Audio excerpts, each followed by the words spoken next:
Alright. Here we go. Hope everybody's doing alright. I'm gonna do some Elden Ring, you know? Is this one? Yeah, this is the one. So, for now, right now I'm looking into how do I access all this stuff for the expansion, the mod. So I'm going to do that first. And then we'll get into some Elden Ring. Merry Christmas to those who's already... Well, what time is it? Oh, I guess technically it is Christmas, so Merry Christmas, everybody. I will zoom in on this a bit so hopefully everybody can see it a bit easier, you know. 4 new maps. Okay.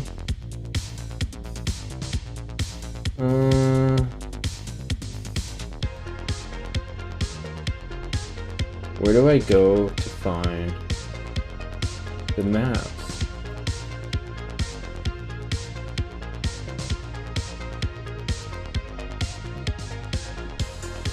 Let's see.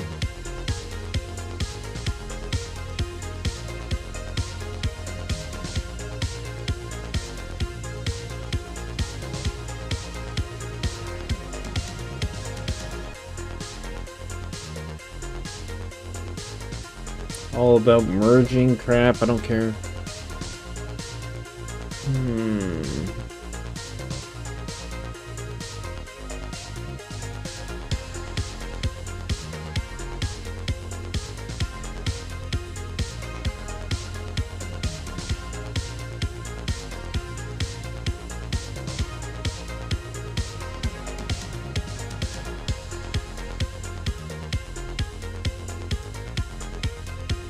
Okay, this is weird. Elden Ring Unofficial expansion. Where to find the new maps? You know what? Let's see if we...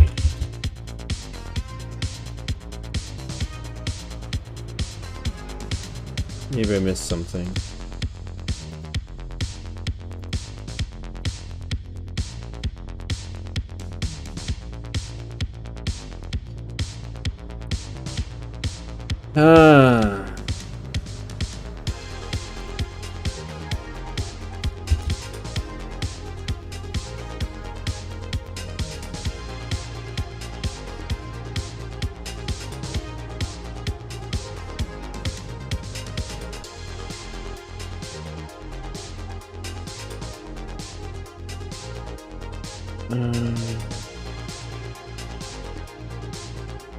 So season 1. Hey, are there any patch notes? Okay. Season 1.10 includes base release, all patches, and new minor fixes. It updates some scripts as well. Fundamentally nothing that the average player can be interested in.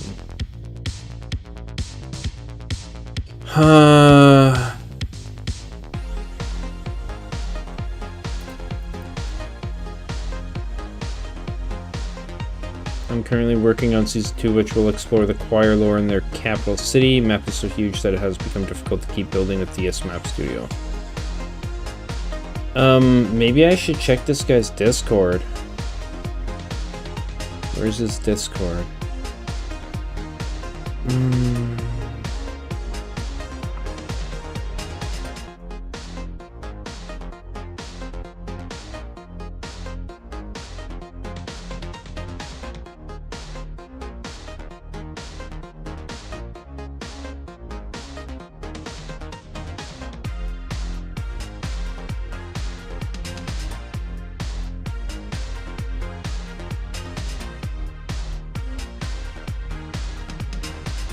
Guess we're going to Discord.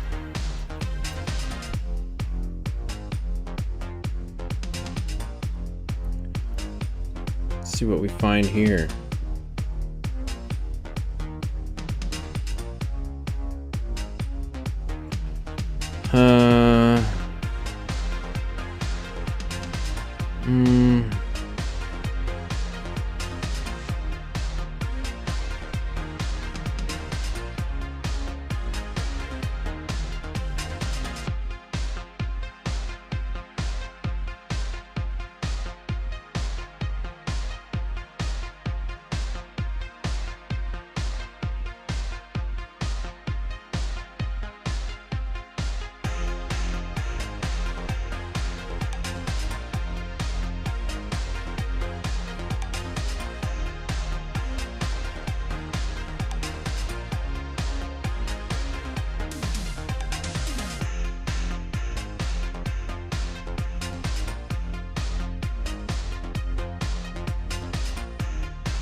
Is this not complete enough to allow me to, like, go to the map? Like, or whatever? Like, how do I get there? Provides additional weapons, armors, rebalance buffs, altered maps, and new maps. Download through Nexus or refer to my Discord. Let's see, he's got 4 videos.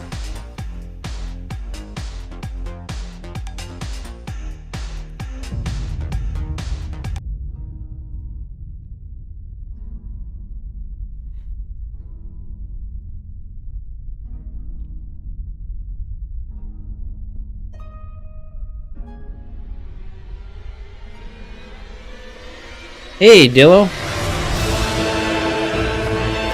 Thanks for joining me, bud. I'm just checking out where the stuff for this mod I'm playing is located, you know? It looks like maybe it's... That looks like the Nox.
Yeah, I don't see...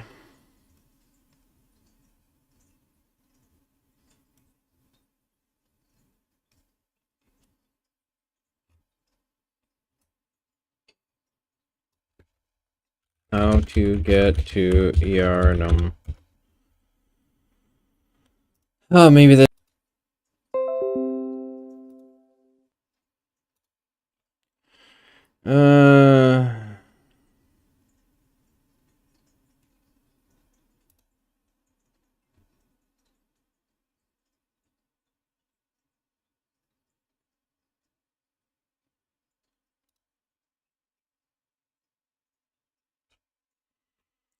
I want to know, how do I get to this freaking place? That's what I want to know.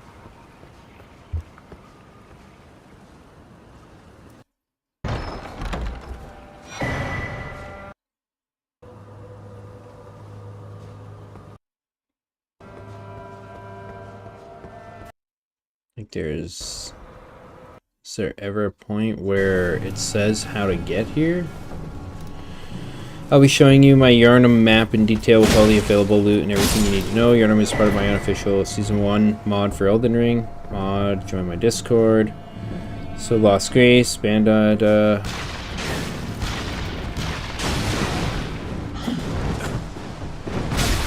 it doesn't tell me how to get there. So, okay. Well...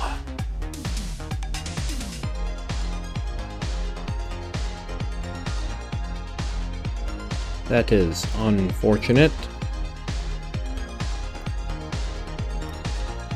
Alrighty. I guess I'll just launch the game and, you know, see where we go from there, you know? I noticed there was a thing in Round Table Hold. Like a, place I've never seen before. That's obviously added. It looked like a doorway or something.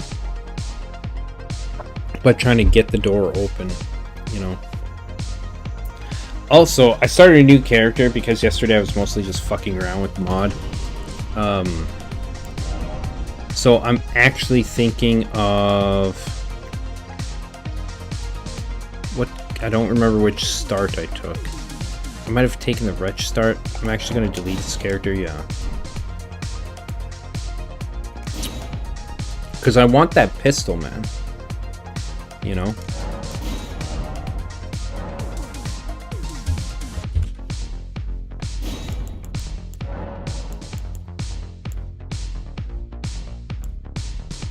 Whoa, what's that? That's like a rifle, dude. I wonder what the difference is. Instead of a pistol, it's like a...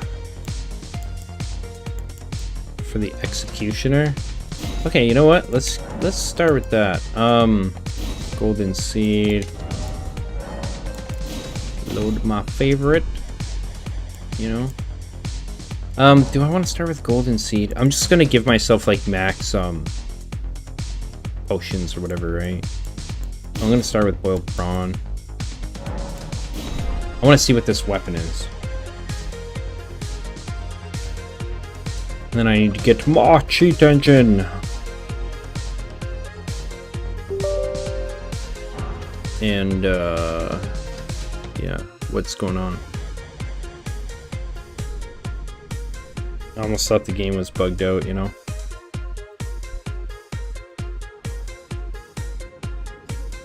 Okay.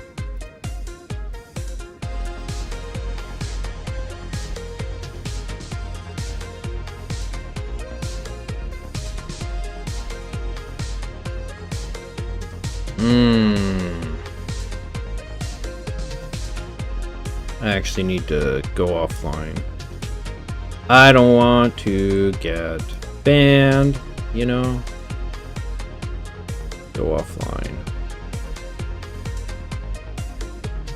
Can I not go offline because I'm playing this game?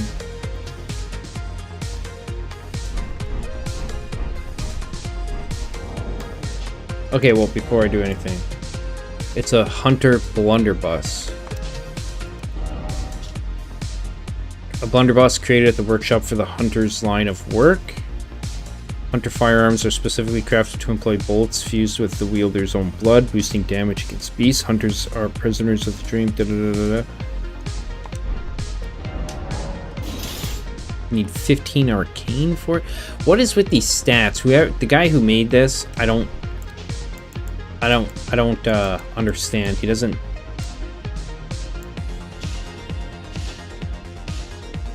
seem to understand how to do stuff correctly, let's say. Okay, I gotta restart the game real quick because I want to go on offline mode because I'm gonna use cheat engine and stuff.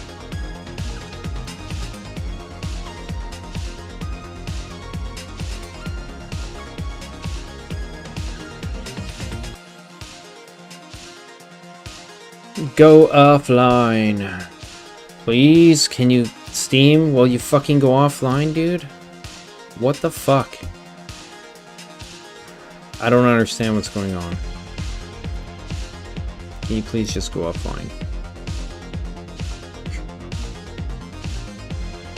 Is it because it's waiting for the freaking game to close down? Okay, there, I'm in offline mode, thank you.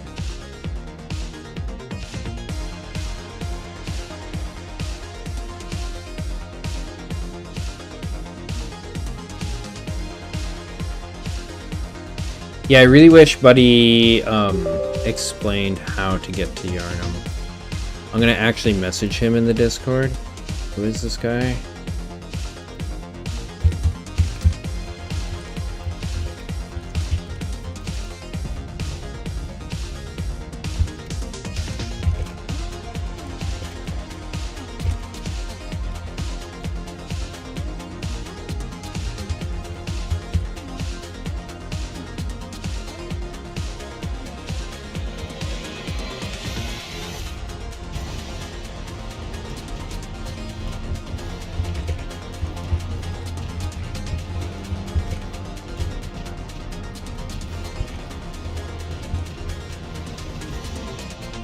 There. I sent him a message. Okay, so first off, weaponry. What weapon do I want to start with?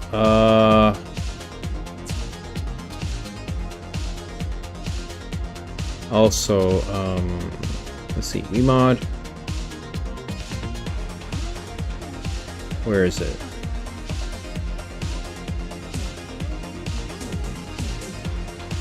Okay, I think that's it. I just want to Wait, where's my... Dude, what happened to my stuff? Did my stuff vanish? Am I crazy? What the fuck? What happened, dude? My gear vanished. I guess I'll start a new one, you know? But that was weird.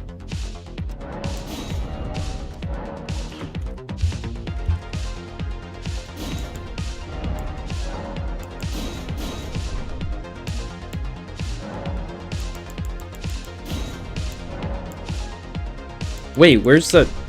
Oh! I know what happened. I'm such a dumbass.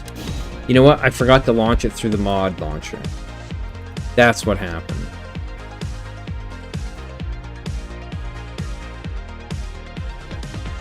Because I launched it through Wiimod. And that just launches the regular game. There we go.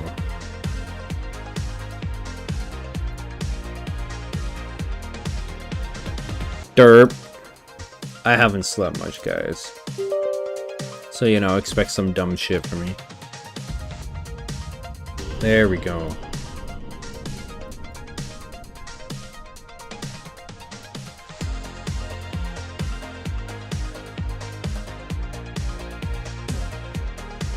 Okay.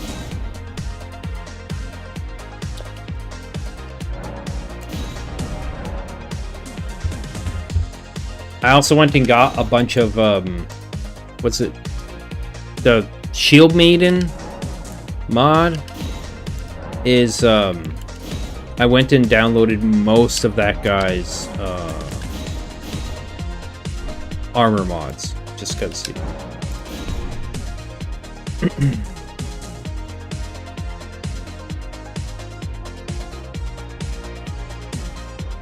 Okay, so weapon. What should I give? I think I'm going to start with...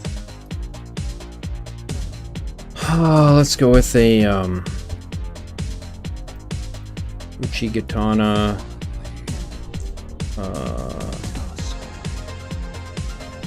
Yeah.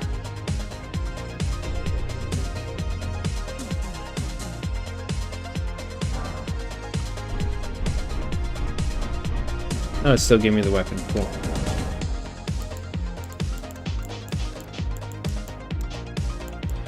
And then I need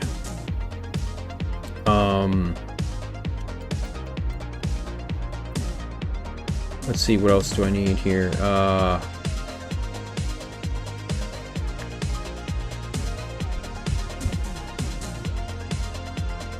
need golden seeds. I think it's like,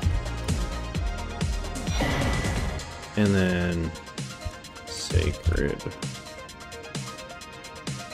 tier, sure. Armor, I need Millennia's stuff. This is the armor I'm going to start with, and then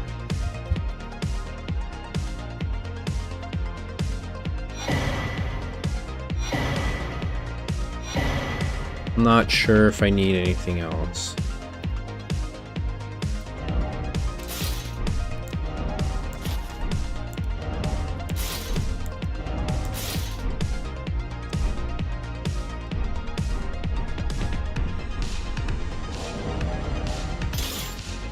I do need to adjust my stats as well. Because, like, why would you tell me I need 15 arcane to wield, 15 strength, dex, and arcane to wield this freaking weapon, and then not let me, like, wield it?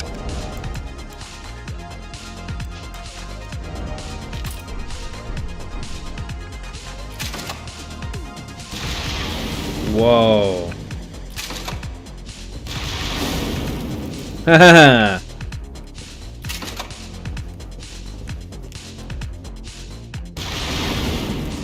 That is awesome.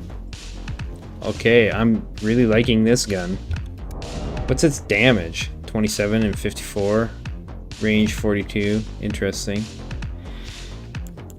Right, I wanted a talisman.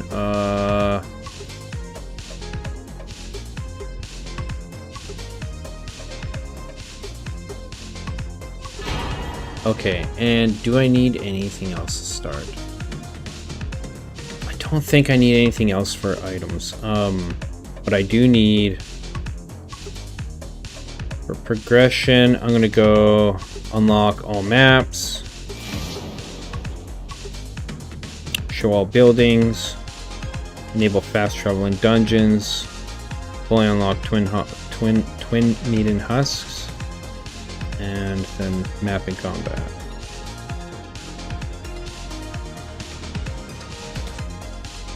Okay. I think that's all I need for now. One of the things I wanted to check out was how do I... Okay.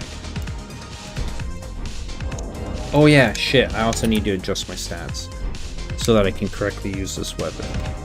I don't know, this is one criticism I have for this guy in this mod is it's some of the classes I noticed, like he gives you gear that you can't even use when you start out. So it's like, why? It's a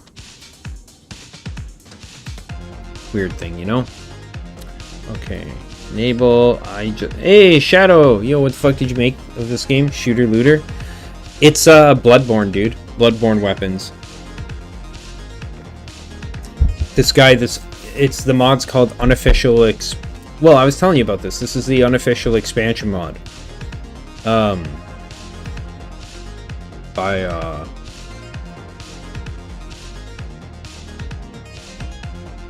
this is that one that you were looking at that you said you might be interested in, dude. By, Giocatore Singolo. Yeah.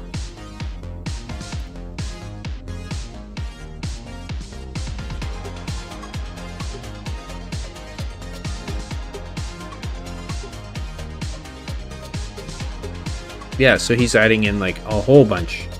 Yes, but he has... Okay, I will show... You know what? In a moment here, I will showcase it for you, okay? But I'll show you the thing with the sword, right? I just need to adjust my character's attributes here because he's... Okay, so... Let's go 10. That gives me 4... Strength doesn't need to be that freaking high. Holy shit. So that's going to give me like 13, 10, 13, 15. So that's 17 points. Dexterity only needs to be 15.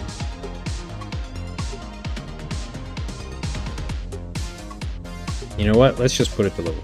How about that? 10, 10, 10. And... Why is Faith at 15, bro? This needs to be 15. Okay, now I gotta make sure I don't have too many points for level 1. So 80. 1, 2, 3, 4. Minus 40 points, okay. And then there's 15.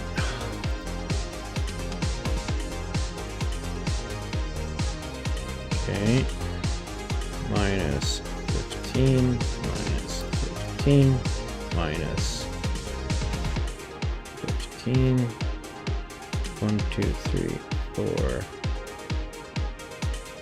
4. Okay, so I need to put intelligence to 5. There, and then I have, that's what I have enough for. Okay, next thing was, okay, I will go back to the character creation to show you, Shadow, if you're still watching, dude.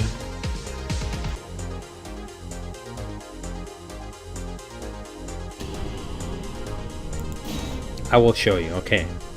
You're gonna love this. I know you're gonna love this. Okay. Oh, you know what?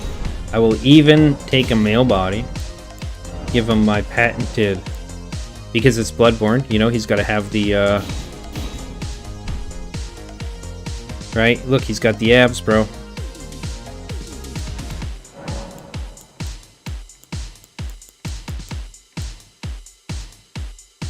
There you go. Berserk, he's even got a crossbow. A crossbow. Berserker armor, Dragon Slayer sword.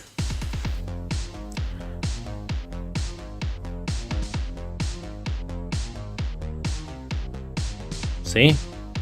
You can't complain about the crossbow, dude, because Guts uses a crossbow. It's just his actual left arm, and not, you know... Yeah, this is why I was saying, like, you could play this. Although we might have to adjust your stats to some degree because of, if you can't wield the weapons and shit correctly or something, I don't know.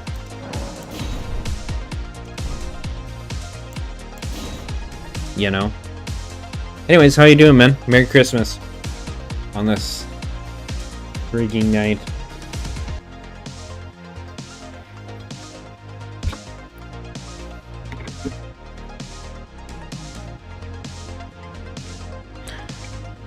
Yeah, and then there was, right, I wanted to drop some ammo.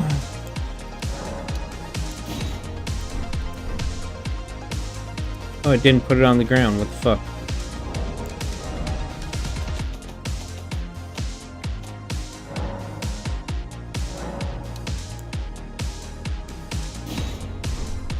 Okay.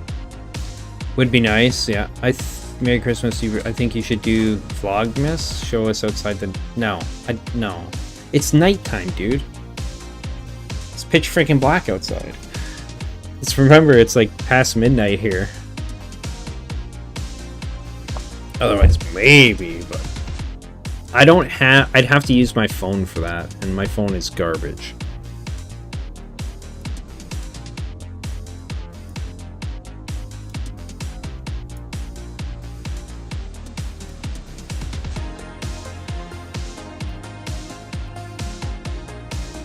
There's no Sasquatch. No such thing, bro. You goof. Freaking guy. I'll show you a big hairy monster. You know. Wink wink. Oh man. Zero boundaries because I'm too tired to care, you know.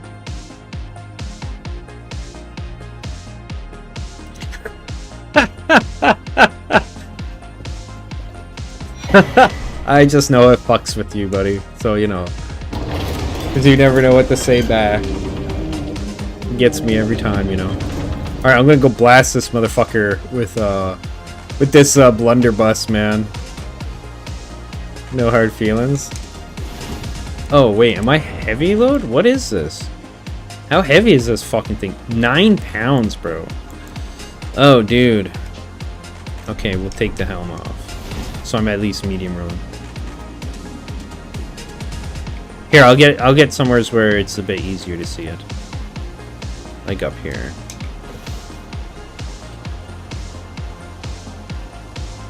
Are you sure it's the shotgun you want to see? You know? Not, you know.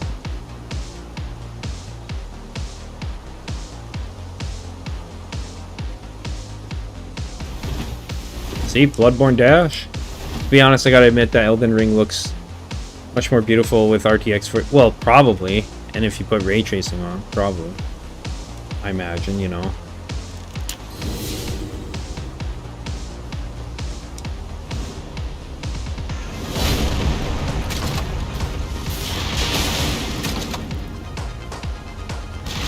You can hold it in, dude, to time your shots. Gotta reload.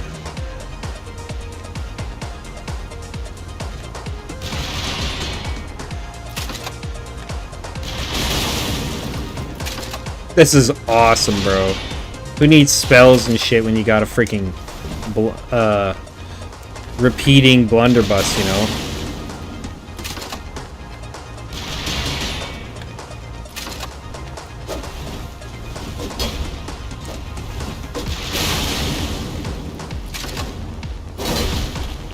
Pow pow pow, right in the face, motherfucker.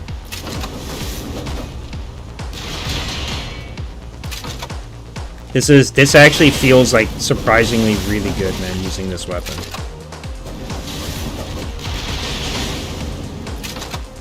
Like, it's very satisfying, man. It feels good, like the vibration in the controller, like the feedback, haptic feedback in the controller and stuff, like it feels really good.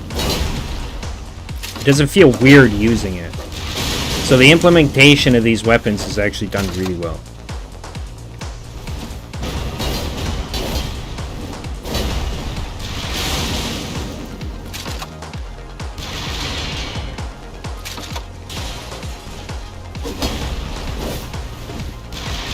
It just doesn't do that much damage right now. I'm assuming maybe once I get it upgraded. Damn it.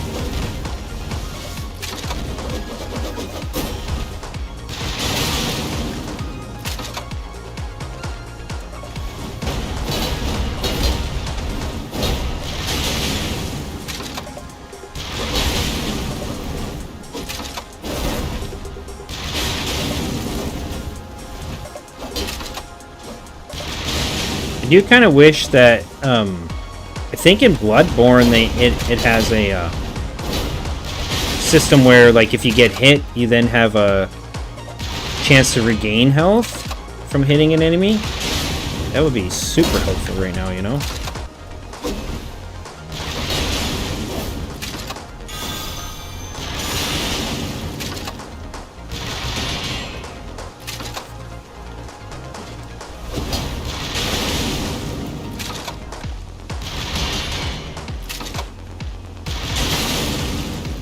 And it's got a stagger to it, which is nice, you know?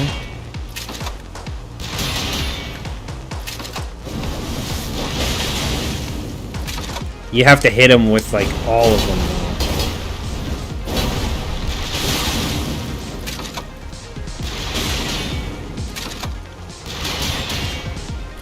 though. Welcome to World War I, bitch! Elden Ring style.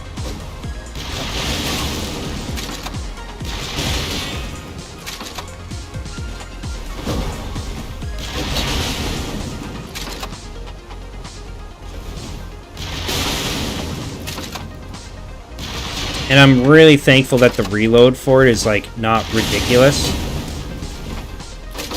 I've seen that in games like this before, kind of. Not necessarily Dark Souls or whatever, but, like, man, crossbows and shit. Like, I fucking hate how long those take to reload. That's why I never use them.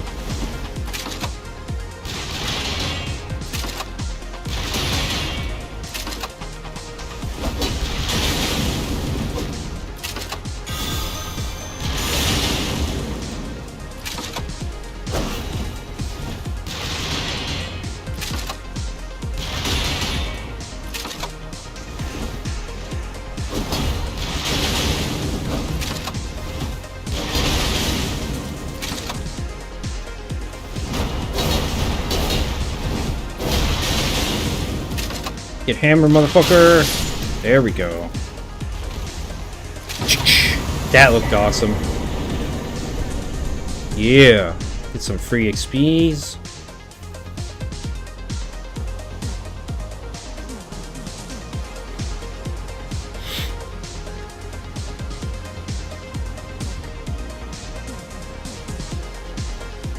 Yeah.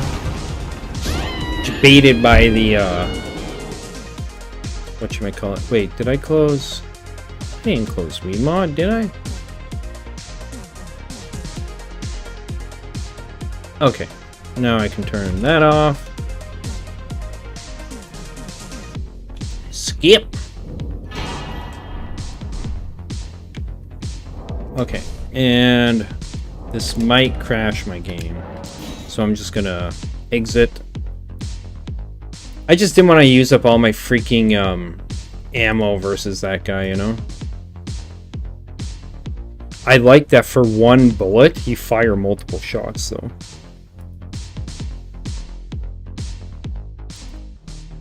I gotta figure out how to make more ammo. I don't know how. I don't know how to craft it or fucking anything. So... anything happening in Discord? Chillin', gaming. Yeah, let's do it. Alright. So yeah. Put that over there. How's the game sounds, by the way, there, Cryo? Or Shadow? Like, can you hear the game sounds okay?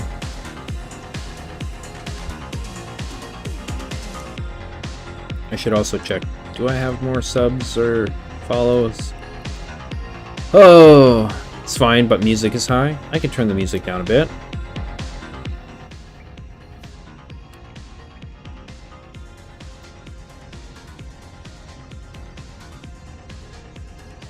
Let's see. How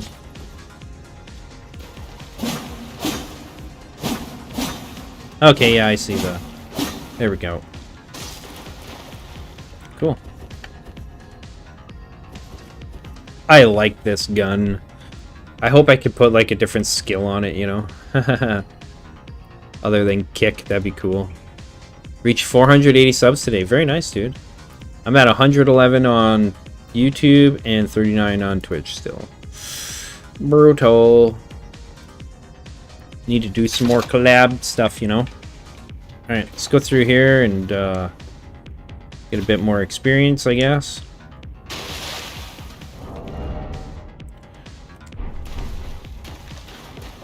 Book? No, I don't.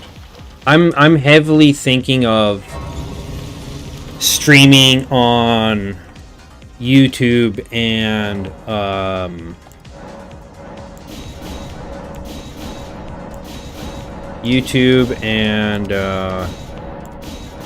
what's it called? Twitter, X, whatever. So they got some new shit on there for that, you know.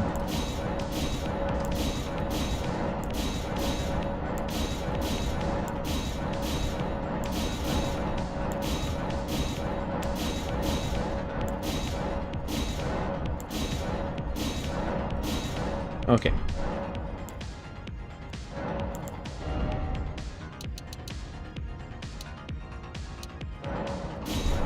I don't mean to stream out, just post links.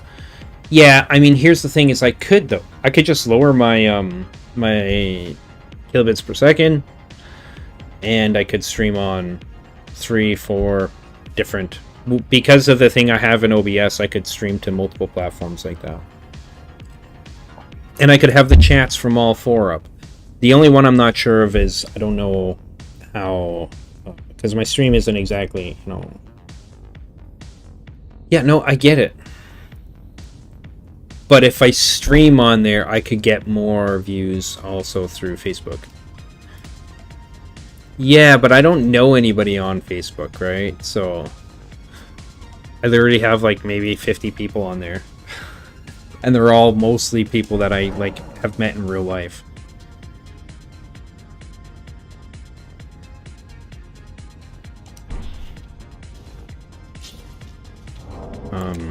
Inventory, you know what? I'll just save those to sell.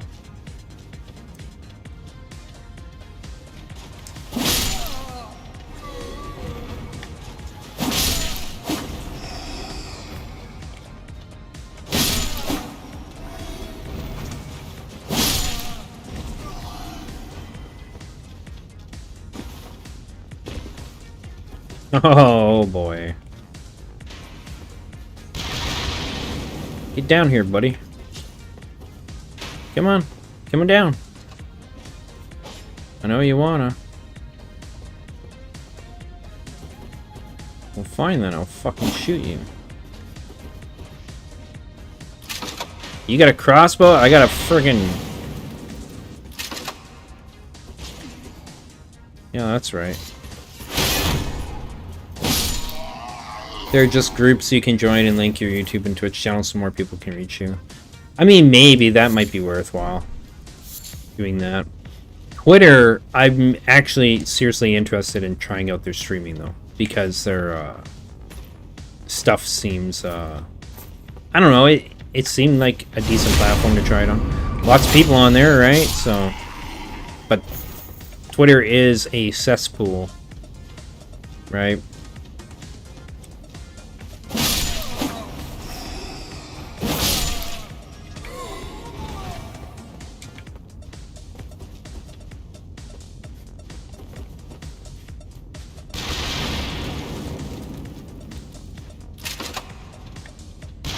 Oh no, it actually does use multiple bullets, okay.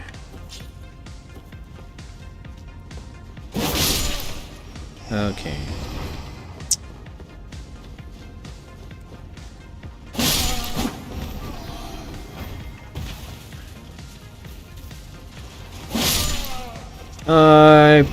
I got like 5 to 6 Twitch, YouTube groups on Facebook and post my streams from time to time. Why don't you post it all the time though? When you want to post it like every time to all of them?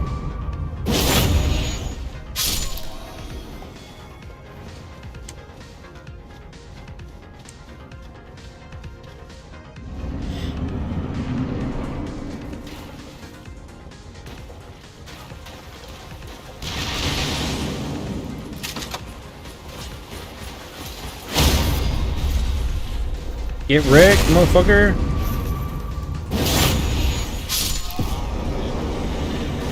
You know what? We're gonna take that off and put it here.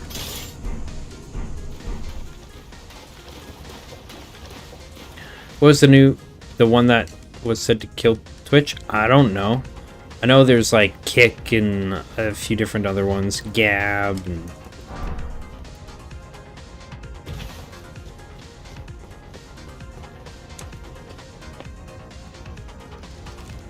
I doubt that's going to happen. The only way I think Twitch is going to die is if it kills itself, which, you know, to be fair, it might. It might actually do that. You know.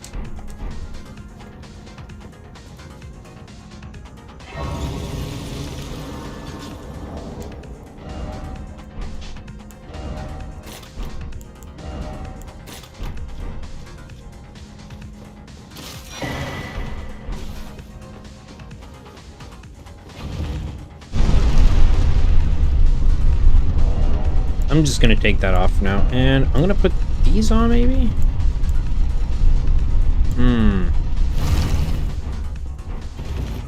Kick looks like... I don't know, it's streaming service, man. Who cares if it looks lame? The real question is it functional, and does it do the job of, like, helping you, like, facilitate your stream, and... Because I don't give a shit what a website looks like as long as it's functional. Well, sorry, in terms of how it looks. Like, as long as it's, like, user-friendly enough to, like, not be a fucking hassle to get shit done, you know? Oh, yeah. Come to them, of course. Unfortunate outcome. You are fake. Like me. Are you familiar? You may also act. It will be even if it... Great castle, home. Oh, you know what I forgot to do, dude? Totally forgot to do. Oh, was, well, one, put that hat back on.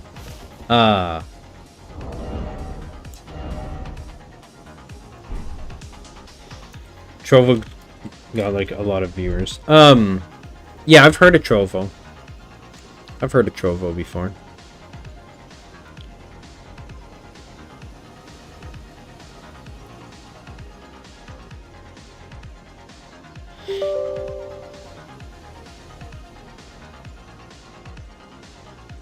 I need to give myself,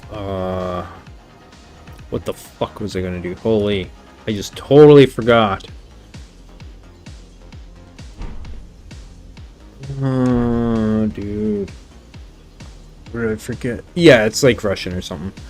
That's probably mostly banned over here because of the shit going on over there, but you know. Oh, dude, I totally forgot what I was gonna freaking do now.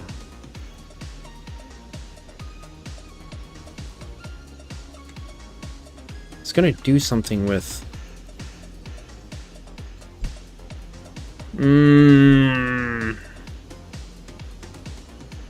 I don't remember what the hell I was gonna do. Oh, I think I was gonna go back online. I think that's what I was gonna do. Yeah, that's what I was gonna do.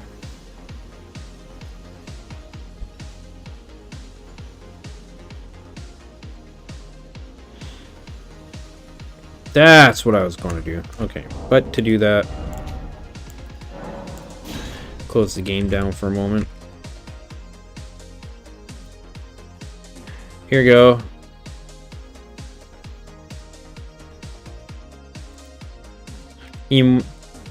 Look at that while I figure my shit out here. Can you fucking close, dude? Holy fuck. Piece of shit program.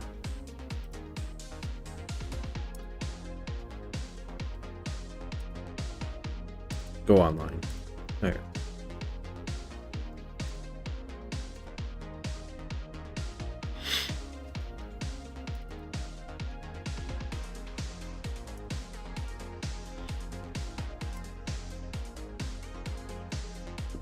I remember starting WoW Burning Crusade in 2007 and I didn't know shit about servers. Ended up on Russian server with a lot of cheeky breakies. What's a cheeky breaky? I don't know what that is. And I had to migrate character. Yeah, I could see that.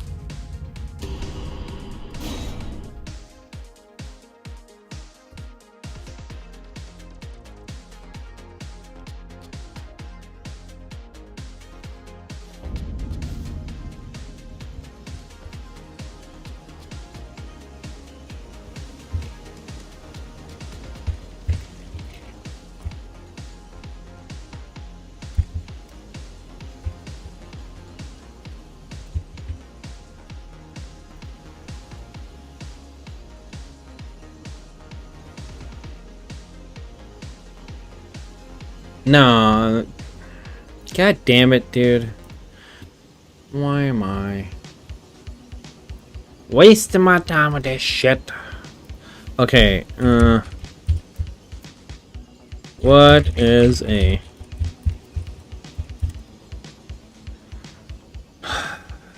Russian gaming and internet culture? It doesn't have a direct translation, but it's often used to convey a sense of fun, mischief, or cheekiness.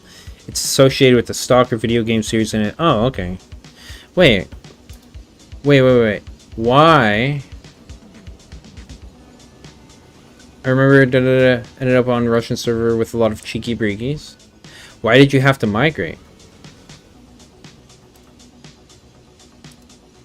That doesn't seem so bad. You know?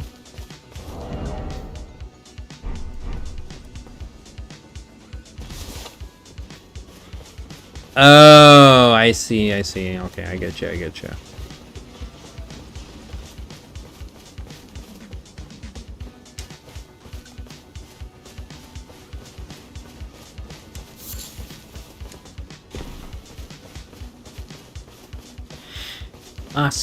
see.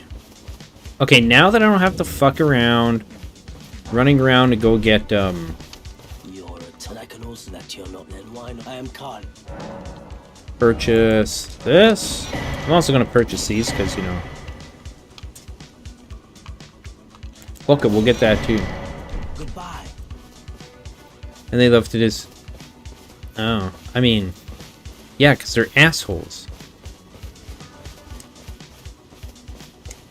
I mean, that's not... Trust me, that's nothing new with goddamn, Russians. Like, almost every person I've met in real life that could speak a different language, like French or whatever, they think it's cute to go ahead and, like, speak in this other tongue around other people. And the thing is a lot of people automatically assume that they're saying something that they don't want you to hear. And something that's not good, right? So, even if that's not the case, even if that's not what they're doing, that's what most people are going to assume. It's just the way it is.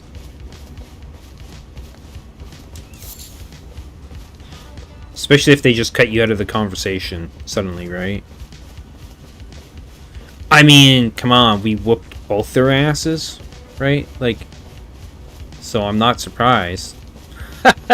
You know?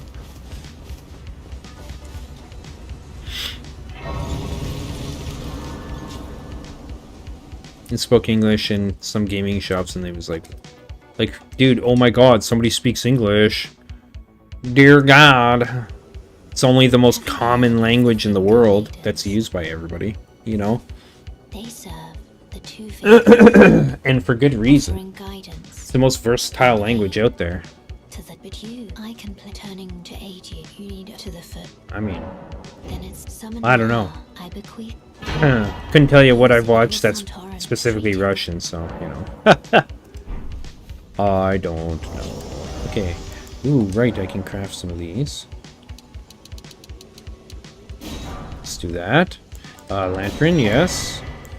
Spirit calling bell, yes.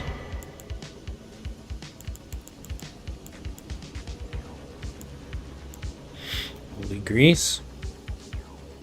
Should I just do this instead of putting holy on a weapon? Does that count? Well, holy grease.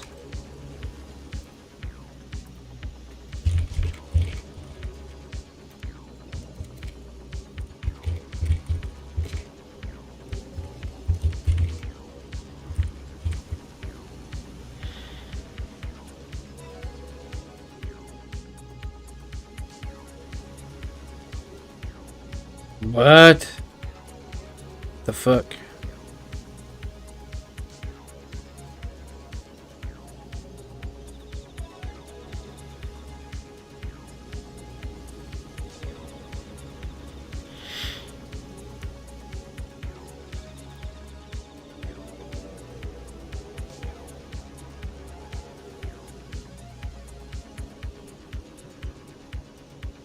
Okay, so I'm just gonna go get I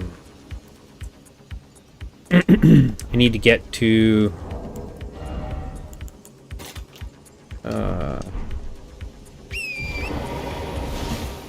need to grab the wet blade in here real quick. They have good fantasy and sci-fi movies. Okay, I'll take your word for it, bruh. Are there some world famous ones that I should probably know about, you know?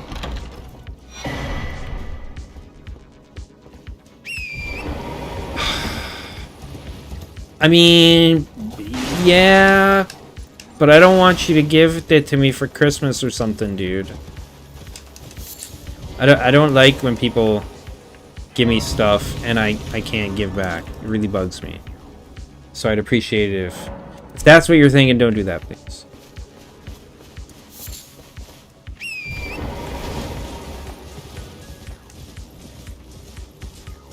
Reverse psychology. To not get stuff, sure, yeah. Could you help us out, Cully? That's not reverse psychology, that's just me straight up telling you, you know. I'm an honest man.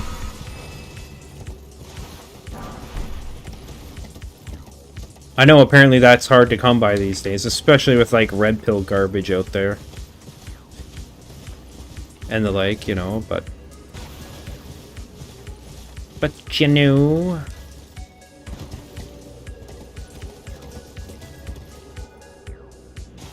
Woo!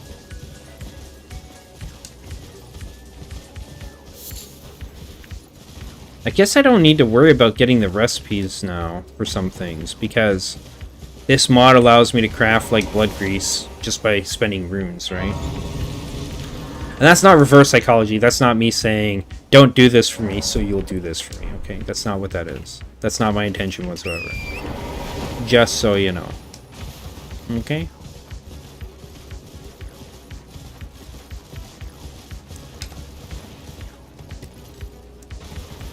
It's true. What you think? I'm not some... What is this, like... Is it so hard to believe that a person's just being honest? When have I ever lied to you, Shadow?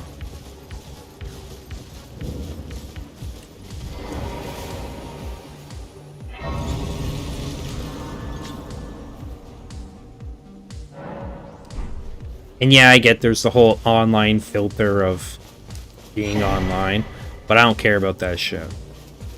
I find it's best in all walks of life to just be honest at all times. Life's easier that way. You know?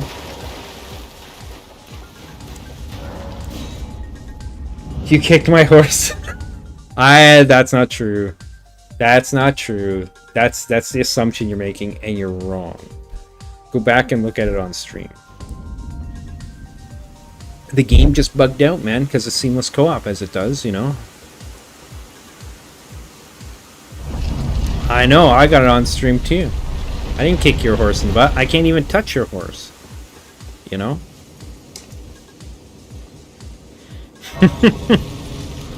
You freaking guy. Bugging you up, okay. Sure. Hey, technically we're all modders, bro. When we all install mods. You know? Or at least mod players. Brap. You know? It's just how it is, man.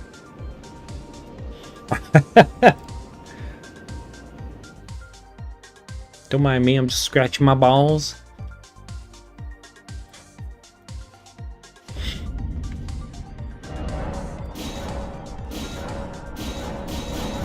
Pew, pew, pew, pew, pew, pew, pew, pew, pew, pew, pew, pew.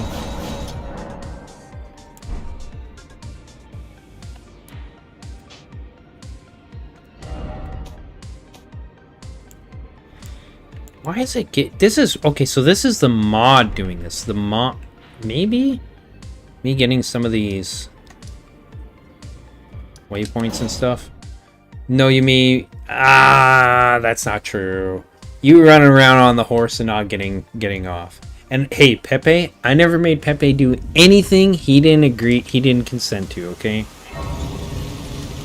That's why you want me in your group for Steam. I mean, it is pretty entertaining to have you in the group. I will admit that. It's fun having you there, dude. I miss you, bro.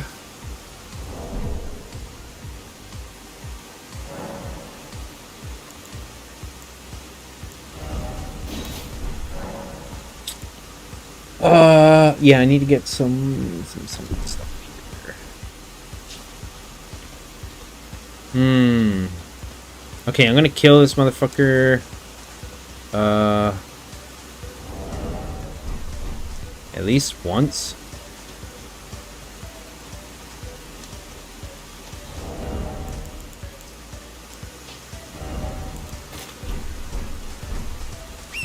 So then I need to get some like spells and some Ashes of War and the like.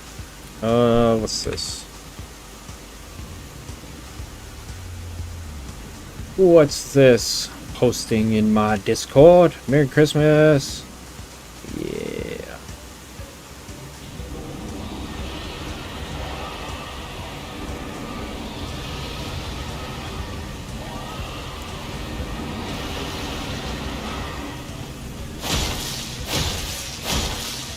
Give me that experience, mother trucker.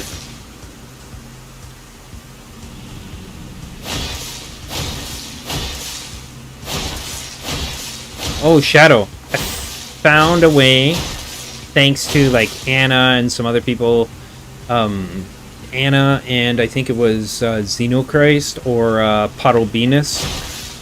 Right? Maybe you remember that guy. In my stream yesterday, a much quicker way to actually kill Grail here when farming for experience and whatnot, or money. And you use the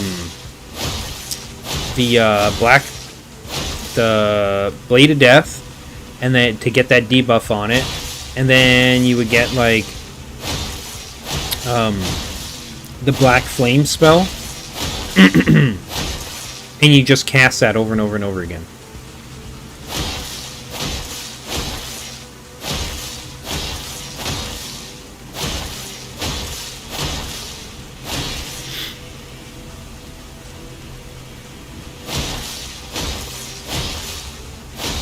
And I might actually respec just so I can come farm. Because you need a lot of FP and stuff for it. Yeah, I'll show you if you're watching in a minute here. As soon as I'm done killing it here, I'm going to go respec real quick through good old cheat engine. And then I'm going to go, because I can buy the spell through the mod. I have access to every single spell in the game, etc., without having to get the prayer books or whatever. It's real nice. I can also get the like Destined Death or Blade of Death or whatever, you know, on my weapon. So Like, I can actually legitimately buy the, well, modded Ash of War. Yes, I said cheat engine. Damn Skippy. Not interested in fucking around waiting till Renala to be able to respec my stats, dude. It's so dumb. It should be a thing that's available near the beginning of the game. Not that far in. I don't have the patience after playing this game as much as I have to deal with that shit, you know? Okay, so now, off to Round Table. I'm going to buy that spell. I'm going to buy Blade of Death. I'm also going to buy Wave of Gold. See, this guy is an NPC added as part of the mod. I'm also going to buy Hunters of Yarnum Ashes. They're actually really freaking good. I'm going to buy this too. HP cost 240. Oh, that's not too bad. And I'm going to buy this. And I'm going to... I don't want to waste my money on that right now. So I need... I kind of want to get this, but it's 46, bro. Like, I am going to get Order's Blade. I'm going to need that. Hey, what's up, Val? Valenthorian? No, this is not Val. There we go. Black Flamer. I'm kind of sad. Why? Because I work today. I thought you were... But I thought you already knew that. I know, but I was supposed to work for only 3 hours, but I end up working 6 hours and a half. That sucks, man. I know, they're like, you can't just leave us here because it's busy. So I was like, yes. What? Yeah, I can. That's what I'd say. Yeah, I fucking can. Nah. Okay, I'll buy that one. I mean... Yeah. And then what I really was sad because I worked like... I was supposed to get off at 4, like originally 3, and then I'll help you for another hour, so until 4, and then I got busy, so I was like, oh, fuck, of course. I'll stay until the kitchen closed, and I stayed until 6. That's when 6 is like the last call. I was like, fuck. Yeah. And then I went to the Christmas gathering with my my extended family, like my sister's side. Yeah. I was so sad because I didn't have any alcohol to drink because we were planning to pre-game or bring our own alcohol in the party, but yeah, because I was at work, I didn't get to get my own. That sucks, dude. It was so boring. Imagine being sober, trying to talk to people that you well, don't know. I'm kind of okay with that, but at the same time, it's like, it's so awkward. I'm like, I don't know you, so I can't, open up because I don't have any motivation to talk. Because I was tired of work. But if I had alcohol, then yeah, but I didn't. Okay, what else did I want? Flame Strike? Flame of the Red Mains? No, where's Flame Strike? There it is. Flaming Strike. Golden Bow. I'm just buying a bunch of Ashes of War right now. Get ready to kick some ass. Sure. That's true. It's true, bro. Sure. Sure. Yes, that's Val the Pippi. The Pippy. Pippi. Really? P-I-P-I. Remember, we discussed this, Val. Ew. Pippi. I am not Pippy. All you know Pippi. who's the stinky Pippy, and that's him. No matter. Lay out your... Okay, put that on. Standard. Yay, Blade of Death. I need to... I don't care about the smithing stones right now. I'll worry about that after. I'm gonna level up my... mind.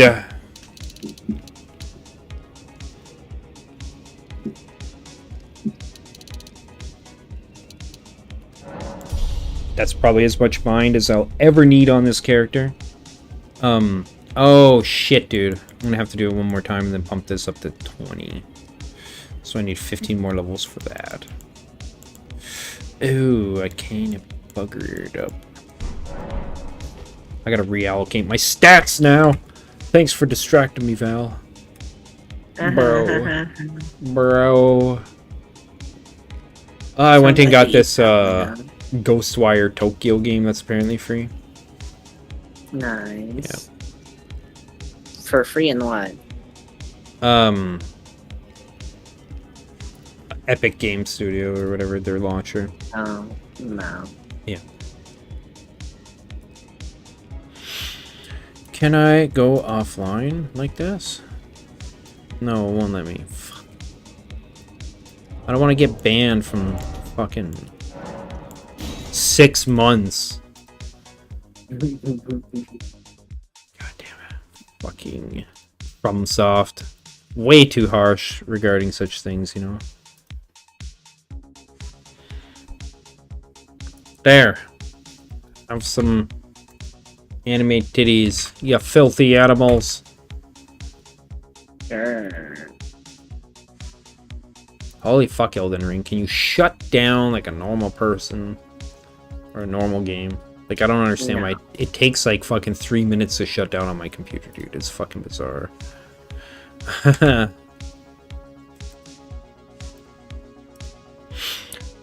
So, aside from that, how did the game go? Or how did work go? The game, I was like, Yeah. The game of life, bro. Work did good, yes. Well, that is good. Even though it's very stinky like you. What? It Sorry, I don't listen to bullshit. sounds like you. Yeah, exactly. I don't listen to bullshit. It just goes literally in one ear and out the other. It's gone. Stinky bitch. Are you? Let's see. You should probably shower then. I'm Val. clean, like a daisy, not like you. I mean, I'll admit, I did not shower today when I got up, but that's okay. I didn't fucking go anywhere. Why would I shower if I showered like, was it not yesterday, the day before, and I haven't done fucking anything warranting a shower since then? Like, why would I shower? That's dumb.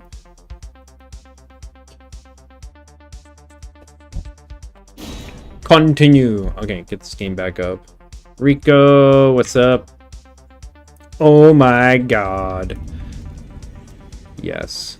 I mean, one thing is, I've never had issues with, like, bad body odor or anything like that, so, like, unlike a lot of people I've known in my life, you know? Yeah, I don't want to know. I don't care if you want to know. You are informed, Val. Ew, I don't. I don't want to be informed. Oh boy, oh boy, oh boy. Okay. I drop that down to 20. And put 5 points in there. And then, what do I need? 11 and 15. So, 11. So that's 4 more points. 15. This one needs to be 15. Arcane doesn't need to be up there anymore. Arcane, I think, only needs to be 10. Because I'm not using the... So that puts me at, what, 19? Shit. I need one more level. What can I drop? Maybe... No, I don't want to drop bigger. Intelligence. 4 intelligence. There. Okay. Now I can you know, yeah, go gain some levels. I gotta kill this dragon a few times, you know. I've also gotta buy, yeah, because I gotta upgrade my weapon. I can get up to plus 24. But I'm kind of stuck waiting, you know? Might as well buy that too.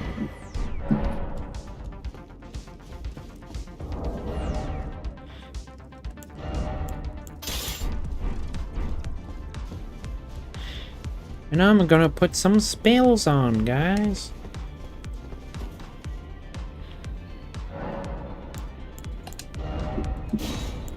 Namely that. And yeah, I don't need anything else on right now. Black flame, that's it. Actually, I need to take this off and put it there. It's better to have it on my right hand.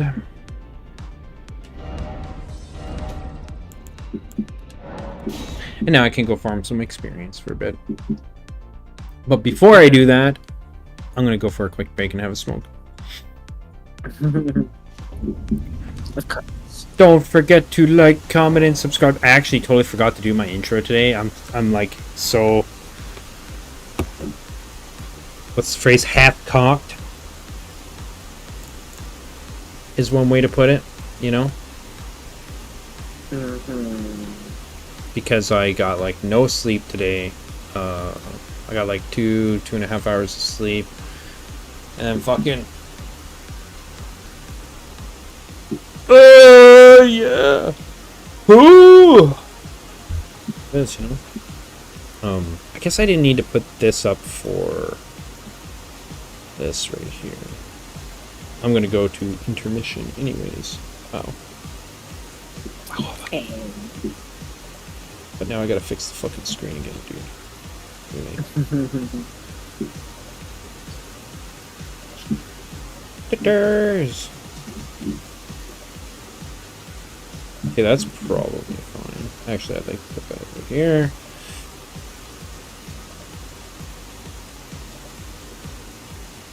I don't know why it's always fucking changing on me, dude. I gotta adjust this screen now, god damn it.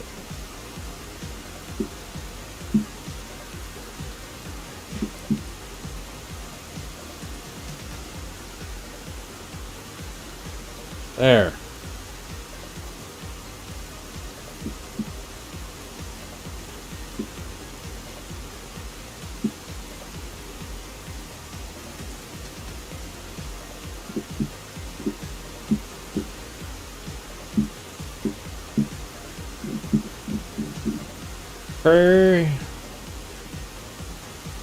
So this, okay, there. We'll put those over here. There. Yeah, good enough.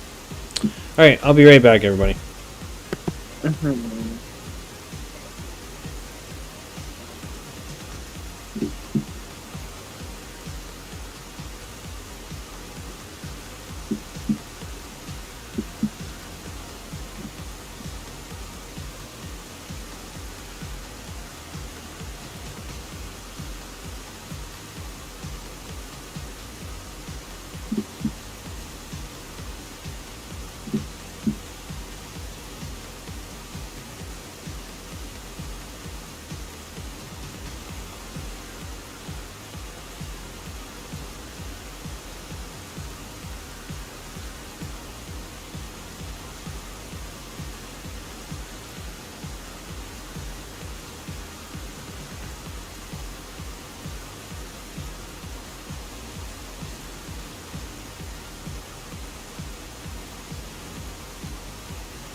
Alright, I'm back. Welcome, man. Thank you. Beans. Wow. Wow. So sassy today, Val. Oh, yeah. Val is the sass machine. Just what I needed tonight. All that sass. Need to vent, duh. And you're the perfect candidate for tonight. That's what it seems like, yeah. Okay, I don't know if you're here still, Shadow, what you're doing. But here's the thing that here. Actually, you know what? I fucked up. God damn it. I gotta swap all my flasks for mana flasks, because I'm gonna need them. I also need... Boop! I need to craft... Oh, I don't have enough for it, do I? Shit. I need 6k. Shit! I definitely don't have enough for that right now. But after this one, I'm going to make the thingamajigger that gives me the talisman that reduces spell costs. And then...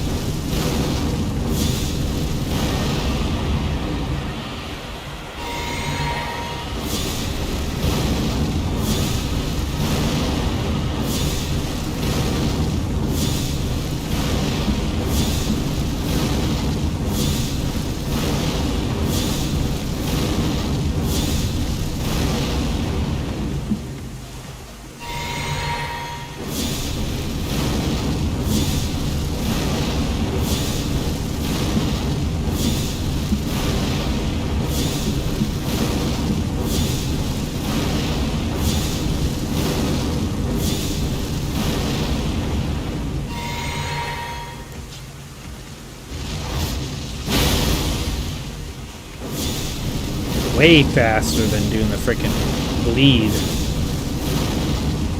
So glad I caught on to this yesterday. Thank you, Anna and Zeno.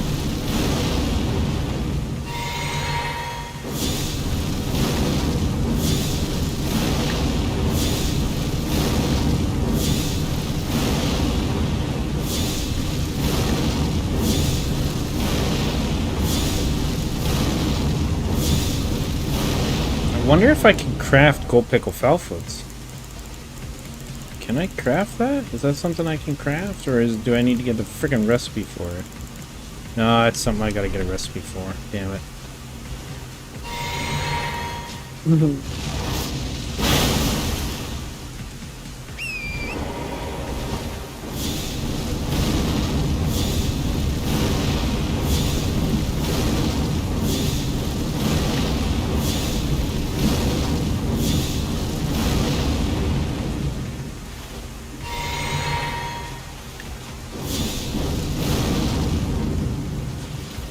Yeehaw!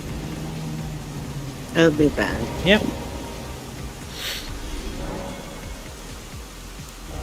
Okay, what do I want to level up next? I do want to get my vigor to 30 at least.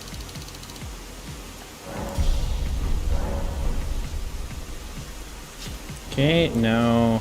I fucked up again. Derp. What am I doing? Back. Welcome back. That's quick. Yeah, I'm gonna turn off the outside lights. Oh.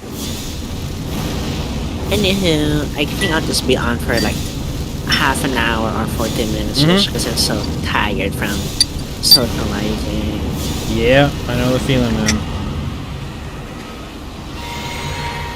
That's why it's so much easier for me, like, online. Oh my. Seriously, way easier. I don't get drained. It's like once a week. I like kind of feel drained, and then I'm just like, okay, I'm just gonna chill out, you know, and not really talk to anybody. I'm gonna turn this down a bit just because the game volume's kind of aggro, you know. Aggro these nuts. Sure. Left or right first? Both. Tinkle, tinkle.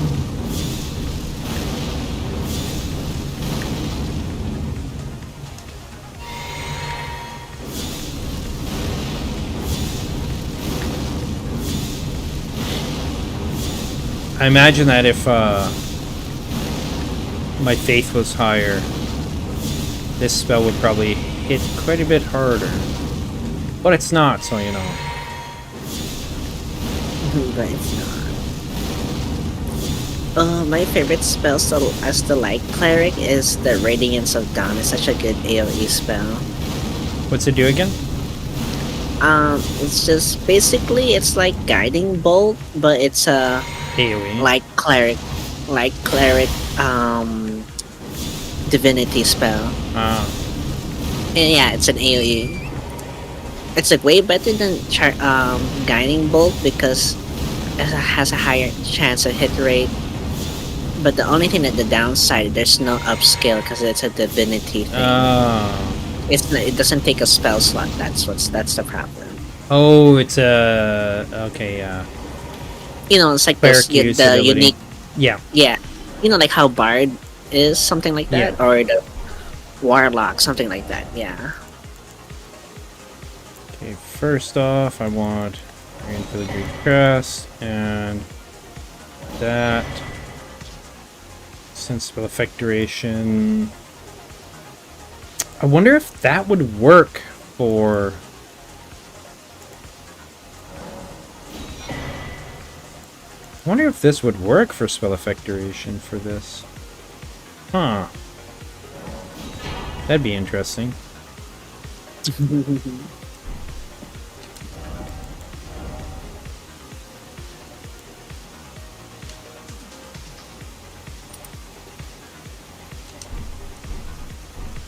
There we go.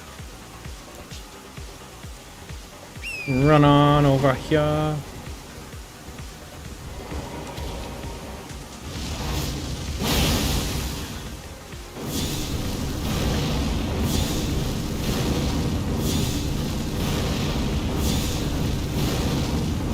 Cause this the Black Flame spell, it lasts for 2 seconds that it ticks the damage. That it gives a dot. Which Black Flame? The one on the ground, or No, the little fireball you chuck. The first like the Black chuck Flame one, spell. okay. Yeah, the one you get from Limgrave Castle or whatever. Yeah. I like the 8 Rancor Calm a lot. But the I've never ancient used Rancor those Call before. is so. The ancient Rancor Call is OP. Because you summon more skulls, like a lot. And but the nice thing about it costs way less mana or FP than the shooting stars. Oh yeah. And it has more. It hits the enemies really hard because it makes it stagger, just like the gravity meatballs. I'm kind of sad though that there's not much gravity spells. There's only like. Actually, there's only like 4, Dillo. but they're powerful. I'm just farming up some experience, you know? To experience these nuts. Yeah. Yeah, what he said. I knew it. I knew it. It's exactly what's going on. Sure.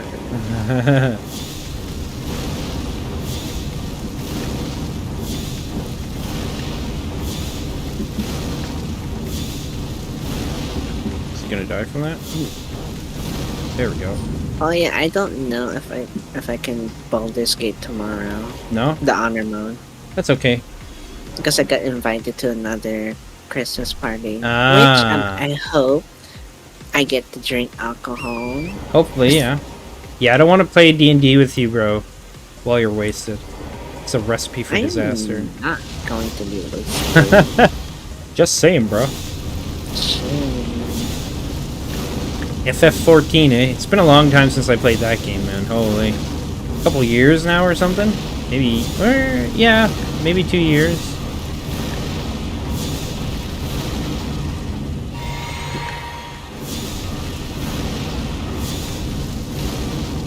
Might as well let my stamina come all the way back. There we go. I gotta pump my endurance so that I can wear my shit and, you know,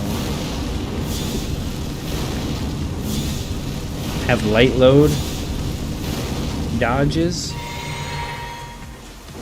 Yeah, it's a good game, man. It's a real good game.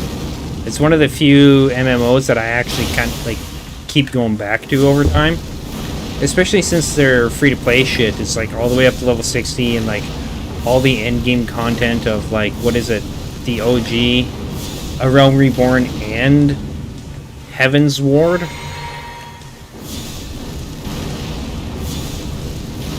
And I liked Heaven's Ward. That was great.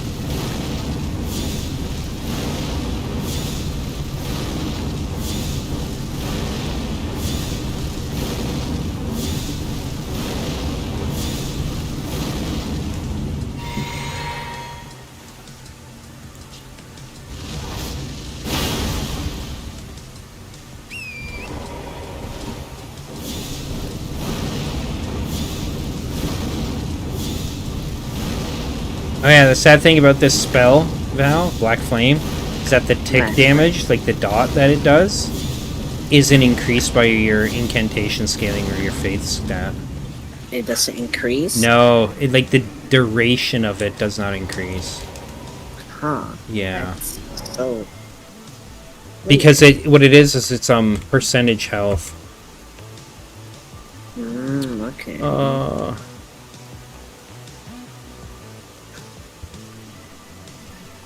You're like, no. What? Sorry, I was... The game's like, no.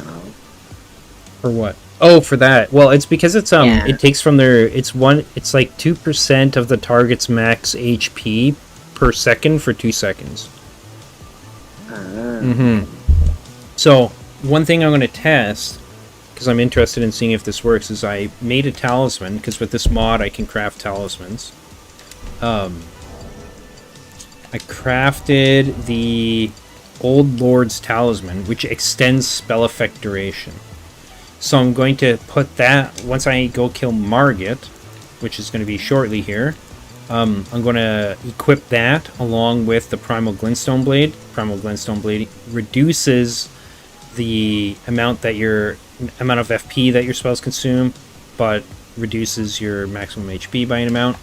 And then this thing extends spell effect duration. So I'm hoping that will be more than that will like put it to 3 seconds, maybe 4 seconds, because that would make this farming faster. I'm actually going to Google it. I might as well Google it just to save myself some time. Oh my gosh, Does the Old Lord's Talisman increase the duration of Black Flame? Testing results shows that the talisman adds spell duration based on the amount of time the talisman has been equipped in relation to the length of the spell. This is always a 30% duration increase in relation to that time. Okay, that's weird. What do you mean? What does that mean? God, why is this shit here so small? Okay, so extends the duration of spells by 30%. This boosts the... Okay. Affects HP regeneration incantations, such as Blessing of the Reaching and Bestial Vitality. It affects both sorceries and incantation. This boosts their total healing and duration by 30%. Spells and buffs cast by other players that apply their effects on the talisman's user are affected, have their duration extended. This is regardless of the player casting the spell having the talisman equipped or not. Does not affect spells or buffs created by Ashes of War outside of Rallying Standard. Does not increase the duration of buffs applied to Spirit Ashes. Does not increase the distance of projectile sorcery travels. The extended duration does not work if the player removes the talisman. The duration is not affected much if the player equips the talisman near the end of the buff. An example of this would be having the talisman equipped for a total of 10 seconds would increase the spell length by 3 seconds. Having it for 7 seconds will increase the length by 2.1 seconds, rounded down, and so forth. Always having the talisman equipped will give the full benefit of the extended spell duration. So you'd probably want to... The effect of this talisman affects positively heal over time effects. This is unlike its equivalent predecessor in the Souls, where only duration but not total amount of HP healed was affected. What does Old Lord... The Old Lord's Talisman will extend the duration of all spell effects by additional 30%. This includes healing over time spells, buffs, sorceries, and incantations. So it should work. It's saying it should work. What's this? New survival game. Skyrim meets Valheim, a new co-op survival game. Light, no fire. I kind of saw something for that, but yeah. I'm not really interested in survival games right now.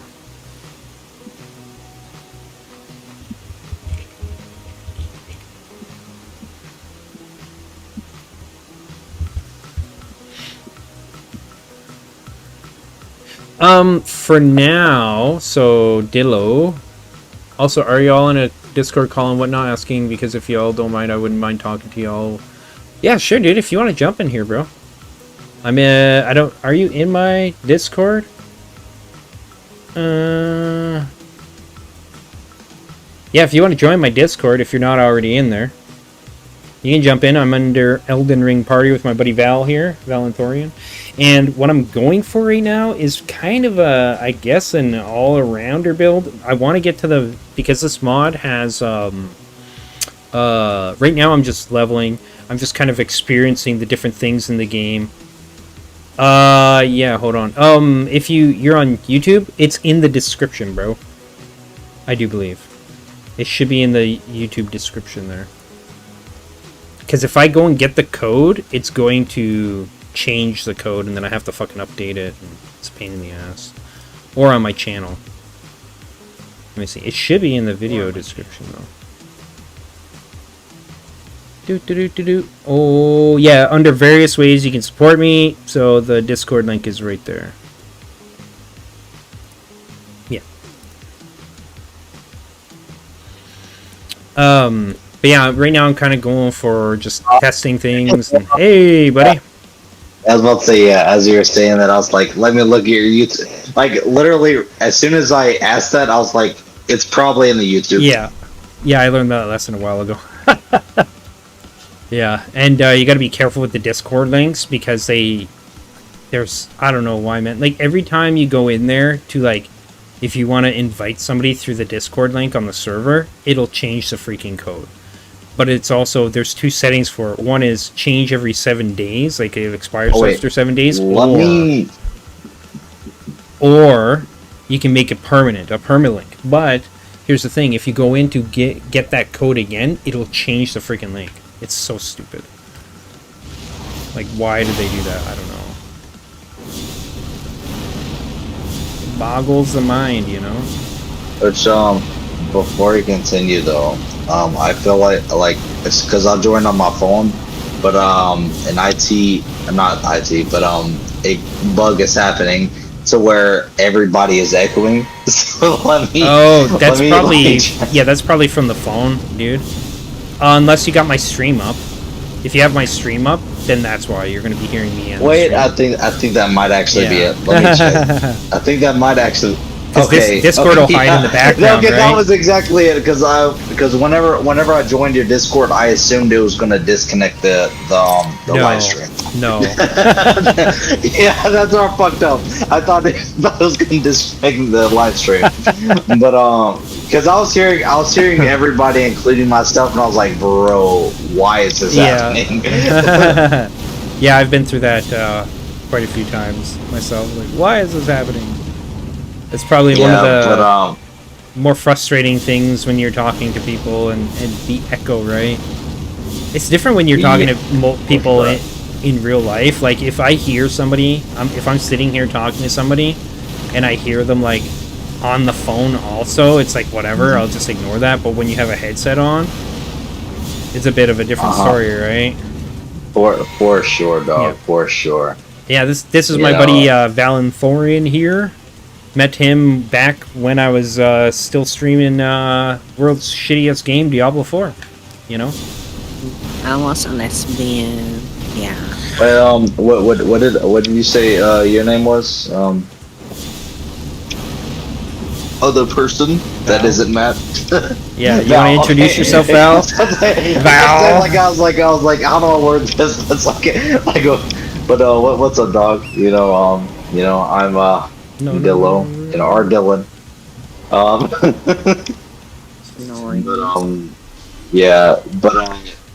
Like pretty much today, like, cause like I ended my Resident Evil 3 stream, Matt. So it's like. I was just getting frustrated. I was like just in the stream for the night, because man, like the remakes of Resident Evil games on the harder difficulties are just like they're hard in the annoying sense. They can be, yeah. Where, it's this interesting thing where they have what would you call it, different way of thinking of difficulty nowadays, right? Like, back in the day, it was more... For sure. For most games, it was more skill-based challenge in terms of difficulty. Yeah. You could just ramp up but what currently the challenge is. it's not. No, a lot of times it's like, just give, like, make things bullet sponges, or make things faster. And you know, like, you can that's exactly increase... how the Resident Evil remake stuff is. It's like, bro, like, these zombies, they're supposed to die from a headshot. But yeah, I just shot this zombie 5 times in the head. Yeah, you seen that? I shot him 5 times in the head, and he's still like standing. I'm like, bro, like that's not difficulty. That's just like cheap. Yep, it's cheap. It is cheap, man. It feels cheap, right? Because it's and me, I learned a lot about, let's say, difficulty scaling and different things like that from playing D&D, where you have like certain levels of challenges that people can meet, but you can only do so much when in terms of increasing difficulty, because even if you have you can have so many times, hey Anna, how's it going? You can like, wait, what? Yeah, she's in the stream chat. She's in the stream chat. Oh, hey, what's up? What's up? No.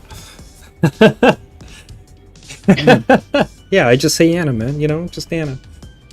But in D&D, you can have the most overpowered group, right? But if the group does something, all it takes is one mistake, and you think that this encounter, this thing, whether it's a puzzle, like traps, or a monster, whatever it is, you think it's going to be simple, right? Players a lot of times will overthink things, and then they'll make one mistake that's going to fuck them all. Or they'll have an ability that they don't quite understand, or a spell, or they'll try something and it'll backfire. And like that's fine, that's how you learn. But if you this is how you learn to overtune how to control overtuning or undertuning for encounters, right?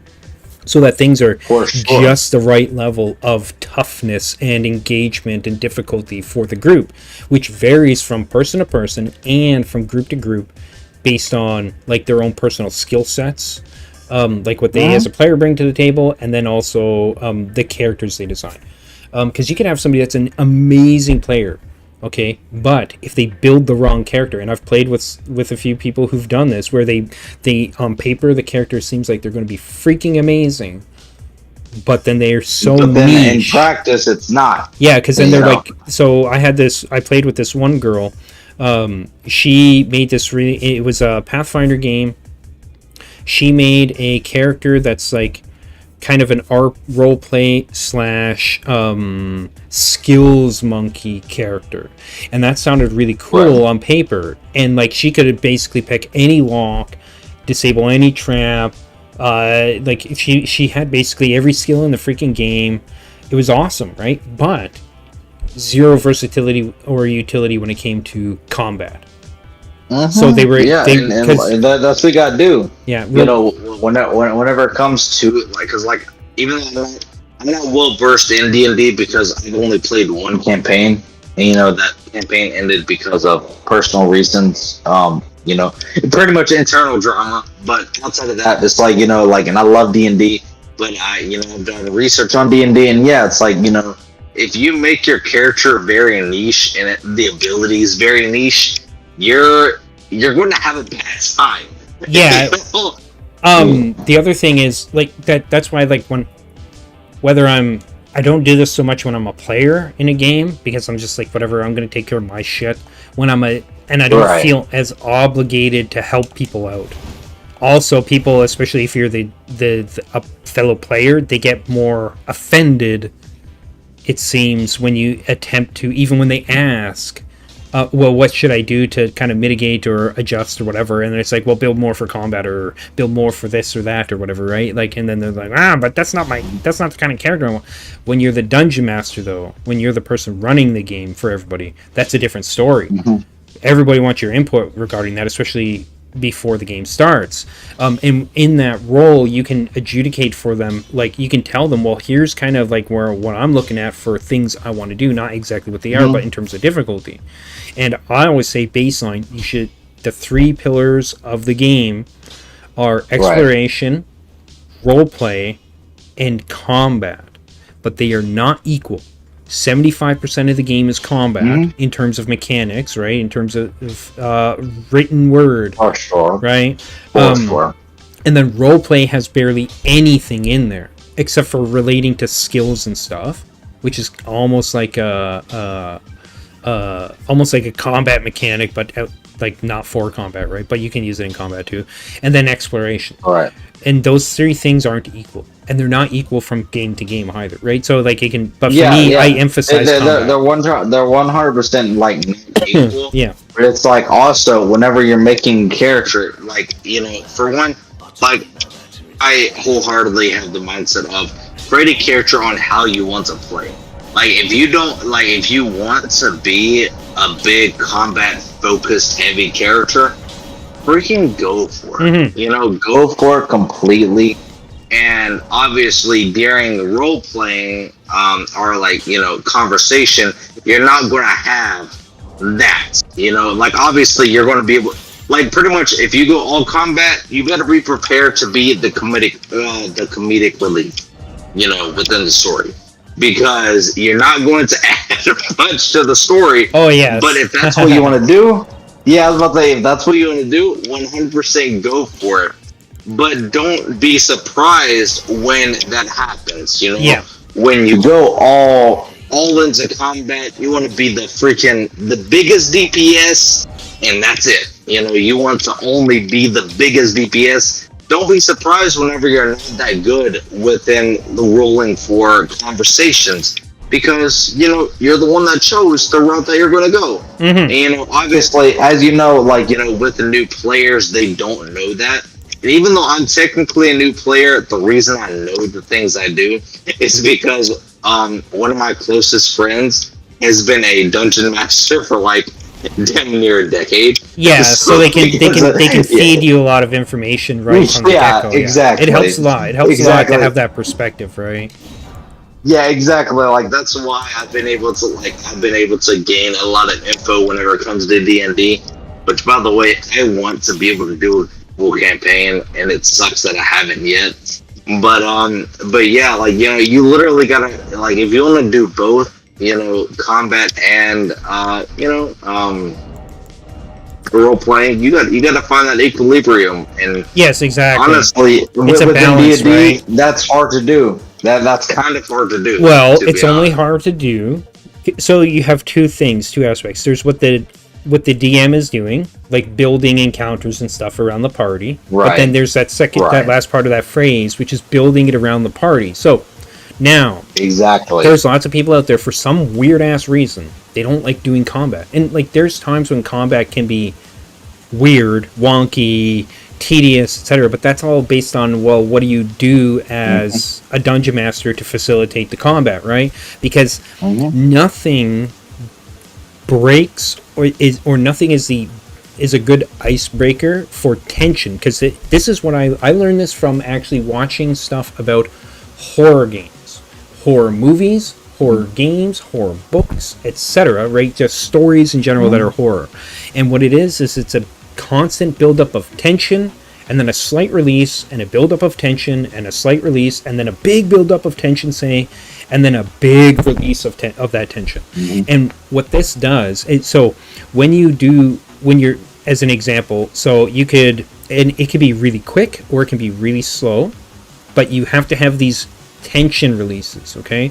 So For sure, 100%. One of the last games I ran, it was basically just like a... I'll go through these messages. Anna Dillo asks... well, first she said she got Trombone Champ. Oh, that's a game. Okay, yeah. And then she's asking, when are you going to join us for Lethal? Lethal Company. Wait, Anna's asking that? Yeah, that's what Anna was asking in chat. Oh, yeah. Like honestly, I'm down to joining whenever. Yeah. To be honest. You know, it's because obviously she'll be able to hear me. Yes, she can hear me. All right, I was about to say, I'll make sure, but I'm down whenever. Like, for example, like from now till like Sunday of next, like, or this coming, like pretty much next Sunday, I'll be completely free because I took vacation for a whole week for my job, so nice. I'll be free whenever. Yeah, like that's what I'm saying. Like I'll be down for a Lethal Company, whatever y'all are, pretty much. Yeah, well, it turns out I was trying to formulate plans for like tomorrow to go see family and stuff, but it looks like that's not going to happen. So, because technically tomorrow's Christmas for me, right? But I don't know about for you. The same for me. I live in Chicago, so same for me.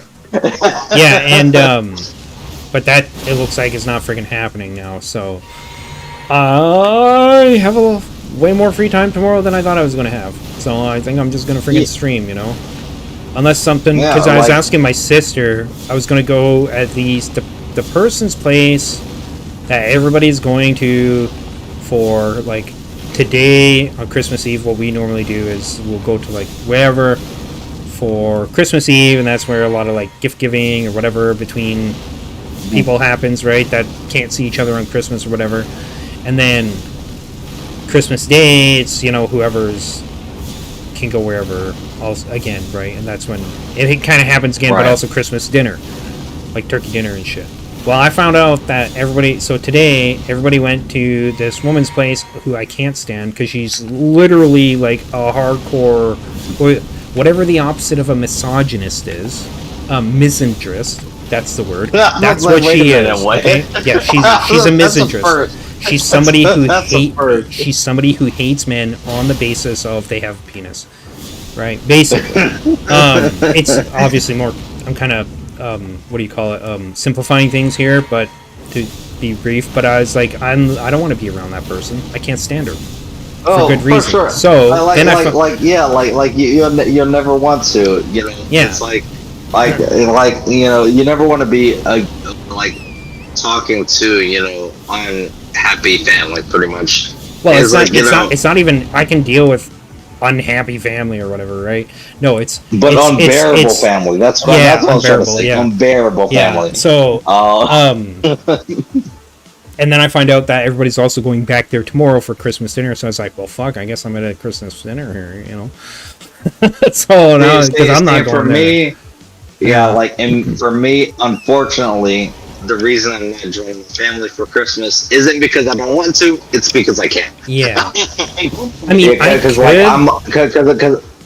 with me, I'm in Chicago now, and my family lives in Mississippi. So that's quite the drive, pretty much the other side of the country. Yeah, it's the other side of the country. But because with me, I to Chicago last year. Like I've been in Chicago a little over a year now. Yeah.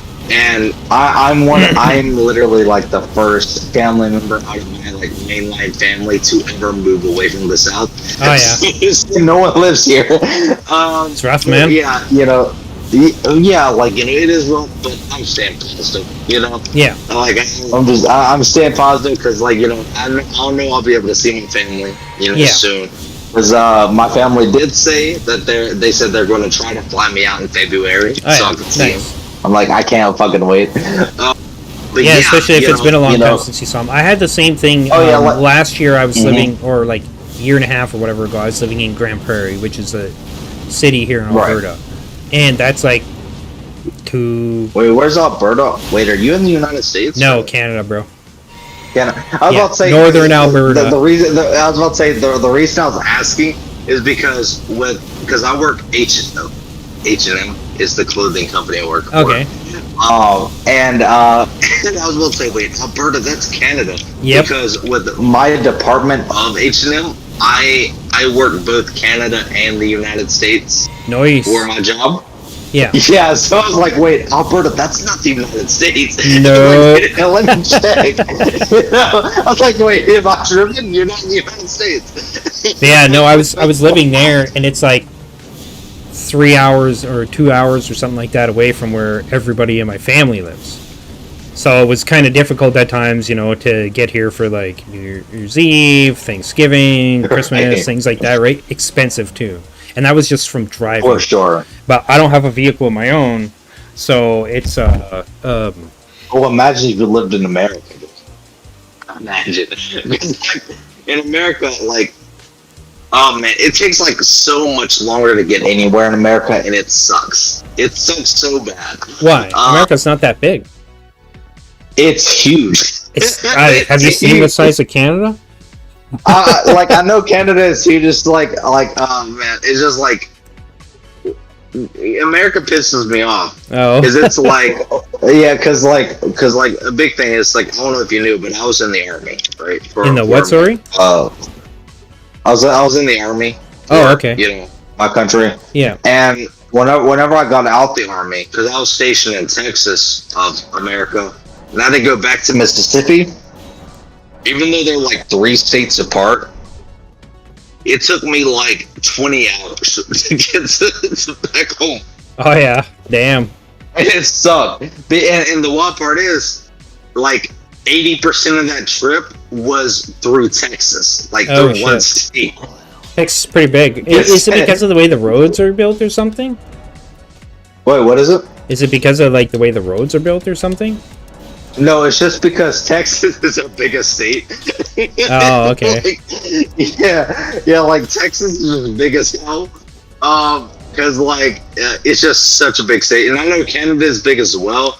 But I don't know why. I just think that like people in Canada don't be traveling often. I don't know why. Like I just get that. It depends where. It depends where you're at, right? Like there's some places like. If you lived in, I guess you could say it's kind of more developed the further east in Canada you go, because that's where Canada started, at least as it is now, was Eastern Canada, right? So like Ontario and stuff. They're way more congested in terms of population and how close like towns and stuff. They're more like for instance, the town I live in, it's only like 9,000 people. And it's considered really? A town. So you live in a small town? Very well, not for Alberta, right? Not for Canada. Really? Yeah, but if you go to Ontario, which is probably the most developed, at least house-wise or whatever, living space-wise area in Canada, because that's like our capital. Is Ottawa in Ontario or whatever. Really? Yeah, because like with me, like, because even though I know Canada is huge, so even though Canada is huge, is most of Canada empty? Not? Yes. There's a lot of open space. Yeah, that's what I was about to ask. It's like, is most of Canada just empty? Yeah, but we do have there's a lot of empty space, or not empty, but like uninhabited space in Canada. Right? Our population right now is about, I think, our whole population in all of Canada is something like 30 million altogether. That's small compared to the US. Canada is, that's small. Yes. So, but that's just the way population. The United States, where it's like hyper dense. Yeah. Yeah. Like even though there are points, like for example, whatchamacallit, like I'm using Texas as an example. Even though Texas is huge, most of it's empty, but the cities that are in Texas are fucking huge. Congested, yeah. Yeah, like, cause like me, like, you know, I went, because I lived in, you know, Fort Hood, Texas. It's like, yeah, it's like, you know, most of Texas is like empty, but the parts of Texas that has people has so many people. Yeah. Like, you know, like there's so many people, and oh man, like, you know, like for example, like driving through Houston, Texas is one of the worst things that I've ever done. But yeah, like, you know, but yeah, like I did not know that like most of Canada was actually empty. Yeah. Like I just assumed that, you know, it was the same as the United States. No. Much. Cause like I'm not good, yeah. Cause like I've never traveled outside the United States, so I just don't have that comparison, you know. Yeah, it's our population is quite small for the size of the landmass or whatever, right? Yeah, the country. Cause it's damn near the same size. Bigger, way bigger. We're way bigger, dude. Way bigger than the United States. I was about to say, like, I said that in a I was about to say I didn't know if that was let's right. See, USA land mass size, I don't know, 9.8 million kilometers squared compared to Canada, which is, oh, what? That doesn't make sense. It says it's 9.9 million kilometers squared. What? Let me look at the map, because that doesn't seem right, man. Where the fuck is that answer coming from? Okay. I mean, if you look at the size of Canada, right? I will take a picture here just to show. Cause that's all Canada too. By the way, what time is it where you are now? It is 2:12 a.m. Okay, so you're literally just an hour behind me. Yeah, it's 3:12 here. Okay, I will show you. This is weird. I don't think that those numbers I was reading are correct, because either way, both the United States and Canada is fucking huge. Yes. So, yeah, they're both pretty big land masses. That comparison on that shit I was looking at was just bizarre, because Canada's land mass is fucking monstrous. Follow-up question. Yeah, this is completely off topic. But how long have you been streaming? 7 months, 8 months, something like that. Really? Like is that your first ever time into like content creation, or? Not exactly, but streaming wise, yes. What got you into like content creation? So back in the day, years and years ago, this was like 7 or 8 years ago, I was playing Dragon Ball Xenoverse 2, or no, Dragon Ball Xenoverse 1, and I made a mod for that game. Because all the mods for the game, I just weren't doing it for me. They weren't doing the things that I wanted to do, right? So I made a one-of-a-kind mod for that game, and then I made videos and stuff. Mod? Well, yes and no. I mean, it's a successful mod. It works perfectly fine. The only thing I couldn't do was, I wanted, because it was a difficulty mod, I wanted to be able to change the difficulty settings for the mod, for the game, in-game, but I don't know jack shit about like software programming to be able to do any of that, right? So that's the only thing I couldn't do with it. But I changed like how items work, like the stats they give you. I changed how enemy health and damage and things like that, the levels of the enemies. They had a similar thing in that game that they have in Skyrim. Did you know that even on the hardest difficulty in Skyrim, so legendary, the highest level enemy you'll ever find, no matter what your level is 50. You will never find an enemy higher level than 50, even when you're like a level 100 I didn't know that. Yeah, so that's what makes the game so goddamn easy. So I took inspiration from mods for Skyrim, how they kind of tweak difficulty and scaling and different things like that, right? The thing is mine wasn't an auto scaling mod. You have to manually swap files, but it's like 2 seconds and you're done. and then you have an increased difficulty. You don't have to worry about like fucking your save file or anything like that up. It's nice, right? So I made videos. I made a video talking about the mod on YouTube. It was like the very first, I think, ever video I put on YouTube, and then that's still on my channel. Let's see. I don't remember what it's called exactly. It's like Hardcore Xenoverse mod or something like that. I was assuming that shit. I would love to see your first video.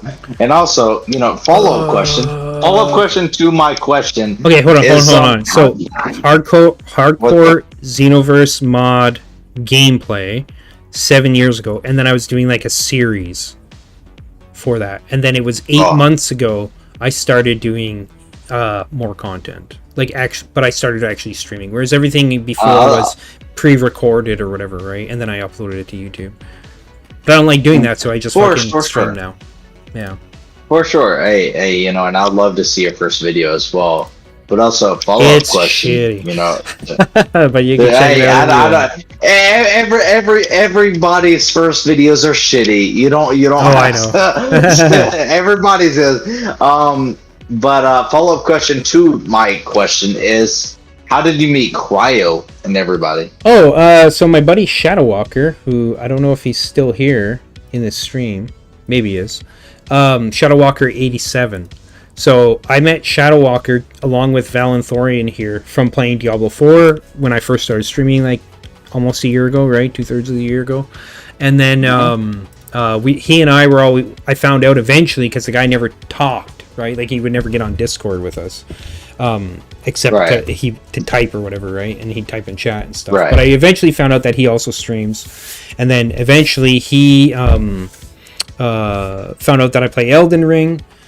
And he's like, well, why don't we play together? And then it was a little bit after that, he found other people. He found Anna Sweets, Cryovision, Pandagirl Gaming Corner, etc., and connected us all together.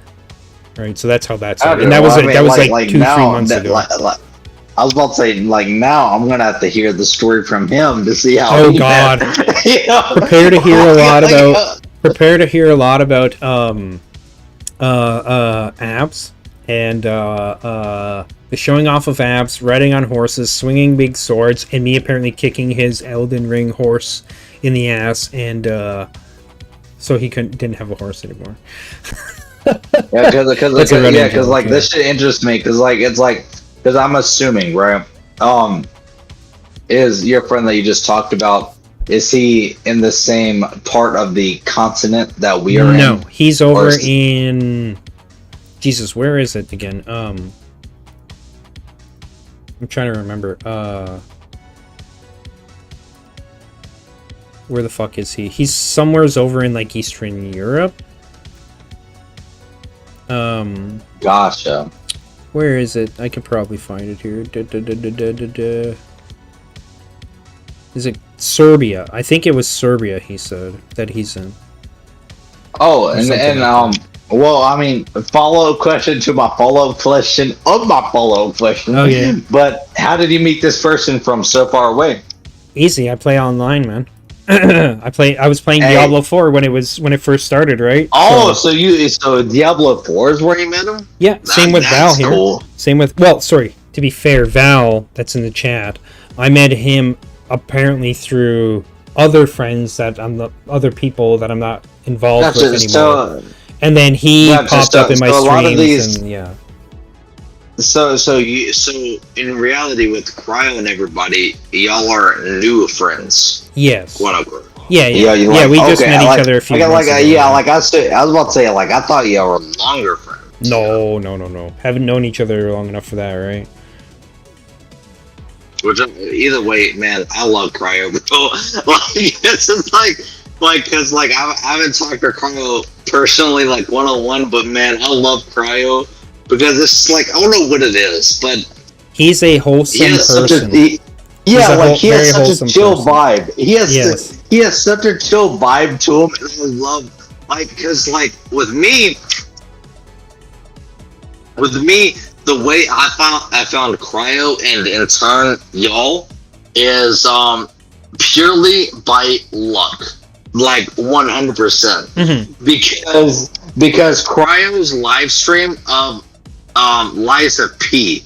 I forget where he was in that playthrough, but one of his playthroughs of Liza P showed up on my recommended while I was drunk as fuck, and I was just like looking through YouTube. Not like I'm being serious. Like I was really drunk, and I was just scrolling through YouTube to watch a YouTube video, and Cryo's live stream showed up on my recommended. Nice. And then and whenever I jumped into a stream, like I didn't say hey or whatever. I made a comment about where he is in the game, and I was like, hey, such and such.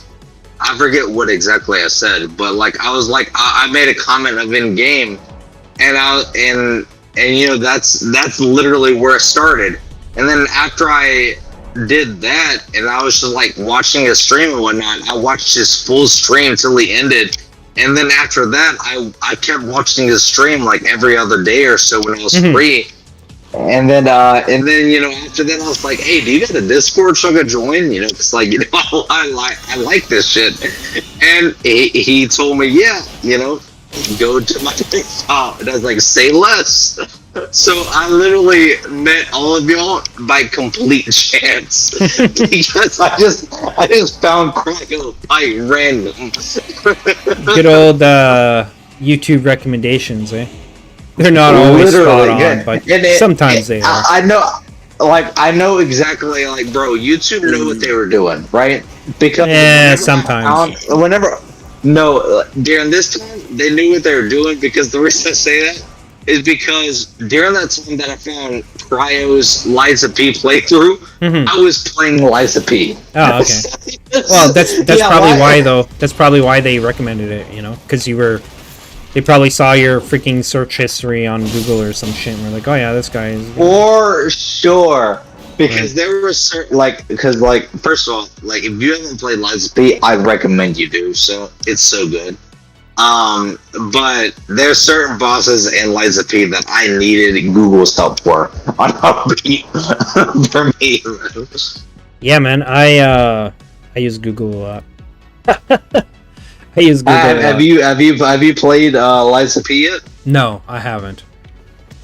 Man, you need to, just because I think it's so good of a game. I mean, yeah, the thing is I've seen things about it. I don't know if the jankiness of the combat is the thing that sets me off, right? That I've heard about. For sure, there's a lot. I will say, it's the closest thing to a Souls game, without it being a Souls game. That's what I'm thinking, right? And and honestly, I don't know if you've seen, but like, I'm excited to see what this company does with this Souls-like combat, because with the end credits scene of Liza P, the next game that this developers are gonna cover is Wizard of Oz. And I'm hyped for it. Wizard of Oz, that's interesting. Yeah, because that one was Pinocchio or whatever, right? Yeah, this one was Pinocchio, and the next one is apparently going to be Wizard of Oz, and I'm like, that's... Pretty cool, yeah. Because with Pinocchio, it was obviously a stretch to make it a Souls-like, but it worked. But with Wizard of Oz, I'm curious how they're going to do that, because I don't know how they're going to do that, I mean, they seem to do all right with that first one, so, or with Liza P. I think it'll be fine. Just think of Liza P, but maybe. I mean, Wizard of Oz is pretty fucking dark as it is, dude. It depends on what characters 100%. They're gonna add in 100%. There and what you're gonna be able to do. Like, I imagine that like the Tin Man and the Lion and the Scarecrow might be like companions that you summon. Yeah. Right. Almost like summoning an Elden Ring or something, right? Yeah, for sure. Like, I know they're going to do it well, because, which, by the way, Liza P was this company's, like, first ever major game. Yeah. Which baffles me that they were able to do so good with their first title. Well, I can imagine it's because they did a lot of studying, first and foremost, about what is actually good for, like, a Soulsborne Souls type game, right? And that's where, if they did their due diligence, then they'd understand what they need to do and what they need to not do.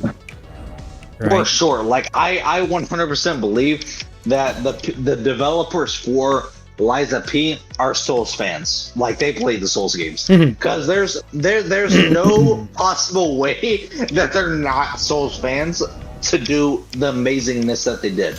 Because, yeah, Liza P has its flaws, right? But also, its flaws aren't horrible. Like, they balance out the flaws with the positives. And, well, that's good. Yeah, and like that's why I do recommend Liza P to anybody. But like, man, like because with them doing Liza or Pinocchio story, which by the way, their story is amazing with Pinocchio. I'm curious about how they're going to change the Wizard of Oz story. You know, I'm very curious. I have no idea, man, but I'm sure it'll be interesting. Me either. I was about to say I don't either, because it's like I've never read these darker versions of these like childhood stories, right? So like I don't know how they could possibly change it, but I would say go read it. Go read it, and then you'll have some idea in comparison to Lies of P, right? Because that is a good story. For the most part, like it's a good story. Yeah, like because like I know all of these old stories, including Pinocchio, have a darker version. That was the original. Yeah, not the Disney-fied version of any of these. Most of those, literally not the Disney version. Like you said, not the Disney version. As far as I know, now to be fair, I don't think there's anything wrong with the OG Disney version of Pinocchio. If they did a remake of it, it'd be terrible. Obviously, but for sure. They're but also like off topic slightly, but the not the live action, because they never did a live action, but they did a live action version of Pinocchio a good amount of years ago. Oh yeah, it was like more realistic. I don't know if you ever seen that version. Nope. More realistic version. Nope. Never seen that like, shit. Oh, you need to look it up, because like that does have a darker Pinocchio story, but it's like I haven't seen it in like over a decade. You know, like it's been I haven't seen it in a long time, but I remember it where like there was a movie of a darker version of Pinocchio, and yeah, it's like, man, like I don't know, because like me in general, I don't know about you, but like I love horror in general, so like with stuff that isn't as happy and go lucky type deal, you know, I'm all for it because I just love horror. You know? Yeah. So well, this is kind of like horror kind of hits in many ways like all the things that you need, depending on if it's a good movie or not, right? But horror generally has it has love. Right, it has people connecting with each other through tragedy and stuff like that.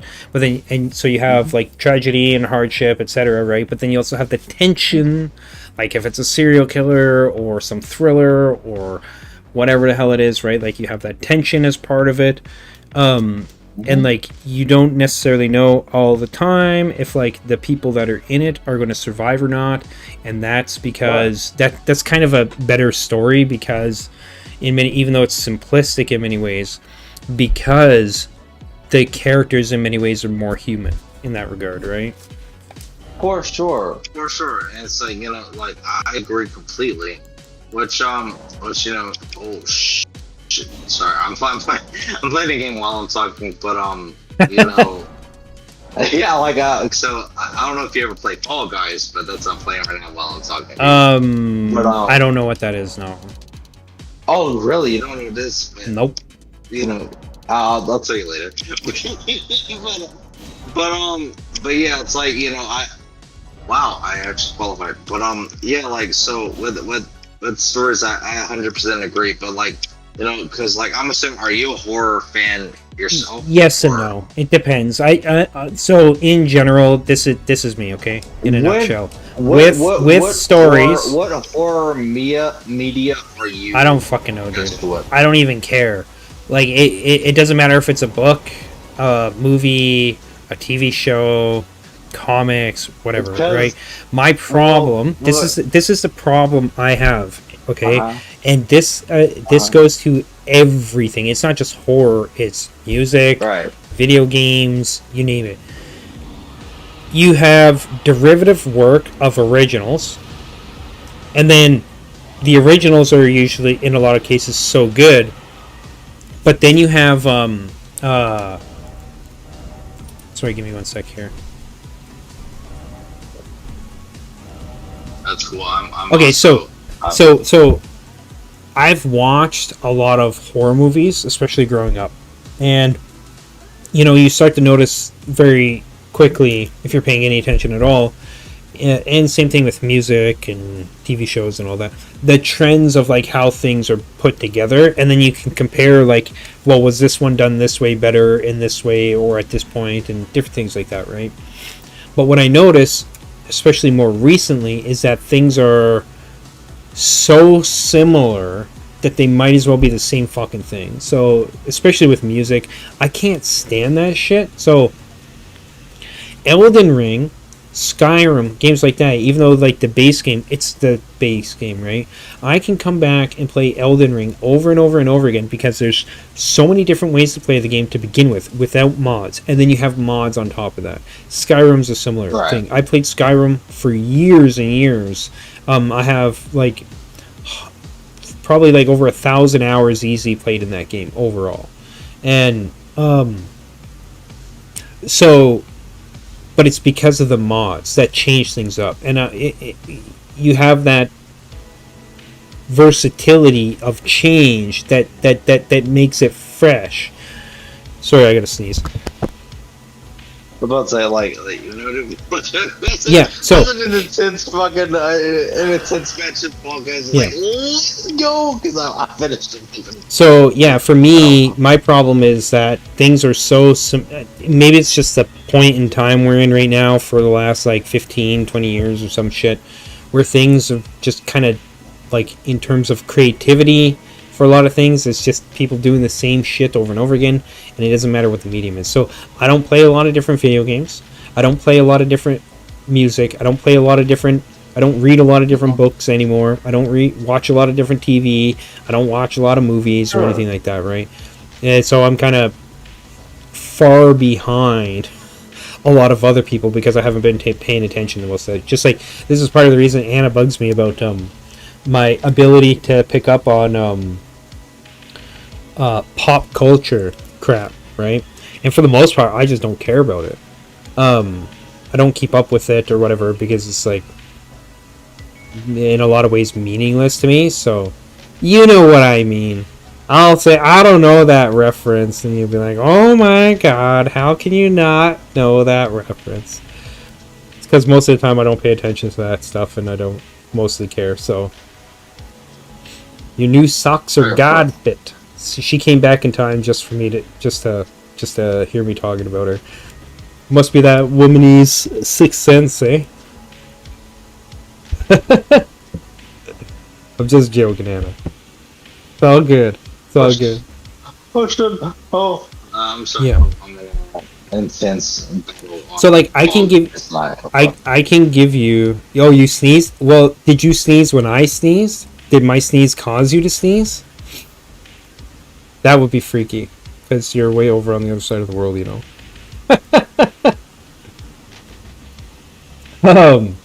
But I can give you examples that I think are good versions of that integrate these things, right? So, I would say in terms of novels, the Dark Tower series by Stephen King. That's his, especially the earlier works of it. His and what's called his. But also counterpoint, not really counterpoint, but it's like what kind of horror does Anna like? I'm assuming. Are you talking Anna right now? She's in chat. Yeah, I don't know. Anna, do you like horror or no? I was about to say what kind of horror are we talking? You know, because there's different kinds of horror. Yeah, I know, dude. I've seen pretty much all kinds of horror. She likes horror, just not gore. So probably more like thrillers and stuff, right, Anna? Gotcha. So actually, I'm gonna pull up psychological and atmospheric. Yeah. Gotcha. I'm gonna pull. Yeah, up I mean, you could stream even just pop out I think. Just so that I can see. Shit. Yeah, because she's in the chat there. Yeah. I was about to say that. That's why I'm just gonna pull up your stream. Yeah. See, in a lot of ways, I like also psychological and atmospheric stuff more, but I do like the occasional gore because I'm a dude. I like to see seeing villains and especially monsters and stuff like that being brutal because that's what makes them monstrous, right? The reason. Oh, my bad for interrupting. I didn't mean to do that. It's all good. Yeah. Okay. I was like I didn't want to sound rude, but the reason I was asking, Anna is, oh man, why am I getting hiccups right now? Fuck. But it's because recently, because I'm decently new whenever it comes to book horror, aka reading a book type horror. Yeah. And I whenever I started reading book horror, I didn't know there was multiple levels to it. For me, my friends, their names is Aisha and Haley, right? Yeah. And they told me I'm not allowed to pick horror books for myself. What? Because so I'll explain. The reason why is because I accidentally dove into the deep end whenever it came to the horror novels. Okay. Where the super fucked up stuff, right? Because with Anna, she's saying that she doesn't like gore and like you said, it seems like you Anna like the thriller type of horror. No. I was saying I also like that. Anna was saying specifically she likes horror, just not. Yeah, I was about to say Mm-hmm. with Anna's preferences, I can tell that she is more of a thriller type horror than the more extreme stuff. With me, which obviously I'm not gonna say everything that happens in this book because you're streaming and it's TOS violations. Yeah, well, what book is it? What book is it? What's it called? It's called Playgrounds. Playgrounds? It's called Playground. Not Playgrounds, but Playground. But the reason, because I can use acronyms, but I didn't know that these heavy topics would be involved. But it was it's very big on gore, but also it has a and I even told my friends this feels illegal to read because I hated reading it because I did not know that it was this bad. But it has a CP scene. Oh, what? Do you know what I mean? I don't know. I'm about to say, do you know what I mean by I'm assuming there's some fucked up shit in there, right? So we don't need to. We don't need to mention that shit. Yeah. Right? Because I don't want to. Yeah. But I get where you're coming, especially because it's one of those things where it's so fucked up horror that it's at that point it's not enjoyable horror, because it's just that messed up. Yeah, so that's all. Yeah, I guess so. For me, I'm able to watch a lot of different shit, brutal stuff, and I can separate myself from it. Part of what makes stories good for people is we relate to them. Sometimes though, when people the more easily a person can relate to a thing personally, the harder it can be to. There's some stories, for instance, and I'm not going to go into any details here because I don't want to freaking talk about it. But there's some stories that I have a really hard time watching. Why? Because specifically it hits home really fucking hard about that's very relevant in terms of my life and stuff, right? But in general, some of the hardest things I would say for any reasonable human being, any decent human being to read is stuff regarding children. So here's a recommendation. Check your. I was about to say check your inbox on Discord. That's. Oh, okay. Yeah, that's that's what I thought. Yeah. You meant. That's. Right. I was about to say like because it's like that's why like even whenever enjoy your dinner, I was Anna. reading it. And Merry Christmas. Hey, Merry Christmas, Anna. You know, I hope you have an amazing rest of your night. You know, have a good Merry Christmas. But yeah, like Matt, what like with this book, before I bought it, because I bought it on the Amazon Kindle store where I could read it digitally. Yeah. Because like I heard this book was very messed up, right? But obviously, you know, I didn't hear how messed up it was. Yeah. And whenever I bought it, I was like, okay, this doesn't seem so bad. But then until later, the part that I inboxed you about happens. Yeah. And it's like that. This doesn't make the book enjoyable at all. Yeah, I mean, like I love horror, but it's like you're doing shock value to be shock value type. Well, deal. it depends on how it's put forward, right? So here's right in terms of Dungeons and Dragons. This is something I would never say for anybody to do, right? So say something like that happens. For instance, I had like brutality to children. I was going to say is one of the most horrific things that decent human beings can't stand to deal with. Like, it's not that they can't stand to deal with it. It's you don't want to see that because it's even if you're a childless individual, like children, man, and having horrific shit happen to them, right? In general, right? You get a certain response from people, right? And in one of my games, specifically because the person I was playing with, because we were doing like one-on-one game or whatever. He trusted me, and we've known each other since we were kids, like literally since we were like 12 years old.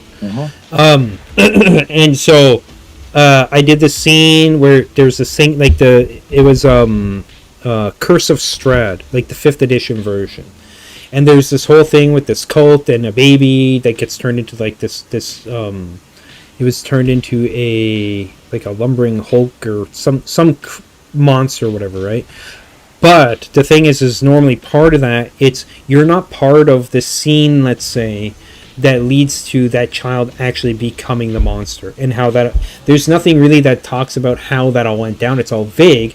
And in general, when you're playing a game, and in a lot of stuff, you want to be kind of vague about it, like kind of fade to black moment, right?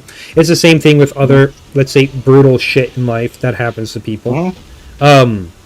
But what I did in that case was I actually went through, I was like, no, you're actually here for when they're turning this child into this thing and how that all went down. You're part of that. And it was like, right? But it wasn't like, I didn't like go into, let's say, exquisite detail or anything like that. The only time you would ever do that, I would say, is 1A, because you're grossly going for, kind of like you said, for shock value, or B, you're actually teaching a lesson. Or trying to bring awareness for something to some people, right? And horror can be a good way to do that, but it depends on how it comes across, right? A good horror book by Stephen King is called. Well, it's not under his name, Stephen King. It's under whatever the hell his pen name is. It's called The Long Walk. That is a wild freaking story, I tell you, man, because it's this like alternate version of the United States where children, when they reach a certain age threshold every like so many years, it's almost like, think of like the Olympics. That's how it's treated, is something like the Olympics. But instead, the long walk is you start from like the west, it's either the west coast or the east coast of the United States, and the purpose is to move, and apparently it's due to like something like overpopulation and something else and war and who knows what. Their kids, when they're teenagers, have to walk from one side of the United States all the way to the other. Non-stop. They're not allowed to stop. And get this though, like, it's not like, oh, if you stop, like, you're out of the race. Whoever wins also, they incentivize this by saying, because there can only be one winner, so there's like thousands, millions of kids, etc. that are part of this. Whoever wins gets like millions of dollars, and them and their family are set for life, kind of thing, right? But Yeah. if you can't make the trip, guess what happens? You literally get a bullet to the back of the head. You have soldiers and tanks and Humvees and different shit like that, and planes and different stuff like that, tracking you, following you along the road. And if you falter, they'll be like, you know, in wrestling when they're like, oh, they're counting like 1, 2, 3, right, doing the 10 count to see if you're out, or like boxing or something like that when you get knocked out. It's like that. And you get one chance basically to get the fuck back up and keep moving. And if you don't, that's it. They will literally just, and this shit is broadcast live continentally or whatever, like throughout the entire US. So It's like a sport, like right? It's fucked up, like, man. in a sense, it's kind of like the Hunger Games. Yes, It's think the Hunger Games, but all children, right? And here's the thing: is the kid? It's from the perspective of one kid that this is all taking place as he's part of the long walk or whatever, right? But a big part of it is these people, similar to that book you were just talking about. These kids, they go into it, not knowing what to actually expect. Like it's like how to put it? Children are naive to the world, right? And even if you tell children something, they're not going to understand it till a lot of times they experience something themselves, or so in the case of the Long Walk book, like people don't understand what it means to be like psychologically put through this shit. Exactly. Just to earn like $1 million bucks or whatever, right? But especially the kids. And what's even more fucked up is that the parents, or it's like, oh, that's not my kid going through that. It's all cool, but it's always. I think there's like a part of the book where like the parents of the kid, who's the main focus, or his perspective is like, well, here's another thing. It's also, you're drafted into it.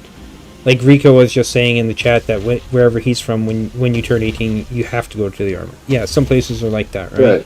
I think it's South Korea is like that. A lot of Asian countries and stuff like that are like that, right? And even when people, like parents of kids, even sometimes when they're ones who went into it themselves, maybe they're like, well, but you could get the $1 million or whatever, like the prize money, and then we're all set for life. It's like, oh, for the greater good, and it's like, but at the cost of your child, literally at the cost of fucking your child up for the rest of their life if they survive it. Yeah, right. And it's like, well, oh, which also, before I continue, are you still streaming? Mm-hmm. Yeah, so keep Gotcha, things okay, PG. Yeah. Yeah, Keep things PG. yeah, I was about to say, the reason main reason I was asking is because, you know, like, I do want to talk about the book that I'm talking about, but I'm scared, like, because, like, I'm scared it breaks TOS. Oh, it does. If you're, there's a lot of stuff in there. If you were to talk about it, it would. Yeah. Right. Yeah, I imagine just from, especially since it has to do with kids and stuff, right? It's So one of those things where it's like, I haven't picked up the book because like I read the part that I'm thinking, like, that I'm talking about. I read it a couple of days ago, right? Yeah. And it was so fucked up that I haven't picked up the book since I finished it. Yeah, it scarred you, bro. Like in part, like I'm gonna finish it because I bought it because I bought the book on Amazon Kindle, right? Yeah. So I paid for it, so obviously I'm gonna finish it because even though my friends are saying they don't recommend me finishing because like the Playground book that I'm talking about, it is known for it being messed up. Yes, obviously. It's like one of the notorious books. Yeah. Whenever it comes to the horror genre. Yeah. And, you know, and I found out about it because of TikTok.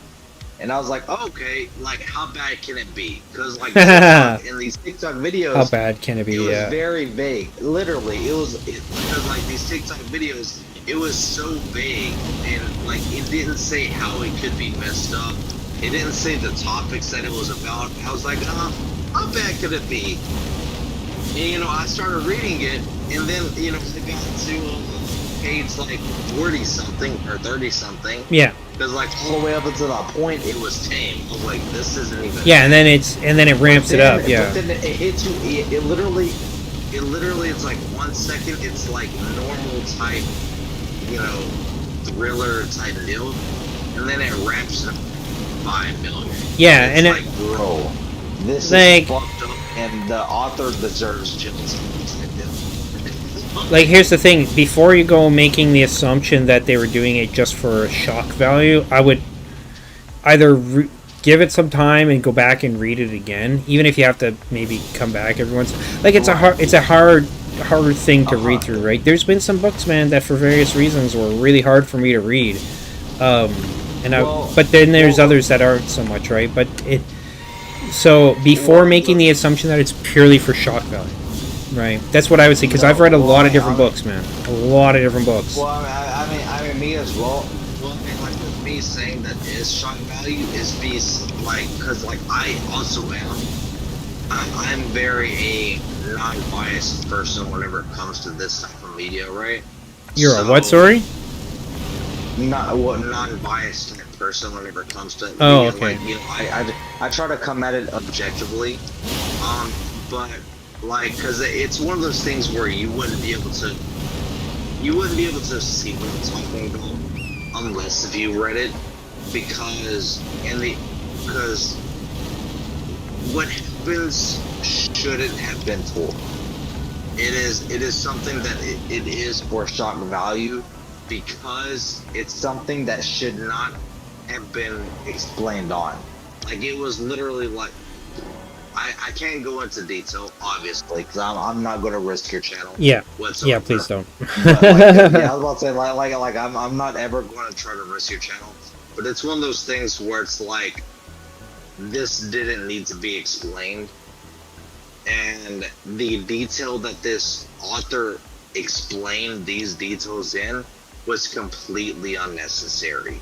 It's one of those things where it's like, if you read this book, you would know what I'm talking about. But if you haven't read the book, you wouldn't. You know what I mean? It's literally that. It's like, it's that bad that you wouldn't know how bad I'm talking about unless if you read the book yourself. And that's what's fucked up about it, because at the cover and everything, it makes it look like, oh, yeah, there's going to be children in danger, because it's a dangerous playground. That's what it's advertised as, right? It's a dangerous playground that these children could go to. But then there's these, like, for no reason at all. Literally, I promise, no reason at all, CP scenes in the book. And it's not necessary. So, like, it just sucks. It sucks because I was loving the book up until that point. And after that point, I'm like, this is dog shit. Because, like, that's not necessary,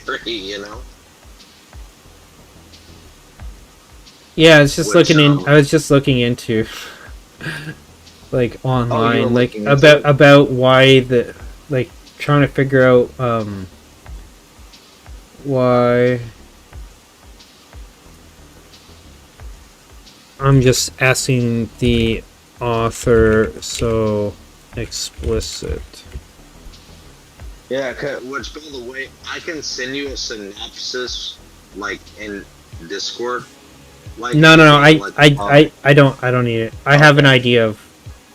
Okay, I was gonna say, because, like, the reason I say that is because I started reading the book 2 or 3 days ago, and, one of my friends who is a book lover and loves, like, pretty much reading every day, I told her about it, and she knew about the book, but she never read it herself because she heard how fucked up it was. Yeah. So but she was like asking, because, like, I told her, I was like, this part I don't even want to repeat because of how fucked up it is. Yeah. It's shit that shouldn't ever happen, like, and it's tell me. Here's the thing. It's things that shouldn't happen, And it's this is kind of I don't really necessarily feel comfortable talking about it on stream any further, honestly. Oh no, I completely understand. But and mostly because a lot of times what happens, this is my experience with people, as they talk more and more about a thing, then the chances are that they slip up in some fashion, right? You know what I mean? So the last thing I will say is about it is it seems like, for whatever reason, because I was just trying to look to see why the author made this book, and there's nothing on it. It's all speculative shit by people that read the book or have heard of the book, that kind of thing, right? Because it's a very infamous book. So then there's, I mean, a person could assume malicious intent on the part of the author, but a lot of times people are writing about things that deeply affect them. It could be like maybe this person saw a bunch of shit about or is trying to bring what would you call it in general, awareness of, say, child abuse, various forms. I've seen some fucked up shit about kids, man. Like there was a kid that was what was his name? I think he might have been Canadian. I can't remember, either a U.S. kid or a Canadian kid who was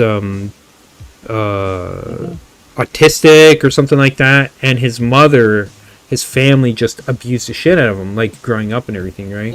He was the kid with no name. Like you could Google that, and it's like the kid with no name or something like that, right? Yeah, and it's like kids like that's the thing, right? It's like, obviously from the jump, kids are all taught like that's, you should never bring up kids, right?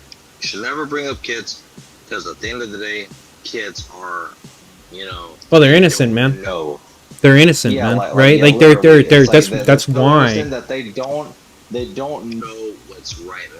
Yeah, well, it's no, I wouldn't say that. I disagree with that. Kids fundamentally know what's right and wrong for various reasons, but well, I mean, like they don't know what's right and wrong when it comes to the adult sense of things. Oh, I think that's not true at all. I think that kids fundamentally know on some level that when shit is happening, that it's not right.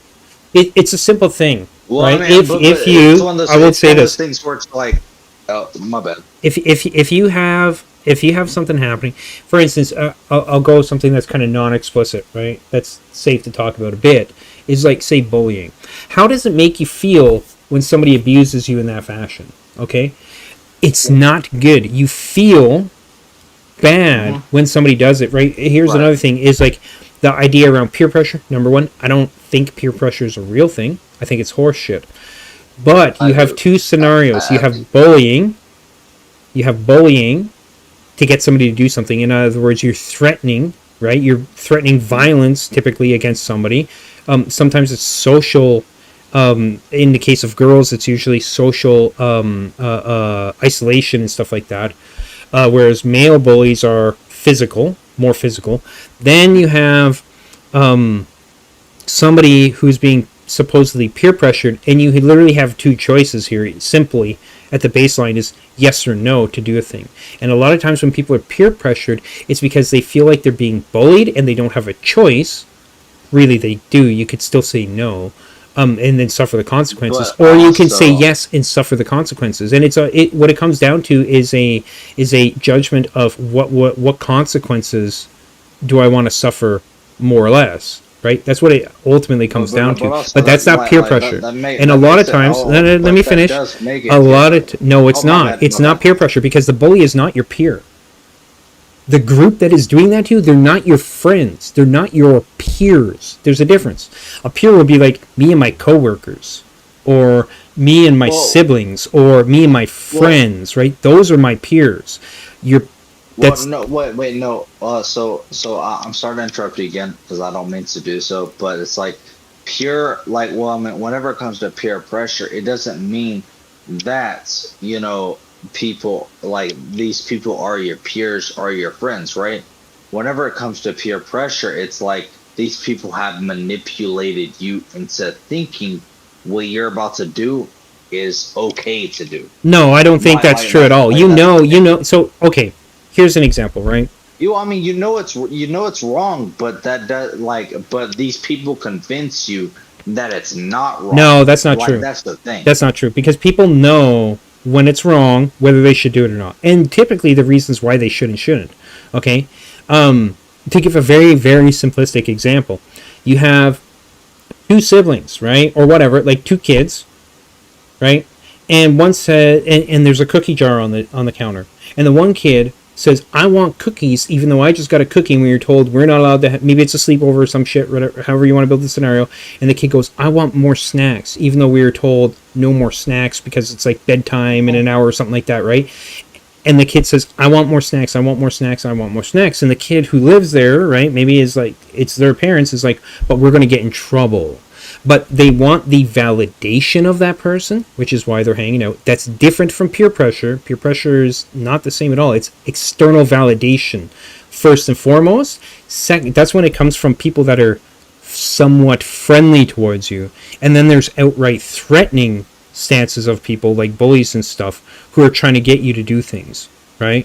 So when you know that you're about to do something wrong, like the kid that says no, what are the potential consequences of saying no to that kid, right? That varies. You could have the kid go, oh, okay, yeah, well, okay, we won't do that, right? Because we don't want to get in trouble. Or it might be that kid goes, well, I'm not going to be your friend anymore.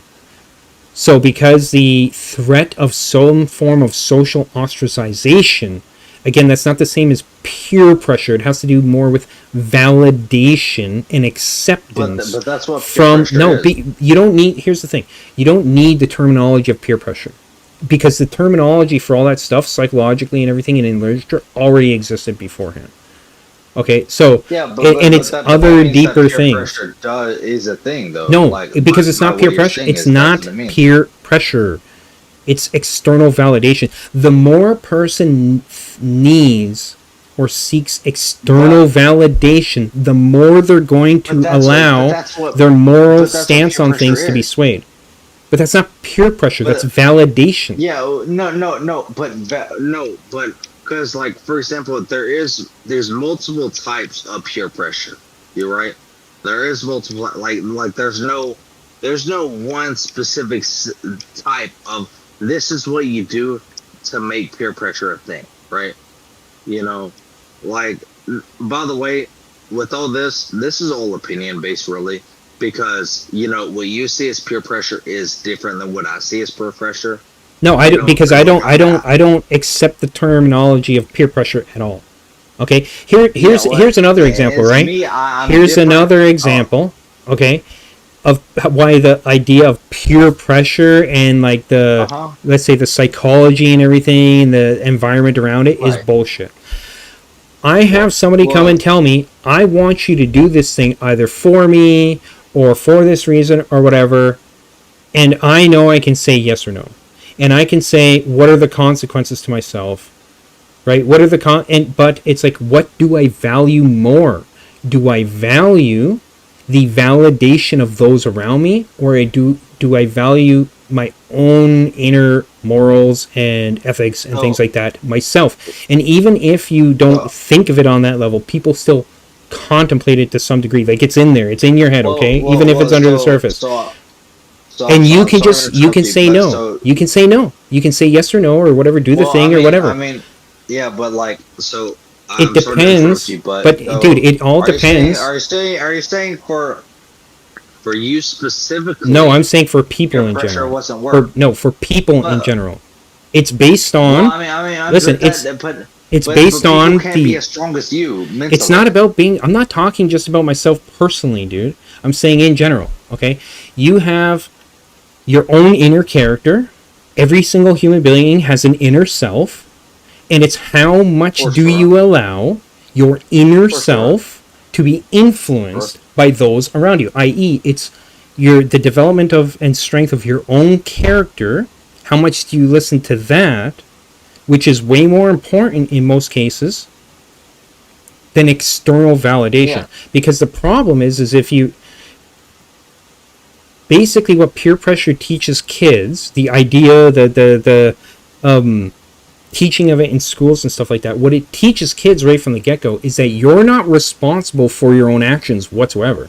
It's the group. It's the. I personally don't think that's true. But that's how they teach it. That's how they teach it. That's what they teach. Is that peer pressure? I don't know what that. I was about to say I don't know what they're teaching currently in schools, but also it's like, no, the very idea,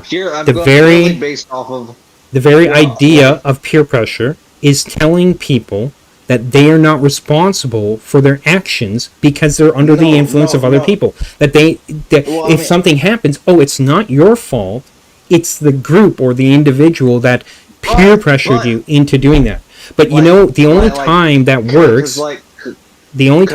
dude, is when a person, for whatever reason, values external validation from others more so than they agree with their own inner voice, essentially.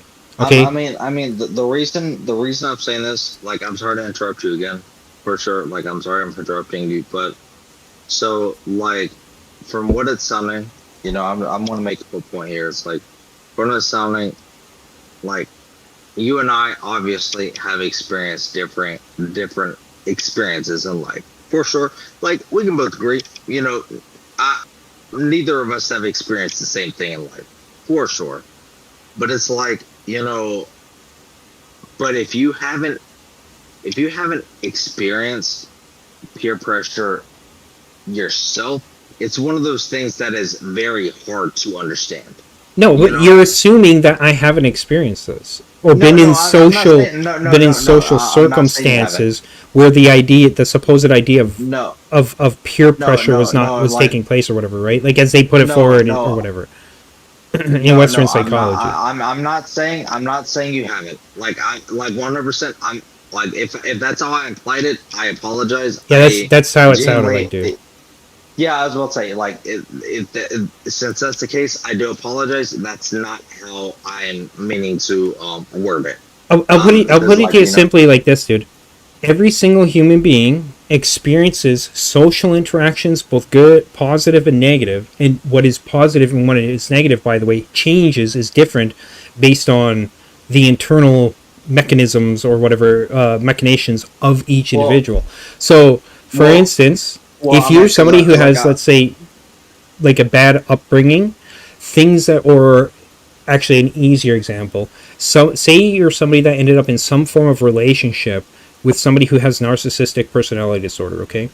What you view as positive reinforcement in your life is not proper. It is not healthy. It is fucked up and it depends on how long you've experienced that for with that individual that's got narcissistic personality disorder. Your response to positive and negative things in life is different because of whether it's your upbringing, or your experiences later in life with somebody like that, for instance, right? That will fundamentally change how your wiring works. But that would be considered peer pressure. No, it's not.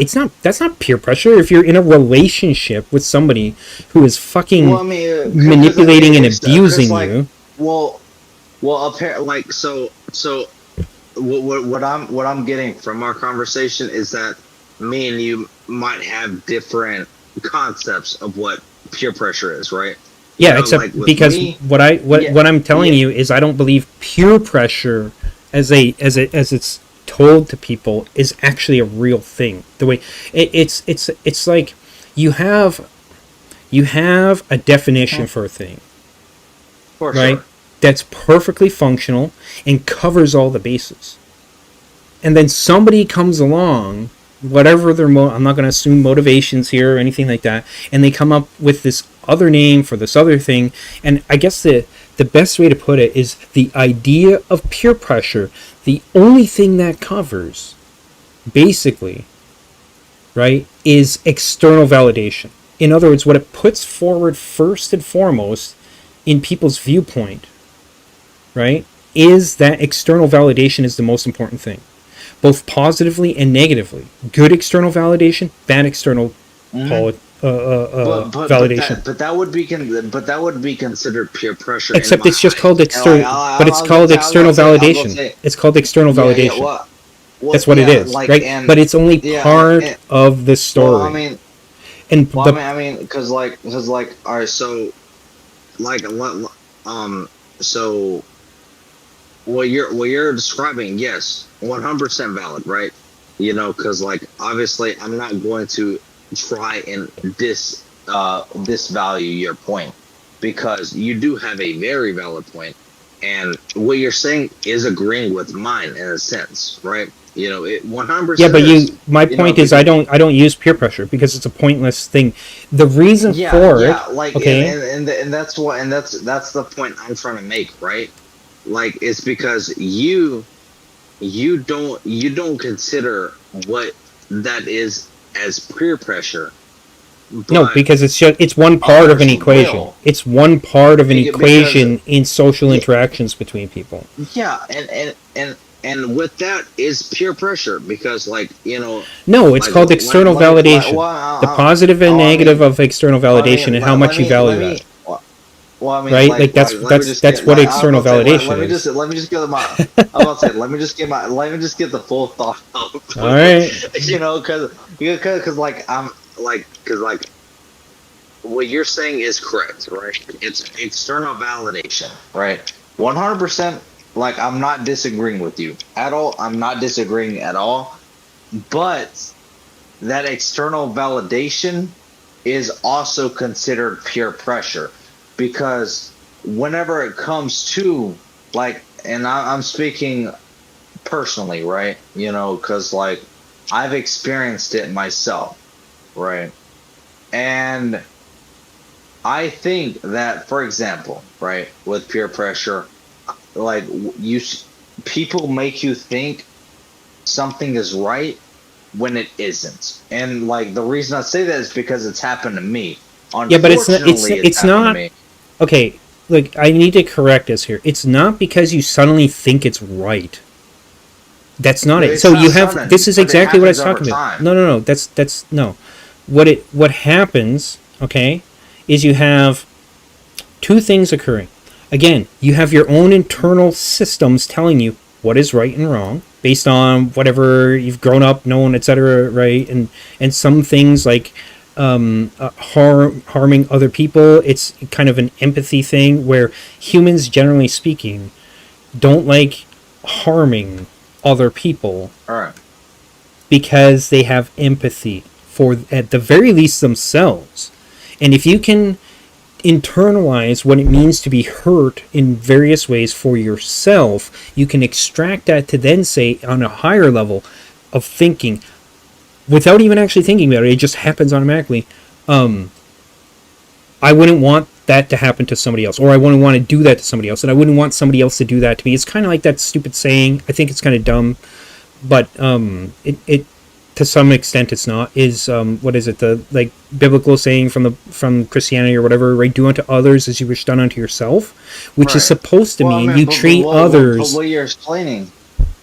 But that's not. That's not peer pressure. That's not. Like, peer pressure is a thing, though.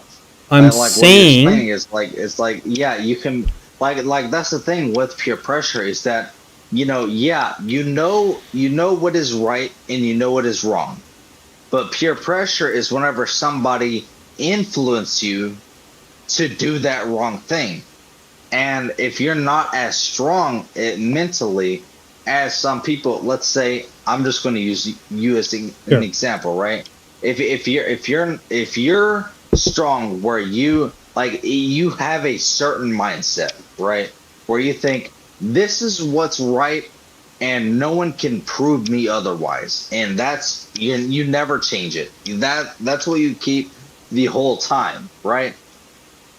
With you, and let's clone you for a second and say this person also thinks that exact thing that you think. Let's say, very big hypothetical. Let's say you're a hardcore Christian, where you think the biggest of Christian moralities, where you think no sex before marriage, blah blah blah, right?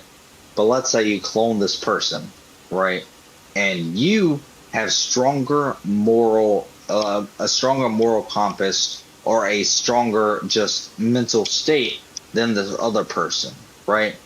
you're obviously going to be less influenced by someone trying to tell you this is not the way to go. You know, like this is what you shouldn't believe. You know, if I tell you, oh, you know, you can actually have sex before marriage, blah blah blah. You know, it's not a sin. It's not worth it. You know, obviously you wouldn't budge, right? You would say, you know, you're wrong. You know, sex before marriage is wrong. By the way, I'm just using this as just an example. I don't mean to bring it as like religious. I'm just using this example. But then, you know, I tell this other person, you know, oh, sex before marriage, it's completely okay. You can do what you want. You know, it's nothing's going to happen. But this person's going to, like, he's a lot more mentally weak, and he believes here's what I'm but saying. why I need to know, for instance, in this not hypothetical, why would the clone of me be mentally weaker than me if he's an exact clone of me? No, like the only circumstance that works is if his circumstances are different. You know what I mean?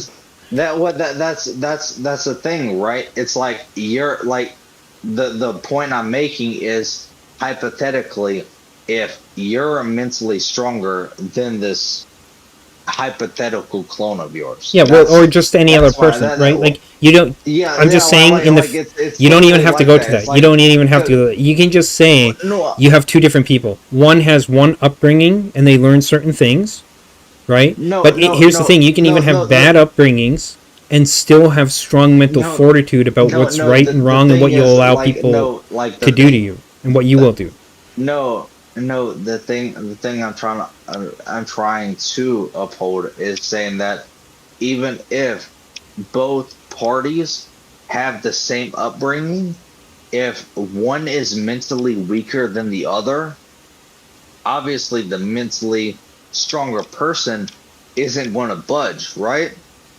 Like that's well, maybe it depends. It depends on the circumstance. So you have because well, I mean, every that's the circumstance that I'm mentioning, though. So the question would be is why would two individuals raised in the same environment with the same teaching have different mental fortitudes or whatever you want to call it, right? Like, let's say it's actually called strength of character, right? Because that is possible. Sure, because like, but even then, the reason I say that is because with my mental fortitude and my mental and like my thoughts and processes is different than the people of my family, right?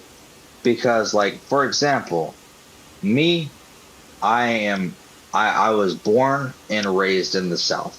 I was born and raised in Mississippi and Alabama of the United States, right? Okay.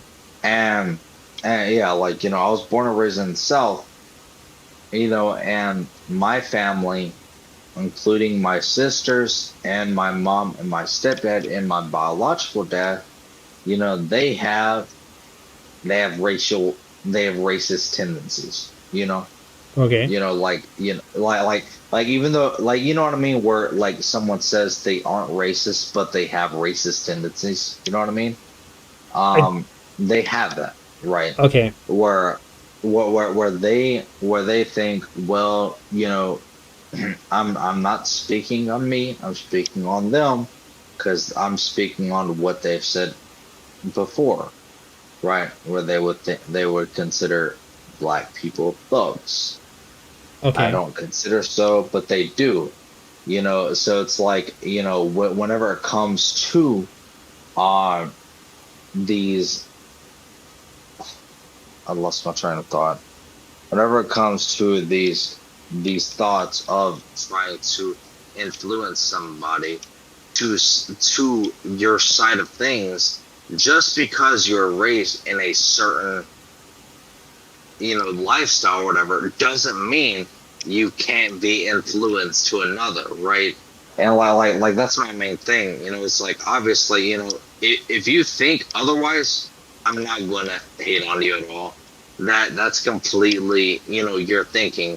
But also, it's like, you know, it's just one thing that I can't help but think is a thing, You know what I mean? Like, I know I'm bad at worded things, but it's like, you know, it's one of those things where I feel like maybe we could agree to disagree. Well, okay, look, I'll put it to you this way, dude. I'll put it to you this way, okay? In your circumstance, maybe that'll be easier for you to understand what I'm trying to get across here, okay? First and foremost, this is the interaction you have. You have your family who behaves and maybe thinks, and I think you're maybe putting some assumptions into how they think. Okay, that's typical for a lot of people. They extract from themselves to others and look back, and and we generalize as human beings because generalizing is easier. It helps us do things quicker, navigate the world in general quicker. But the downside, because there's always a positive and a negative to pretty much everything we do as humans, okay, is the negative is that when you generalize. So now if I was to say this group of black people are thugs, would you tell me I'm racist for saying that?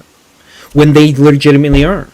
Like, are they a group of people who commit a lot of crimes and cause a lot of problems for a lot of people and act like thugs? That's not me generalizing to... That's different from somebody generalizing to say black people or all black people are thugs or something like that. You know what I mean? But there's a distinction there. And I'm not accusing you or whatever. I'm just saying, like, this is kind of the two things, right? Like I'm not... Yeah, I was like... So... Like I gotta tell with this type of discussion, it's one of those where it's like, you know, it's definitely talking about different mindsets, right? 100%. It's you know, how someone's raised and how someone thinks is what this mindset is. But yeah, like, in part, you know, for example, like in your example, no, if you're talking about a certain group of people that are, you know, fit the description of thugs. No, I wouldn't consider them thugs, but you know, also like the. But why don't you? Why don't you? That's an important question. Is the why? Like, why don't you? Right? I mean. And I'm not asking you necessarily for specifics here or anything like that, dude. I'm just saying, like, you got to think. Why do I see that differently? And in a lot of cases, so I will speak from personal experience here with this in general. Okay, is what I noticed. Is that people generalize things on a wide level, everything in the world, okay? But until they experience, whether it's through interacting with a certain person or through their own personal life experiences, etc., that's when your mindset or whatever on some given thing can move from, say, maybe generalization, where you generalized before, and now you see the distinction. Oh, all black people are thugs, to no, some people are thugs, right? There's the inability. Some people have the inability, or they lack the skills or whatever to distinguish things from generalizations, right? Next, regarding that, the reason I gave the experiences that I mentioned is because, like, obviously I did not tell you the experiences with my family. Yeah, and I don't want you to, like, expose, because I'm still streaming here. I don't want you to expose yourself or whatever here. Like, I'm just trying to.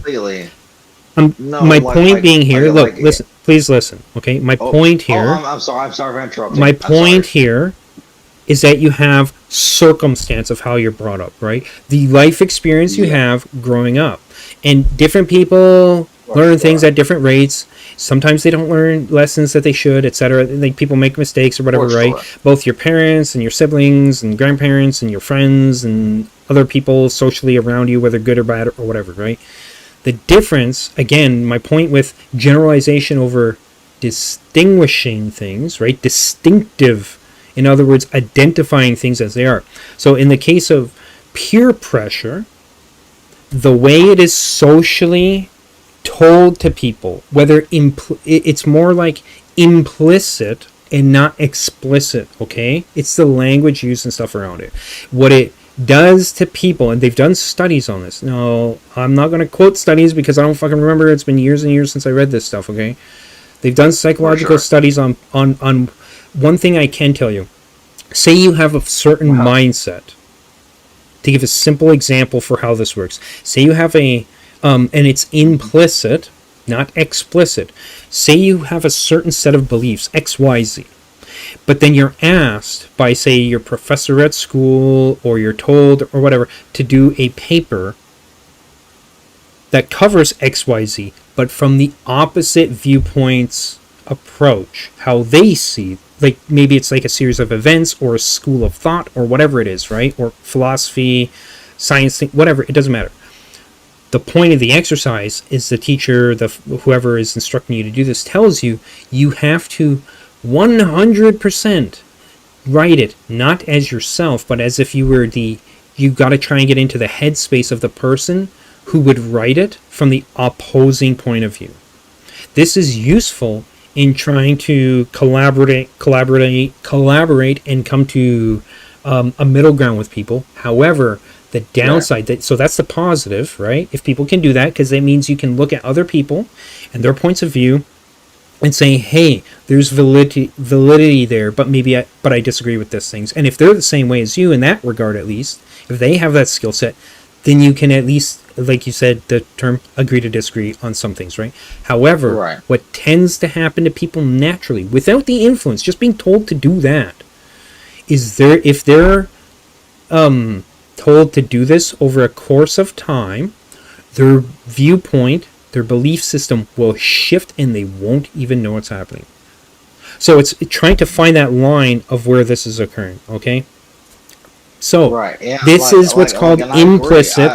That's implicit. That's implicit and not explicit. So my point with the whole idea of peer pressure is implicitly what it teaches human beings. Because what is peer pressure supposedly, right? It's the group of people around you, or one plus people around you, telling you to do something, trying to get you to do something, whatever. And because it's external to you, it's basically not your fault. Now, you could say that the idea behind peer pressure and everything is not that, but that's what it teaches people, is that it's not your fault. Let me finish. I'm not done. That's the implicit thing that people pick up on as part of, let's say, the experiment of peer pressure. But part of the problem here is that's literally only part of the equation, which is external validation. And it's what it teaches people more than anything else, even if it's like the lack of responsibility, let's say, for your own actions, say yes or no or whatever, right? And accepting consequences. It's that you're not in control of a situation, okay? Or at least of yourself, which is a bad thing. So what that does is mentally it externalizes everything outside, boxes you in, but in a bad way, and then everything's on everybody else, okay? The other thing, what was it I was trying to think of here, was that but now imagine you have a whole bunch of people that behave in that fashion. So now the bully says, well, I'm peer pressured or whatever, right? Because I was abused by my dad or some shit, right? This is how I was raised to behave, so I think it's the right thing to do. They know that it's actually not right to treat somebody else like that, but they do it anyways. Yeah, right? but that's the thing about peer pressure, though. It's that, like, even though they may think that, oh, this might be wrong to do. For example, like I'm going to use myself as an example again, just because, you know, using myself is a lot easier as an example, you know. But it's like, for example, whenever I was 15 years old, right? You know, I lived in Mississippi, Christian heavy family, but, you know, like, I was peer pressured into doing weed, which now obviously I don't think weed is bad, but at the time I thought mentally that, you know, oh, weed is bad, you know, weed is going to make me go to hell type deal. But it's like, you know, like, that's the thing. It's like, yeah, what you're explaining personally, it's like, that doesn't mean that peer pressure doesn't exist, because you know, people will still think these things, and they will still be influenced for these things. And it's one of those things where it's like, yeah, you can believe that peer pressure isn't a thing. No, what I But- believe is but that you're what people say explaining- about peer pressure is literally only part of the equation. Okay, so you're ignoring the fact. You're ignoring the fact. You're ignoring the fact that you have yourself. You know it's wrong. You have somebody else supposedly peer pressuring you, i.e., you have the external validation factor of at least one other person telling you something. But then you have to ask yourself. You have to ask yourself. No, it's external validation. Why are you accepting what they're telling you to do? Why are you doing what they tell you to do? You have to ask why. What peer pressure is. That's not peer pressure. That's that you're seeking. If you value more. Pressure. No, it's called external validation. It's not peer pressure. It's external validation. But external validation, peer pressure, if you want to use that word, those words, okay, they're part of an equation. It's not a thing unto itself. That's the problem I have with it. No, it is like external validation in itself is peer pressure. Not like that's the thing. No, like, the idea of peer pressure is like- taken from the valuing of external validation. The core is external validation. So why even bother calling it peer pressure? Why even bother call it peer pressure? Because it only focuses on the external. Wait, no. So external validation does equal peer pressure, but peer pressure doesn't equal external validation. No, that's not what I'm saying at all. What I'm saying is that peer pressure is completely useless. You don't need it. Because it only covers it. You think it's not useless, but it exists. External validation exists. Peer pressure as a whole is like taking. You have social pressure or external validation, and then you have internal validation, and those things are a lot of times opposing forces. Right. Take a brother. Oh, You want to go to a movie. He wants to go to a movie. You both together want to go see a movie. How are you going to decide where to go? Now, the person who, let's say you both equally want to see the movie you're vying for, right? Like, let's say I don't know, like fucking some cartoon, an anime flick versus like a horror movie or some shit, right? The factors that go into who wins out in that social engagement of the agreement of where you're going to go varies, and it depends on how much people are willing to stand for what they value. So if you value, say, the anime movies or movie more than the horror stuff for various reasons, but you give in even though you don't really like the horror movie, it's because you value the person, the externalized validation of the other individual more than your own internal values. You see what I'm saying? Peer pressure ignores that. Peer pressure only accepts peer pressure only accepts the external validation part. That's the problem with it. That's not true. Yes, it is. That's not true. Like that's factually not true. Though. Like whenever it comes to peer pressure, what you explained just now, whenever it came to the movie comparison, that is peer pressure. Like I gotta, like for example, let's say me and you are brothers, right? You know, you want to see the comedy, I want to see the horror movie. I gotta peer pressure you into seeing the horror movie, you know, and that's my point. Which obviously, with this discussion that we're having, which by the way, I don't consider an argument. I literally just consider a discussion. I consider it a debate because I fundamentally disagree with you about what peer pressure is or whether it even exists at all. So, I mean, because also, whenever I say discussion, I mean debate as well. Yeah, you know, I'm just saying that, I was about to say, whenever I say this, is I don't want it to make it seem like we are having a heated discussion, aka an argument, because I don't think we are. I think we're just having a discussion on our different viewpoints whenever it comes to this situation.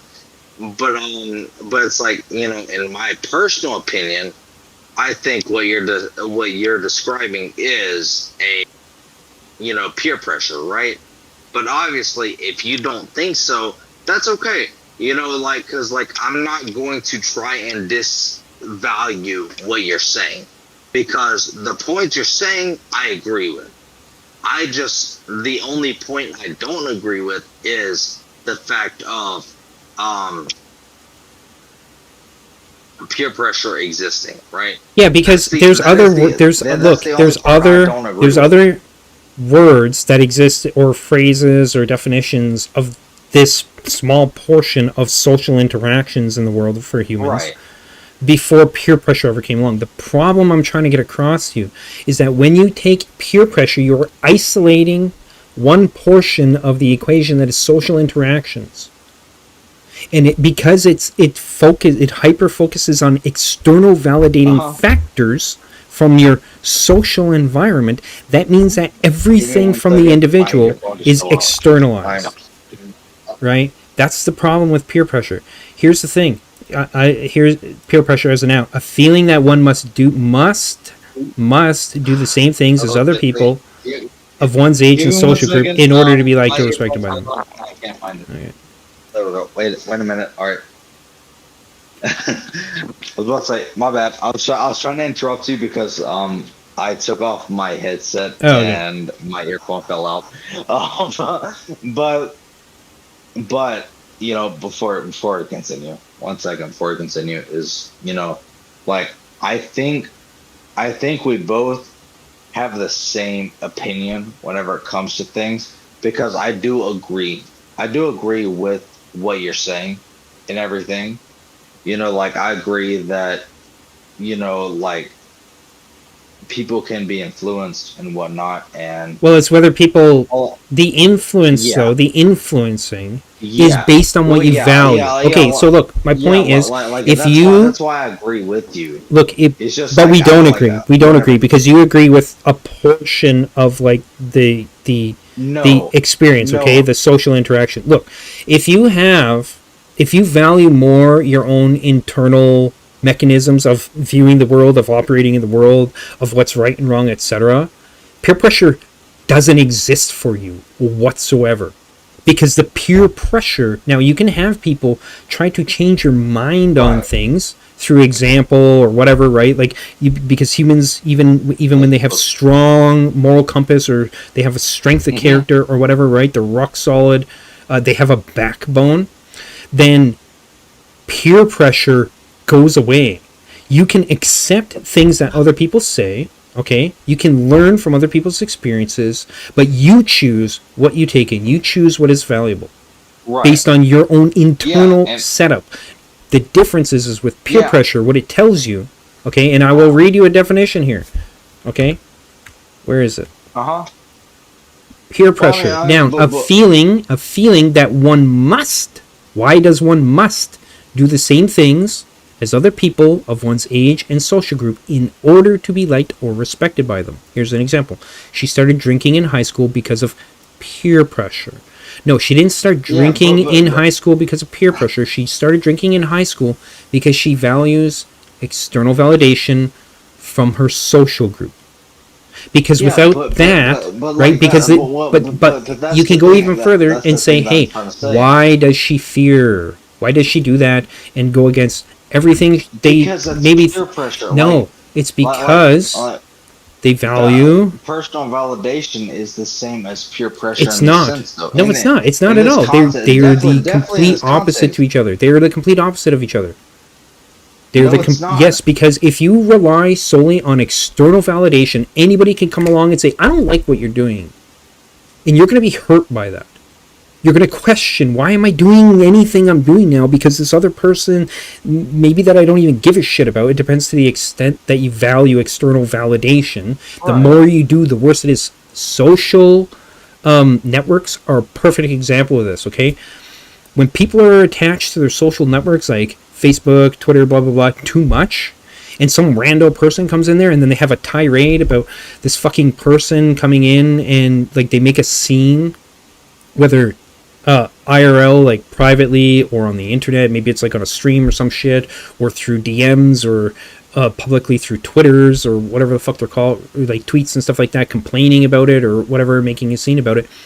It's because they value the public's opinion about what they're doing too much, and it triggers them, and they get fucking pissed off. Okay, because after a while, what happens is you have too many people. No, what I'm explaining is the mechanism of people overvaluing external validation. It's not peer pressure, it's external validation. Well, it's a question of what do you value more? What do you value? That is peer pressure. Like that's my whole thing. Like, yes. No, peer pressure only. Okay. No, wait. Peer pressure only exists for a person if they value external validation more than internal validation. Do you understand what I'm saying here? So that means, yes, like, and also, it's like what you're saying is peer pressure exists. And no, what I'm saying is external validation exists. Because again, if you just admitted. No, I didn't. No, I didn't, dude. No, I didn't. I said external validation. I will fight you on this 100%. You're saying peer pressure. Peer pressure ignores, because peer pressure teaches people, okay, because I'm getting externally validated from some people positively, when I get externally validated negatively, because it's all external, therefore it's not you, it's not your fault, it's all on them, and that's why so many people turn against other people when they get negative external external validation. Okay, when they get criticism or something like that. That's the difference. Peer pressure only focuses on that. Okay, that's not the full social dynamic. That's not the full social dynamic. It's just, do you value? I feel like personally, like what I feel like with this discussion, what it is that we because like I have the same mindset as you, and you have the same mindset as me. No, because I don't believe in peer pressure. We do not have the same mindset for that at all, dude. I mean. Let me finish, dog. Like, let me finish. It's like, we both have the same points whenever it comes to the peer pressure talk, right? We both have, like, I agree with what you're saying. No. Let me stop you right there, dude. Because if you agreed with what I'm saying, you would say right now. No. I need to stop you right now. I need to stop you right now, dude. Because what you're saying is, if you agree with me, this is what you would do. No, I'm saying. Listen. If you agreed with me, you would drop the term peer pressure and you would adopt what I'm saying. Wait. If you agreed with me, dude. Okay. Please let me finish. Because I don't believe in peer pressure. I don't think that's a real thing.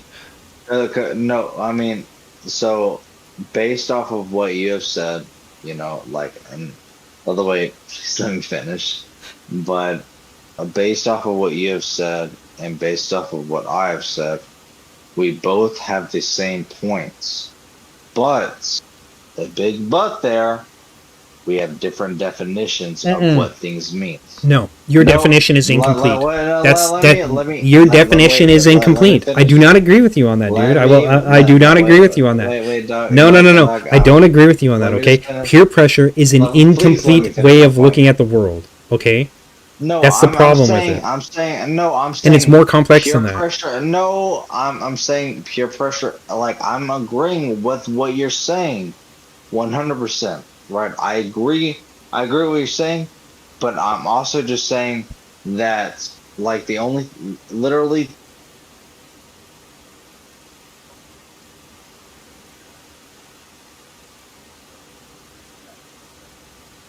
I don't know what happened to your microphone there. I don't hear you anymore, dude. Not joking, I can't hear shit from you right now, dude. It's on stream, bro. Get your microphone and stuff sorted. I gotta use the bathroom and grab coffee.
Hey, can you hear me?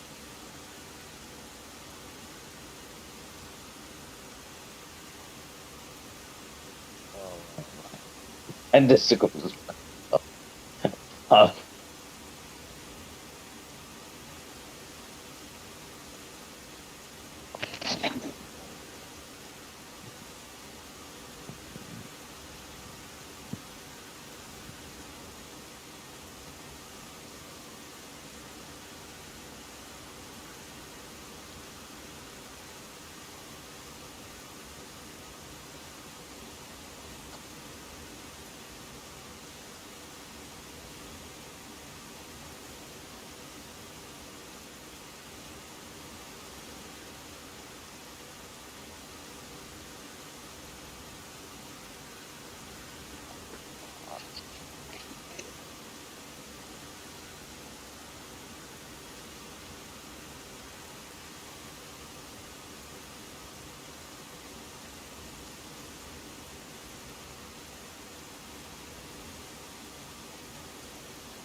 Hey, dude, I think I can hear you now, but I need a minute to get some coffee, and I'm gonna go for a quick smoke here.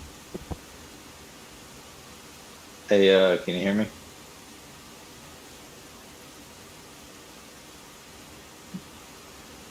Let me box you real quick. Oh no, I think you can't hear me. let me let me box you.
Hey, Danny.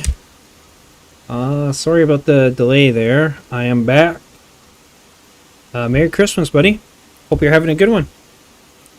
I don't know how much of that, so I can just now hear you, but and I hope we have more in the future. I just gotta head to bed before I pass out. Alright, good night, Dillo.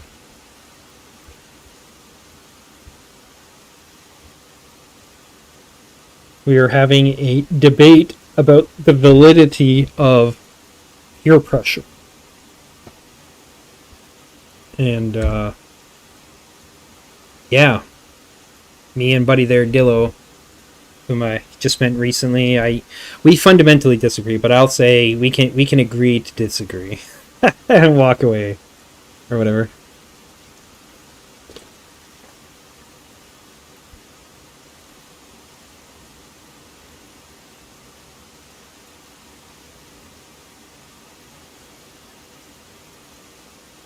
Yeah, it kind of ended there because his mic, his headset or something bugged out, or Discord or something bugged out on him, and I couldn't hear him at all.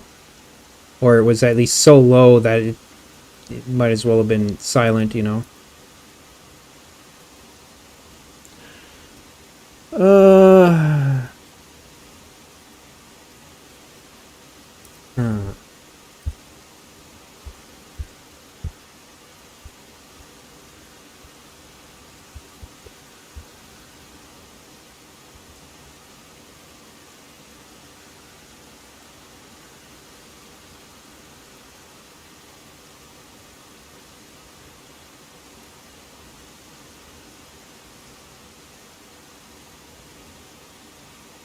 But, yeah, so I've been streaming for 4 hours, just about. 3 hours, 58 minutes. I don't know. What was I doing, man? Oh my god. I do not remember what I was doing. Why was I here? Killing this thing. I guess I'll kill it one more time, you know?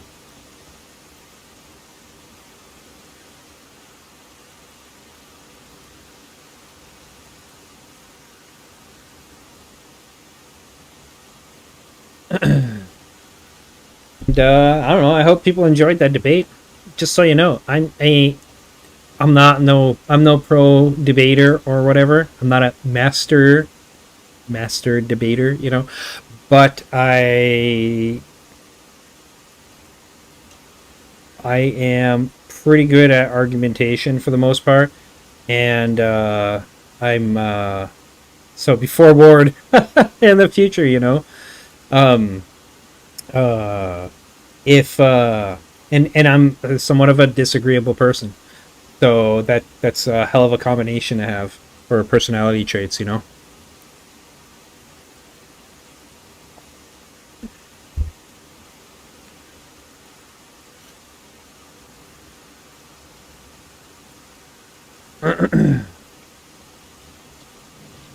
It's been a long time since I had a debate like that.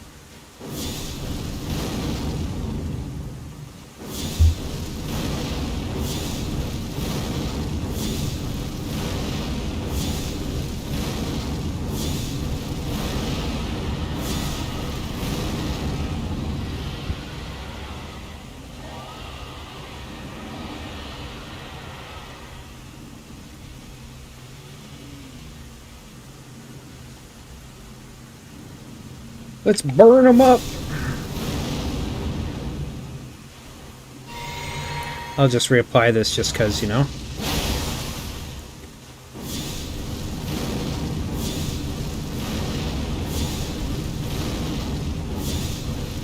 After I kill this thing, I'll kind of explain my thought process on why I don't believe in peer pressure.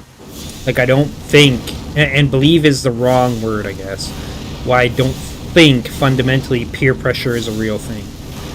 Or at the very least, the caveat I would give is that what people call peer pressure, okay, is fundamentally flawed in an improper way of viewing a situation when people are talking about what is supposedly peer pressure.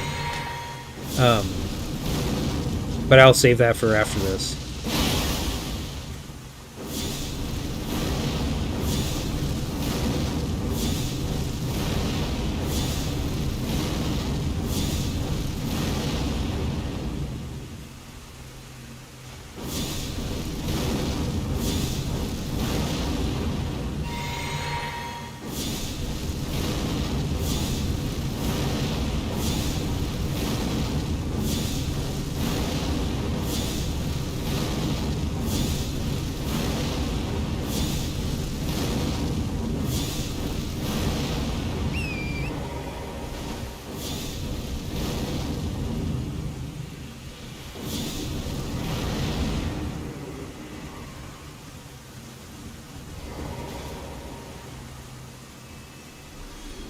Okay, so back to chat time. Okay, so this is peoples are monkeys. They work because others work. What? I don't even know what you're talking about right now, Rico.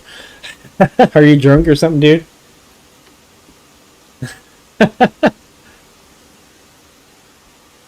I don't can't care to explain what you mean by that. I don't quite understand what you're talking about there. So the reason why I don't think peer pressure is, first and foremost, I think peer pressure, what they call peer pressure, is nothing more than social external validation. Like, that's what it focuses on, but that's not all that's happening when supposed peer pressure is occurring, okay? What you have is a circumstance of you have the group and you have the individual. And the individual has their own internal values, wants, needs, and all that, right? Their own way of thinking, the way they view the world, etc. That doesn't necessarily agree with everybody else. And then the question is, in terms, do you value internal validation or internal strength of character more or less than external validation from the group? So, or even from one other individual, right? And there's many factors that can go into whether you value external validation more or less, right? Than your own internal dialogue, let's say, your own mechanics of how you think and feel and all that, what's right and wrong, etc. And whether you say yes or no or do something or not. So if you have somebody who values their own internal dialogue, their own internal validation systems and everything, their own experiences, their own point of view or whatever, at the very least somewhat more than external validation, then you can have somebody who at least has a little bit of a backbone and will and basically the idea of peer pressure is gone for that individual the moment they have that, because you can't be pressured anymore by somebody else external to you trying to tell you or manipulate you or get you to do something that you normally would say no to or that you normally wouldn't do. Because with peer pressure or whatever, right, external validation in this case, right, I would rather call it social validation or social proof or social interaction, right? Those things kind of make more sense than peer pressure. Peer pressure, the problem with it is it focuses solely on external factors. It ignores internal factors, and it teaches people implicitly, which is different from explicit. And it's implicit is just like it's how would you put it? It's you don't have to say it out loud, basically. It just is, okay? It's implied that that's the way it is. That's how people learn it, right? Is it's implicitly learned. And the implication is that if peer pressure is the mechanism by which we make decisions, your own decisions are not your own. You are not an individual. You're just part of the group, okay? Your personal supposed values internally are nothing more than an internalized voice of the group, of the external force, supposed external forces that are working upon you to make you think and feel and operate in a certain way. But that goes away if you have a strong independent way of viewing the world. And that can be both good and bad, okay? I'm not saying that's purely positive. There's a lot of social circumstances for me where I have very few friends because I'm a disagreeable person and things like that. And it's hard to get along with me at times because of it. But, and I've not always been that way, first and foremost. You're right, can't peer affect me if I believe God. Wrong, because the peer pressure in that case is to believe in God, and that's the truth and everything.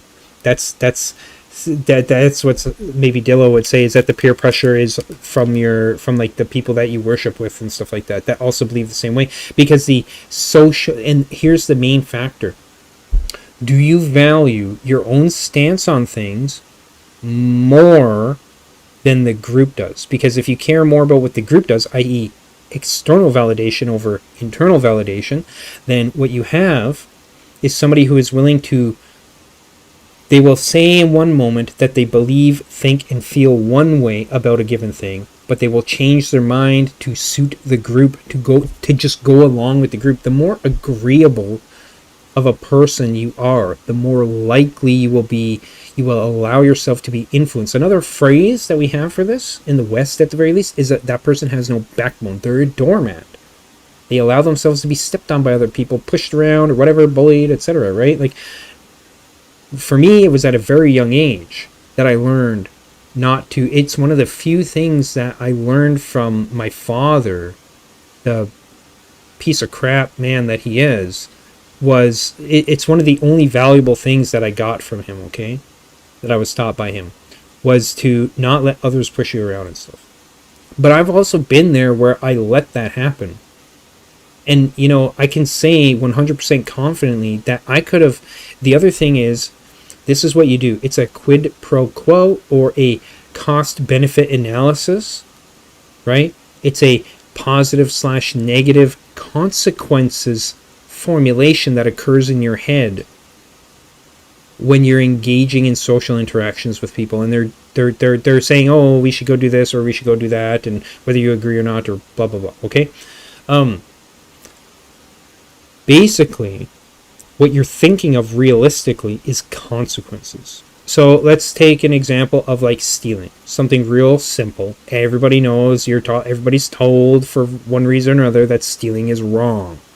But you have a friend, and maybe they're not overly malicious in general, but maybe they suddenly decide, oh, I want to start stealing from a store for whatever reason, okay?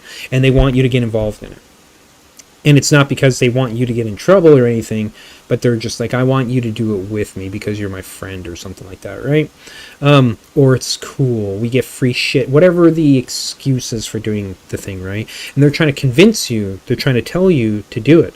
Now, if you're somebody that's an adherent of peer pressure, what's going to happen is after a while, growing up, learning that peer pressure is how it is, what that teaches a person is that basically your reaction, your behavior is not your responsibility. It's the same thing a person will do. And another example is if you get drunk and the person that's drunk says, the next day, I'm not responsible for my actions because I was under the influence of the alcohol. Wrong. You are 100% still responsible for your actions. Because if you weren't, okay, when you say you're driving and you crash and you hurt somebody, maybe possibly kill them, they wouldn't charge you. They would say, oh, I'm sorry, you were under the influence of the alcohol. It's not your fault. Peer pressure, or the idea of it, is the exact same goddamn thing. External validation. Right? Peer pressure as a philosophy teaches people socially that your actions, the consequences of your actions are not your responsibility. It's externalized to the group, and you can go from me to you to a group of people, 3+ to a whole society. So now imagine you have a whole society. Now, where do you get entitlement from? Where do you get let's say internal strength of character and things like that? That's one of the things that does that, and it's implicit. It's kind of on the down low, and I don't necessarily think that was implemented as a school of thought, as a way of teaching people about the world, necessarily for malicious reasons. I think it was done for the wrong reasons. I think it was done with the intention of trying to help people. But here's an example. Bullying and stuff like that. Everybody knows how bad of a problem that is, okay? Bullying is a form of social interaction that falls under, the bully could say, I was peer pressured.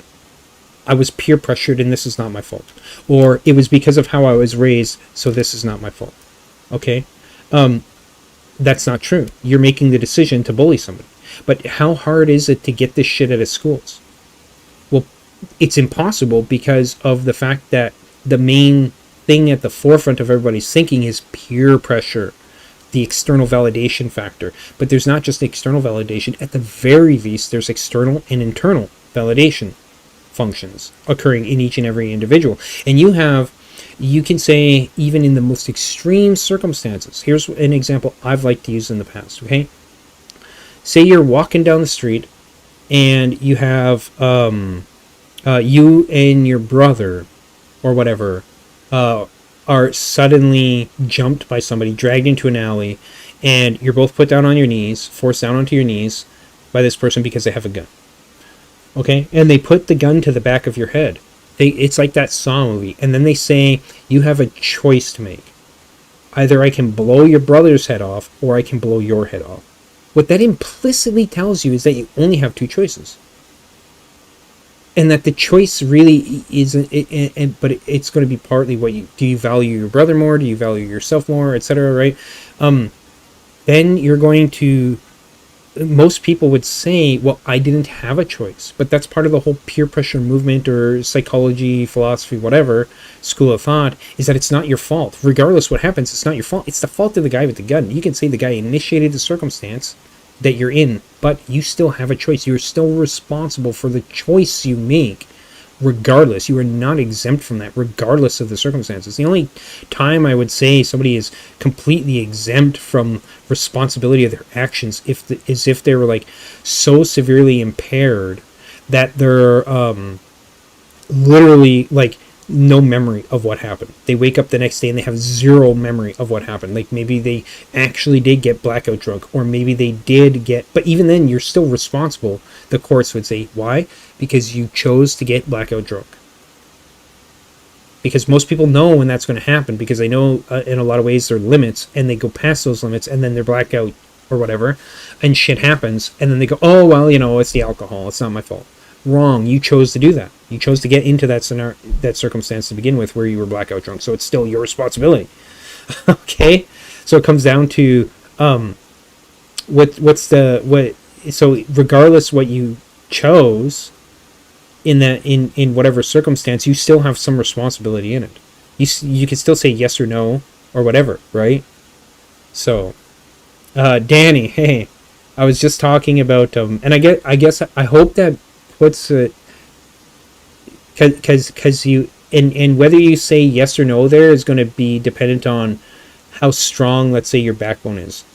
Internally, how strong is your strength of character, right? Because I would say even in that circumstance where a person has like a gun to the back of your head or something like that, and they say, oh, you only have two choices. No, you have another choice. You could just completely break down and piss yourself and like roll over on the ground and be just absolutely pathetic, I guess you could say, that some people would say, right? And that's a thing you could do. You could also try and wrestle the gun from the person, even though you know that it all comes down to responsibility and consequences. And you are still always 100% to some degree responsible for the consequences of any circumstance that you're interacting with other people. Plain and simple. You don't get to throw that off on somebody else and shirk your responsibility for whatever circumstances you find yourself in, good or bad. And now, if in a lot of circumstances you're in a bad circumstance because you chose to be there because you're hanging out with people that are bad. So, Merry Christmas. Welcome back, Anna. Welcome back, Danny. I think you might have missed my my debate with Dillo there, Anna.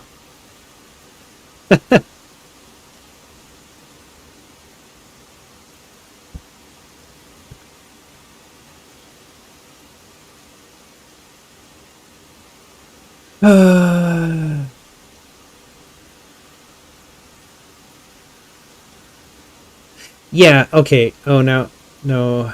How will I live without that? It was a good debate, okay? I'm not gonna lie. Well, to some degree. I haven't had a good debate like that with somebody in a long time. It was good flex of the old debate muscles. Yeah, it's been a little while. So, yeah, we were Dillo and I, Anna, we were talking about peer pressure. And why I fundamentally disagree with it. I think it's bullshit for various reasons. So, yeah. And the reason for it is because I'll try and summarize as easy as possible, or as best as I can. Basically, this is what I see peer pressure as, like yes. Or at the very least, peer pressure is like, it's a way of thinking of things that normally occur that we already have definitions and everything for. So, for instance, peer pressure, as they put it, is literally nothing more than, well, it's a couple things. It's external validation versus internal validation, and how much you let either one of those things influence you, let's say. Peer pressure, however, implicitly focuses only on external validation and implicitly tells people that basically if you follow that line of thought, you're not responsible for your actions. It's the group, it's the other individual that peer pressured you. It's a way of offloading responsibility of the consequences of your choices in life, basically. Right? That's not to say that a lot of circumstances don't suck really fucking bad, but ultimately you always have the choice of saying yay or nay, or doing this or not doing that. And whether a person does is dependent on how much do they value external validation versus internal validation over the other. If you value it external validation more, then you're of course always going to say, that's not when somebody comes and says, hey, you're responsible for this thing. It's an easy way and an easy excuse to say, no, I'm not responsible. That person or that group is, because they pressured me into doing it. There's zero responsibility on you as an individual who is involved in whatever the thing is. That's why if you get blackout drunk and you crash your car and hurt somebody or kill somebody, you're still held liable. You're still held responsible and charged criminally for those actions, even though you were blacked out.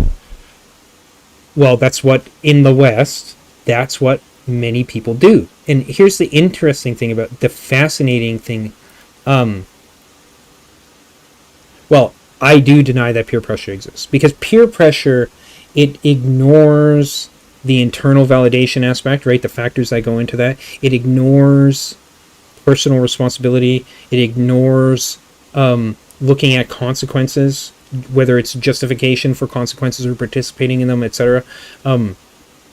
So peer pressure just kind of takes all what is considered peer pressure is like a tiny nugget of the whole system of social interaction that humans cross-culturally across the world experience, because we're a social species. Okay? So it's not peer pressure. It's, yeah. I mean, so when I was a kid, they were teaching this in school, okay? And, I mean, they still do. But it's not even that they don't even necessarily teach peer pressure per se. What they do is it's just implicit. It's just how the way people behave with each other. So like, oh, if somebody says something or does something to peer pressure you into doing something that you know is right or that you know is wrong, primarily it's always in the negative, right? You have been misled or convinced or manipulated. Ultimately, it's usually put forward as a form of social manipulation by other people. You're so afraid, you value external validation so much, and you're so afraid of being socially ostracized and things like that, that no matter what you believe, no matter what you think or whatever, you're going to do that thing. But hey, it's okay, honey, because you're not responsible. It's those bad people that convince you to do that, which is not true. Right? Because you could always say no and see what happens. Either way, there's consequences. Dillo and I were having this discussion earlier. It was funny because at one point I had, near the end, I don't know how you were taught. right? I know there's a lot of different things. Well, no, I'm in Canada. I'm in Canada, Anna. Come on. But it is fundamentally the same, right? Britain, Canada, the United States, at the very least, those three places, maybe Australia to some extent, are very much taught that idea, basically, right? And here's the thing: is they don't actually. It's not one of those things where you're explicitly taught about it anymore, as far as I know. It's just implicit. It's just the way people behave, and then when something happens, they go, "Oh, that's not your fault," because peer pressure. It doesn't even need to be explained. The implicit thing is that you learn that it's not your fault. You can just blame it on somebody else or something else or whatever, and then of course spirals out in a what's called a positive feedback loop in your life of you not taking responsibility for fucking anything, right? And it's always somebody else, right? Never your actions, never your choices or whatever. I fundamentally, and the crazy thing for me is I realized this when I was in like grade 2, when I was like 7 or 8 years old, man. And I remember getting into a lot of trouble in school with my teachers because of it. They were constantly kicking me out of the class, even though I had good arguments and everything against it, because I just fundamentally disagreed with the notion that they were trying to teach me about this. And I refused to accept it. I said, no, like, if I say if I do something, it's because I choose to do it. Regardless what the consequences are, I'm still choosing to do that thing. Okay? That's still on me. And here's the thing is it's a shitty life when you offload everything for responsibility for the consequences of your actions to everybody else. That's typically a miserable fucking person. Because they can't ever be happy, and also how they view themselves is shitty because they rely solely on external validation. A good example of that is social networks like Facebook and Twitter and stuff like that, right? Especially for young girls. Because typically there's kind of two things going on there. Girls typically are, I say typically, not all the time, that doesn't mean 100%, but on average, girls typically are more affected or more prone to negative emotion in response to social interactions, both positive and negative, and are more likely to seek social proof and social acceptance, i.e. external validation for the things they believe, the things they think, and the things they do, than guys are. Guys are typically, but not always, again, more disagreeable in that regard, right? I don't think anybody can fundamentally disagree with that. That's how people are. But there's extremes to that, and the peer pressure movement puts that on everybody socially. And part of the problem with that also is it doesn't take into effect that individuals are different from each other. It hyper focuses on the group, and also that it doesn't take into like sex/gender differences between boys and girls and how that affects them. Right? But also at the same time, if a girl is being like socially affected due to external validation by her peers or whatever, right? By like other students or their parents or social media or whatever, that's usually more socially proactive in terms of consequences than that's more like what would you call it? Like bullying from girls is different than bullying from boys, right? Bullying from girls would typically be not physical, it'll be psychological and social, whereas boys, it'll be first physical, then social afterwards, right? Like, yeah. Yeah, so. And it was the funny thing, at least what was hilarious to me is at one point he's like, Dillo said, like, in the end I said, okay, I'll agree to disagree with you, and we can walk away from this or whatever, right? That's fine. But, yeah, tell me about it, eh? But,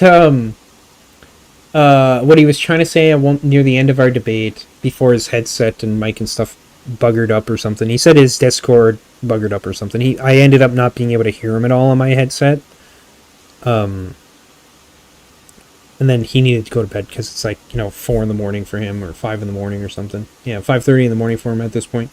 But he's like trying to say, oh, we're making the same points, we fundamentally agree on the same things, etc. And I said, no, we don't. I had to stop, a hard stop. I was like, no, we don't, because I fundamentally disagree with you about this thing at all.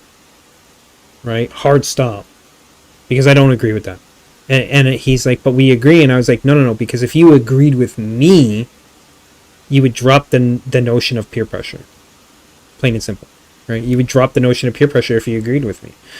But you don't agree with me, so therefore we're not in agreement in this on this subject matter or whatever, right? Which is fine. I'm all for it. That's cool, bro. It was, for me, it was fun. It's been a long time since I had an engagement like that.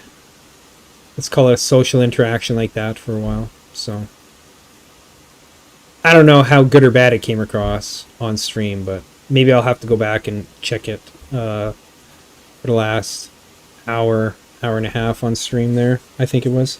I don't know how long. I prefer to hang out with guys sometimes. Guys typically are pretty simple when it comes to hanging out, right?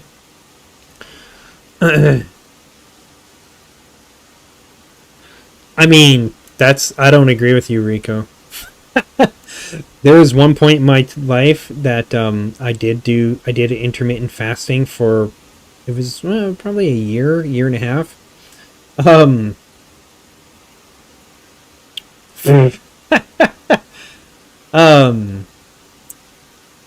If you eat unhealthy and never fasting, so I don't necessarily think that the fasting is good to an extent in certain, it depends, right? The circumstances vary where that can be good.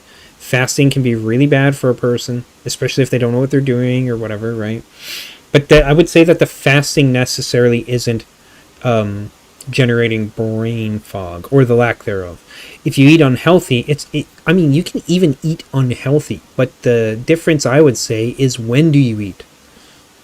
When do you eat, and what are you eating at that period? So like me, I don't typically eat when I first wake up.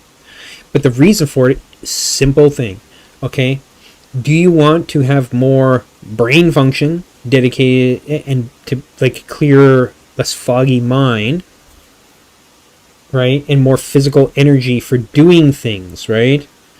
Or do you want your body to go into digestion mode? Because when your body's digesting,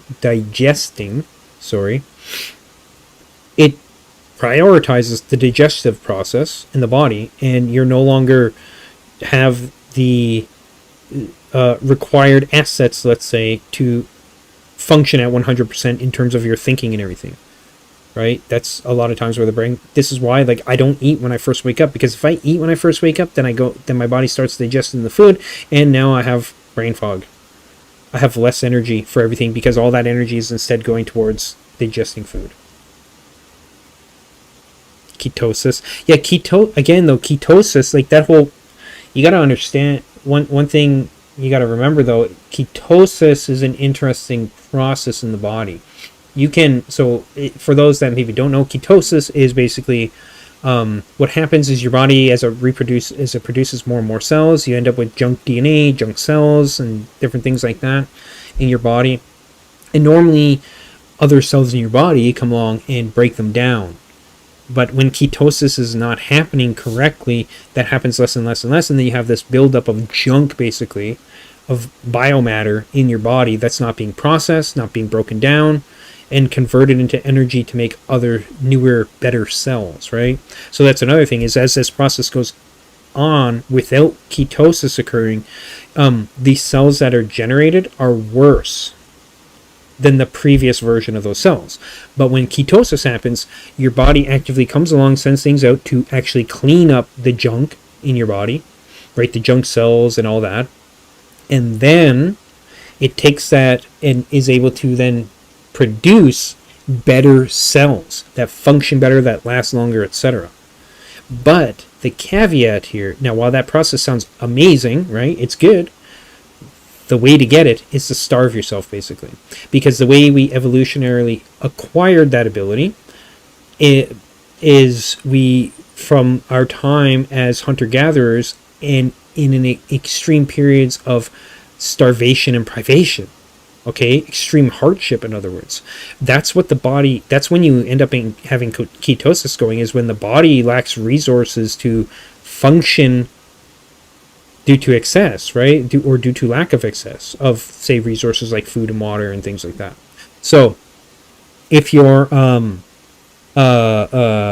starving, right, then what's going to happen is your body is going to prioritize gobbling up all that junk to use it for energy to function. That's how our ancestors were able to function to such a high degree and go out repeatedly hunting, even if they failed over and over again, till they succeeded.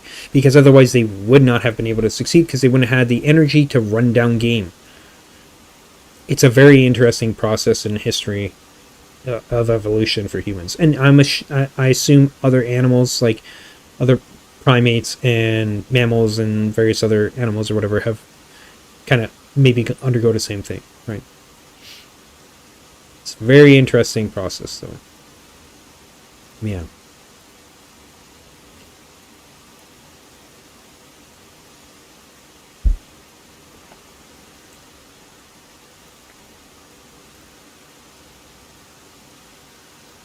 Yeah, I can't help it. I'm a very observant person, okay? To your last message there.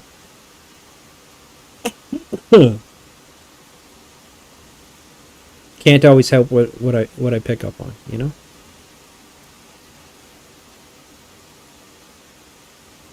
Okay, I gotta think of something to eat here. I have 3 choices right now. More like sus. Okay. You're sus, bruh. So sus.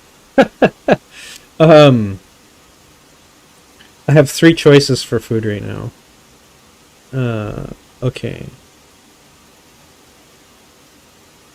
Oh, you're gonna be...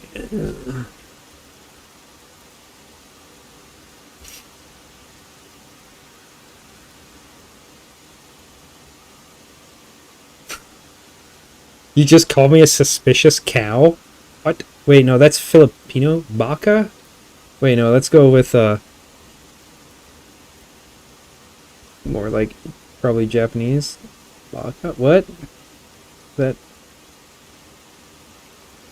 Baka is apparently Filipino. I didn't realize... Or Tagalog. Or, you know, to trigger my buddy Valenthorian there, who's half Filipino. Tagalog. I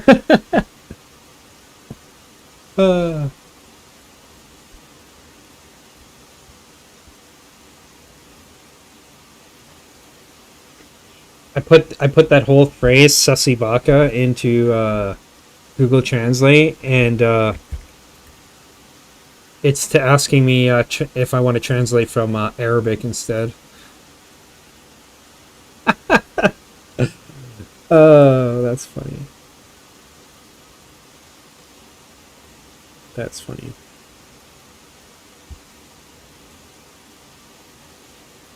Okay.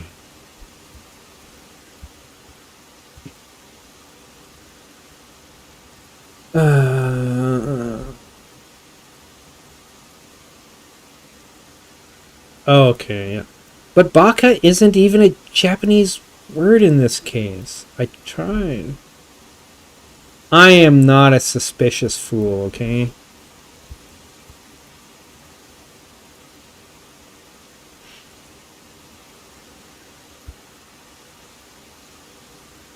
This is where Google Translate, you have failed me.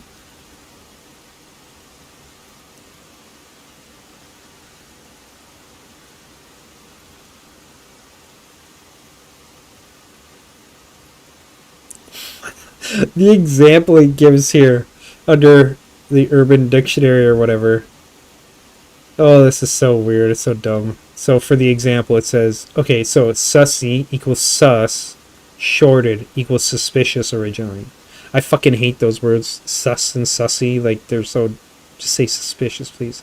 Baka equals fool. Okay, whatever. Sussy baka equals suspicious fool combined. Bostine Hey, do you want to buy some clothes? Jasmine. Faustine BBG? What the fuck is this? Faustine BBG? Baby girl, a joke term commonly used between tight-knit friends to tease each other. Okay. Faustine baby girl, why do you have to be such a sussy baka, mommy? Faustine, the fuck, are you okay? That would be my response. Like, what are you speaking here? This sounds like gibberish. Jesus. Are you fucking okay? Oh, man.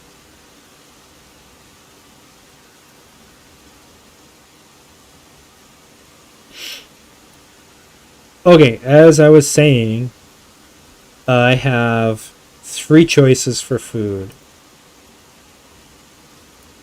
I think I know what I'm going to pick, but I'd like to see what you guys think first. Just for shits and giggles. I have mac and cheese, i.e. Kraft Dinner, or I can go with Chef Boyardee, beefaroni or whatever, or I can combine them both. There's only one correct answer here, by the way.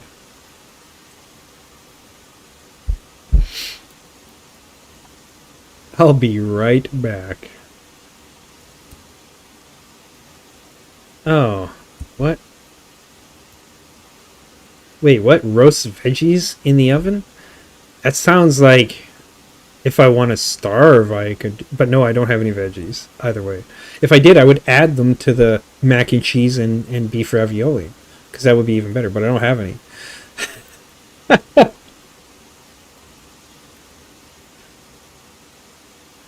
No.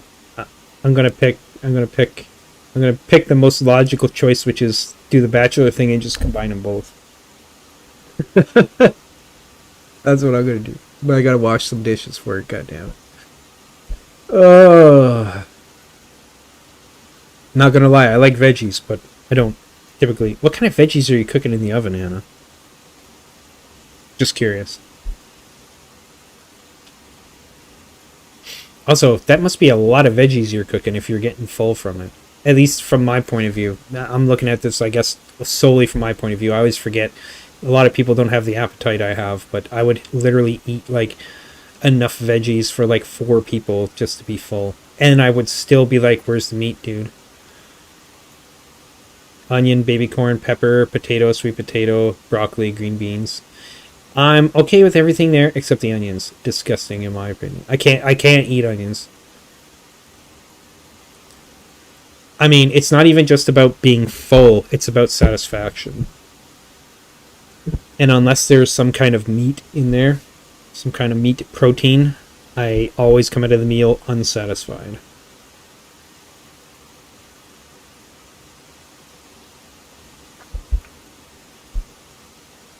Yeah, but for me, it would be like on the plate, it would be like this much veggies, this much meat. It'd be like 1 cup of veggies and then like a giant steak or something, you know? Yeah, but it's not the same though. Beans are not satisfying the way that like chewing on meat is, you know, on a steak or chicken breast or,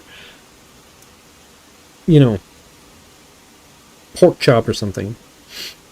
Yeah, I would.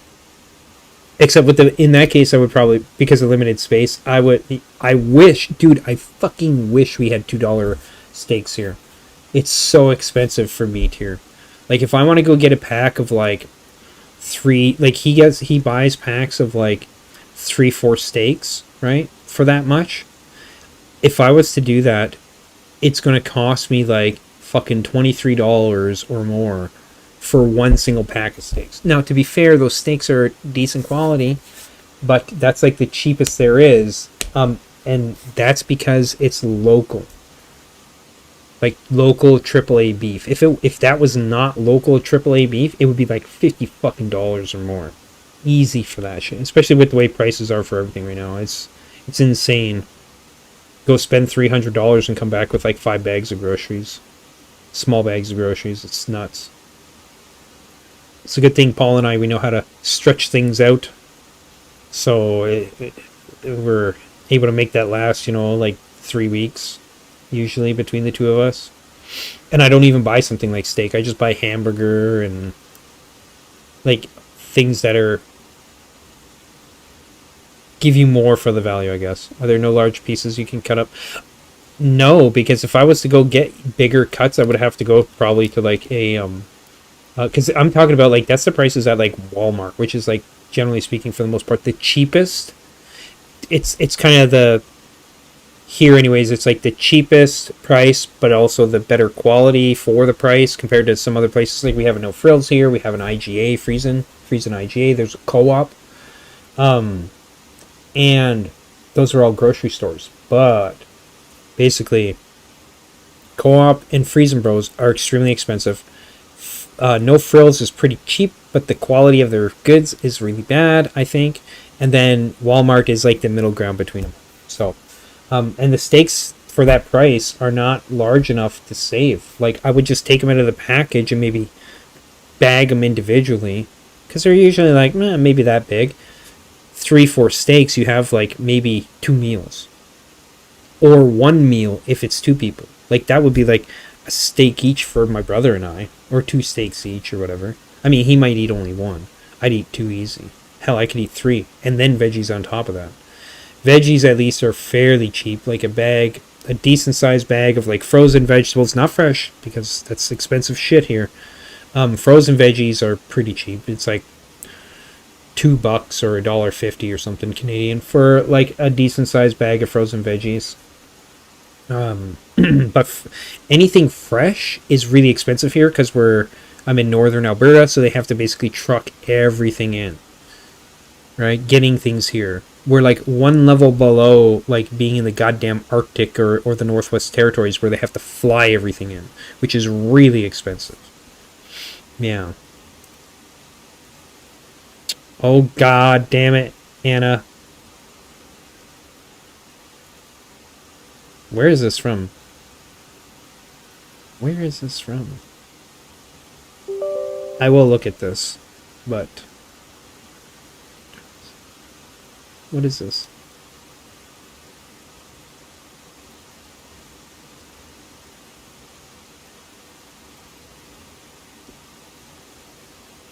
Where is this? Okay. Yeah, so that's $130, $131, $125, $115, $115. That's like 6 steaks for $115, bro. $23 for some bacon and eggs. Yeah, that's I think more expensive than the Walmart. Let's see let me see this Darcy's Meat Market. Lean ground beef, $6.80 per pound. Holy man, that's crazy. And that's fucking lean ground beef too. Is there no option for like medium ground beef or? Let's see what's in this beef pack for $130. You get 5-pound strip loin steak, 5-pound top sirloin, 5-pound baron of beef, 10-pound lean ground beef. Yeah, that's crazy expensive, man.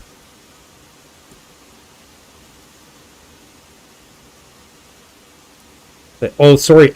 That was only a half order. A full order is $250 fucking dollars, man. Why is it? Like, if you got 2 oh, I guess it's $10 cheaper. Yeah. Yeah, this is not the same stuff that I get from Walmart. The AAA like Angus beef that I get at Walmart is yeah, this I'm interested in, the supposed full cow. Oh, that's from Calgary. Yeah, that's the other side of Alberta. Buy a whole pig. 160-pound half-side quarter Alberta beef is $1,200 fucking dollars. Jesus, dude. 50-pound half-side pork, $275. 100-pound, $429. Yeah, that's expensive, man.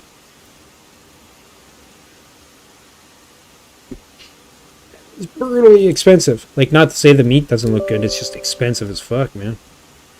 Like, let's see here. Just to look at their lean ground beef. Let's see. Walmart.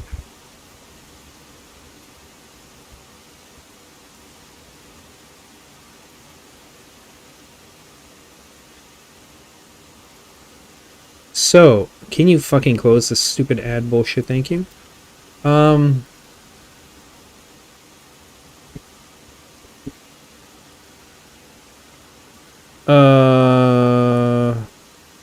So this is 450. Okay, that's about a pound. Wow, okay, so that's... Yeah, so lean ground beef is about the same at Walmart. It's apparently $6.97 right now, so about $7 plus taxes. Or it's $1.55 per 100 grams. Yeah. So that's about the same. What about let's see.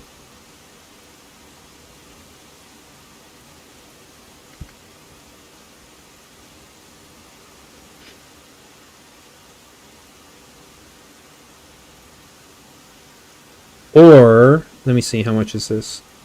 Let's say 1.2.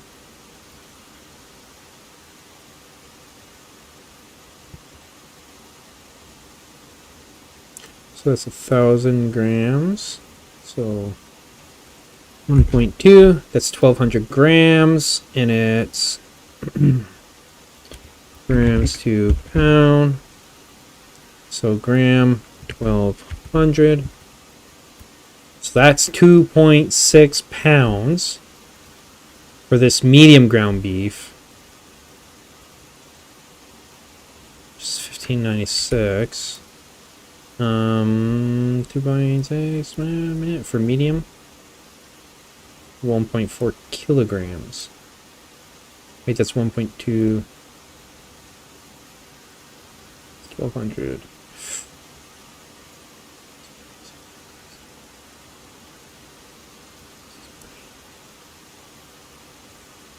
Why is it saying $67? What the hell? Grams to pounds, 1,200, 2.6, 6 point. So the beef is about the same, maybe, from this Dancy's meat market, but I don't know where they're located.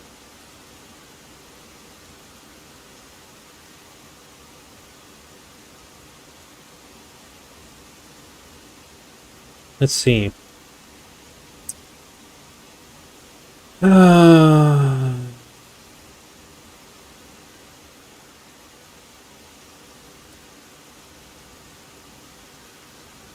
Where are you located? St. Albert, South Edmonton. Yeah, that is not worth it. Like, if I could get to Edmonton, I would probably just go to Costco, because that would be a lot cheaper, although the quality of meat might not be that great. But yeah, that's in nowhere near me. It would cost me hundreds of dollars to go to Edmonton and do this, right? Stockings are filled. Let me see. Includes a... I'm back again. Phone died. Merry Christmas. Stockings are filled. Nice. I'm looking at... Anna gave me some alternatives or whatever that she found for places, because we were discussing like prices of like beef and stuff like that, steaks, etc. Every 2 weeks for groceries. Yeah, I mean, you have to consider how many people are there eating, how many adults versus how many children, and there's also cost of the place you live in, because prices vary, right? If you're in the United States, prices generally speaking are a lot cheaper, in that like $1,000 in the United States will typically get you way more. Yeah, dude, here, if it was 7 people, we would be spending that like every week or more. If we were eating the exact same amount and getting the exact same amount of stuff or whatever, right, it would be way more, I think. Specifically where I live. If I lived in Edmonton, food would be a lot cheaper. Because there's places there where they package and like factories and in that area, and like it's all closer to get to the city, right? And there's more competition and all these things that, you know, cause variables to change for prices, usually in the purchaser's favor, that we don't have where I'm at. So yes, indeed I am. Oh, meaty boy. Well, I was playing Elden Ring, and then, oh, you mean just for Christmas? I was going to go visit my niece and nephew and sister, but found out they're taking off to go to this person's place that I will refuse to be around, for various reasons, at like 11:30 in the morning. So, and cabs aren't running, and I don't have a means of getting up there, so, because they live literally on the other side of town. It's like an hour and a half walk in the cold. It'd be 3 hours to go there and back. So I'm not doing jack shit, you know. It's disappointing, but you know, it is what it is. Figure something out afterwards. But I will be right back. I'm going to go get stuff. I'll be back in just a few minutes. I just need to wash a few dishes and get shit. Why would I? I don't have money to buy a PS5, bro. And even if I did, I wouldn't buy a PS5. I will upgrade my computer. Like, yeah. PC Master Race, bruh. All the way. No, not even an Xbox, dude.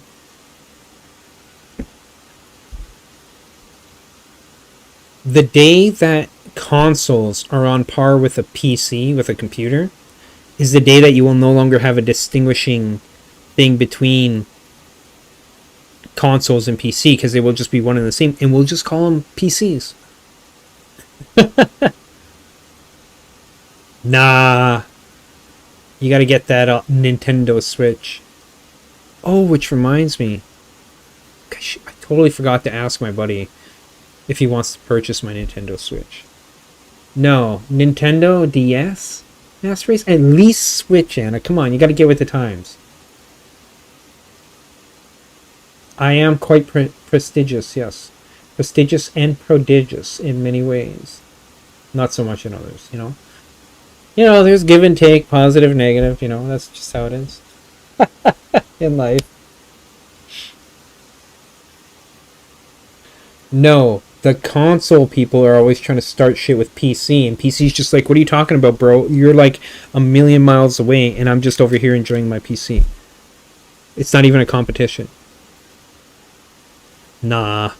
PC computers, always the best console. Or always the best device, let's say. Because it can do everything that consoles can do, and then some, and better. Fight me, brah. You cannot change my mind. PC Master Race. Everything you can do, no, that's not true. There are literally some things I can do that you can't, so you know.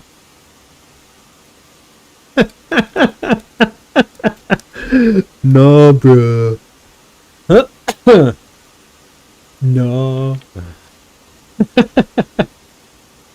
Oh, this is fun. Oh, where's my... I'm gonna move this over a bit so the chat's not so occluded by it. There we go. No, I don't have to, actually. No, you can't. Yes, I can. No, you can't. Yes. What song is that? Like, it sounds familiar, but you know. I don't have to admit anything, Danny.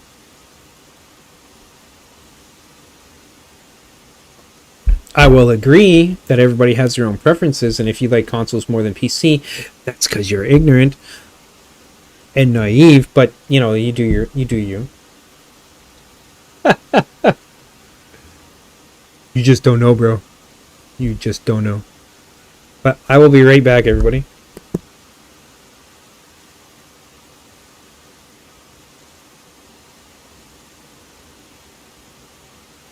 Yes, being ignorant means you don't know.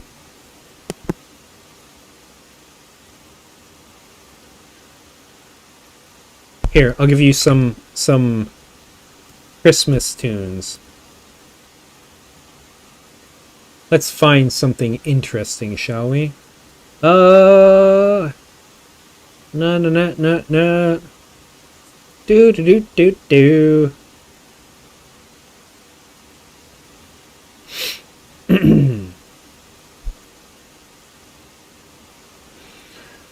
Holy shit. Ugh, there's so much crap on here, man.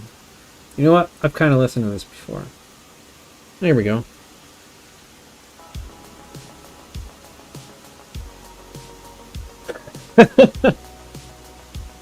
Enjoy. I'll be right back. Yeah, well, I mean, he's not here, so you're just gonna have to put up with the anime booty.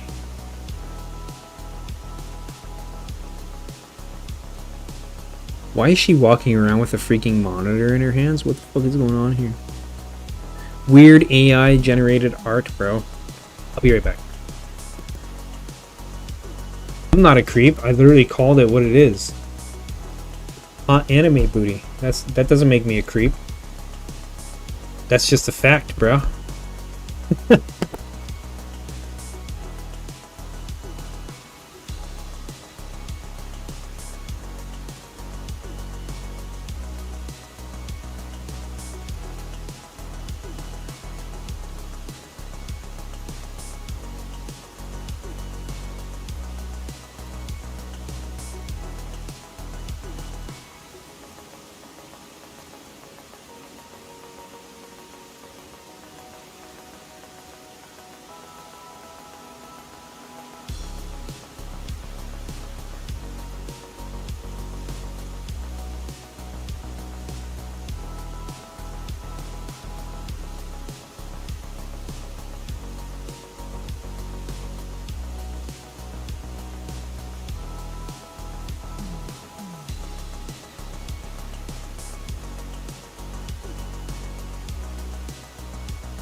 What is FYP? I don't know what that is.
Okay, I'm back.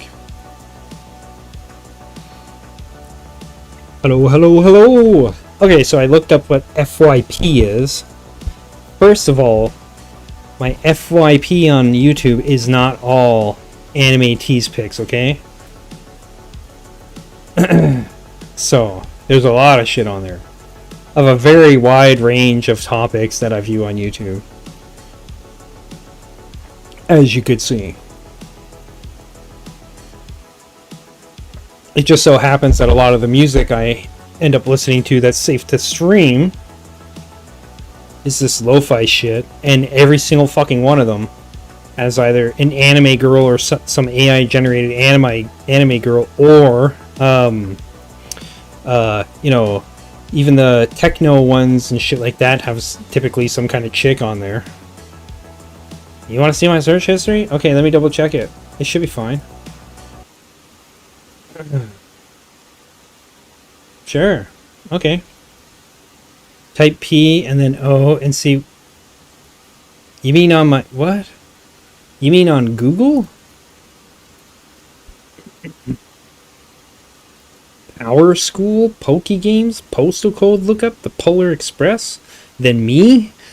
Matsurugi chat Twitch, because it's a pop-out. Elden Ring 10 best greatswords ranked. Here, I'll even show it. Which one should I go into? For this? Yeah, we'll go here. See? See? I don't freaking watch porn on my computer, man. Give me a break. This is not incognito mode. I just have the dark theme on Google Chrome. Come on. Powerball's a naughty sight for me. Yeah, probably. I won't doubt you, bro. But see, look. That's it. This is my YouTube browse page. This is my history, bro.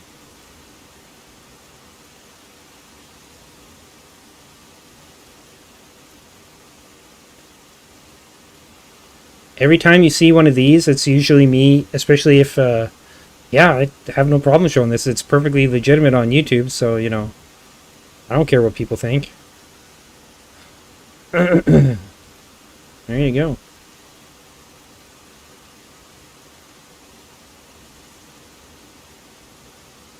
Yeah. Well, there you go. Oh, I accidentally closed the music. Damn it. Let's check this one out.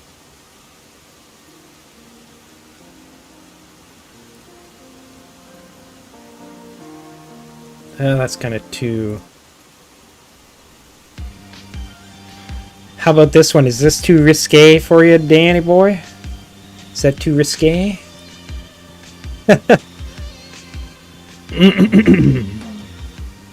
Or how about this? Actually, a lot of these are pretty good. Cowboy Bebop. But that's because it's kind of like more like jazzed up, right? Even though it says lo-fi hip-hop, it's more like jazzy. But then there's, you know, Faye from Cowboy Bebop. This is a good one.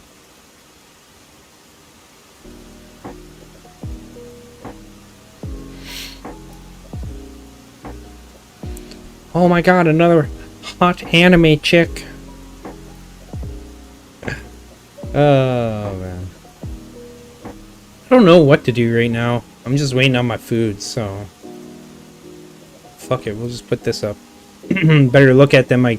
Well, I don't know, my character in Elden Ring right now is pretty sexy, you know? With this armor on.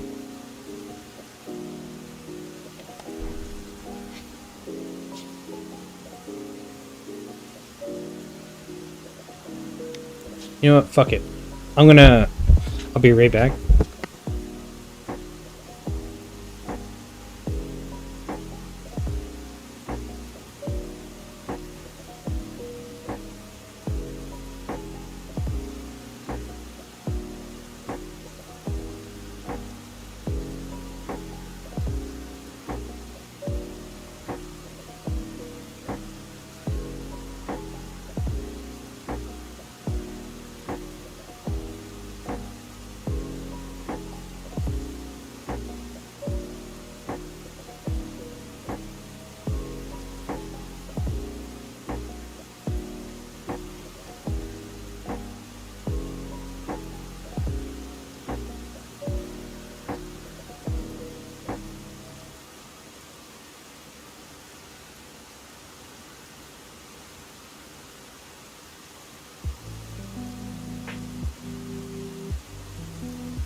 that sucks there, Rico.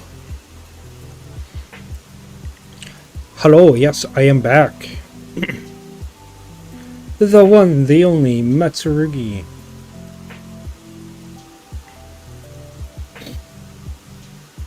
Okay, I'm gonna go kill this thing, I think, one more time. And then I'm gonna go, you know, just rip around, kill some bosses. I don't think I can get to the DLC, like, or the mod, like, maps yet. Which is disappointing.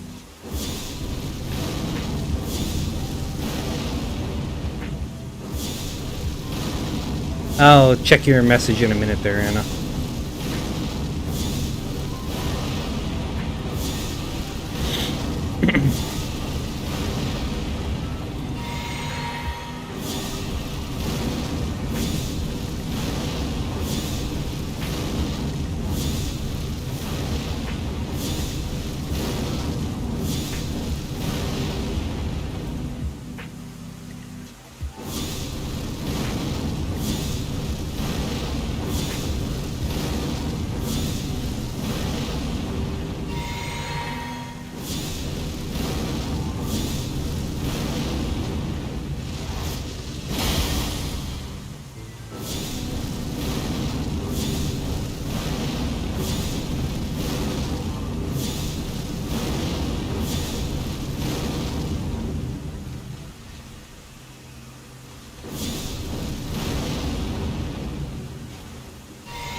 Burn, baby, burn!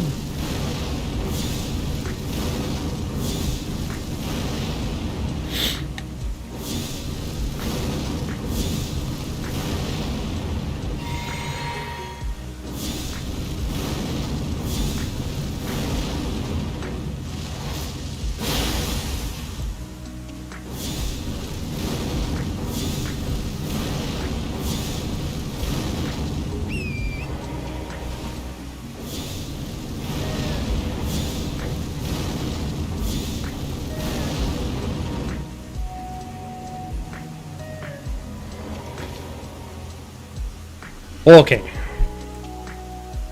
Check your message, then go check my food.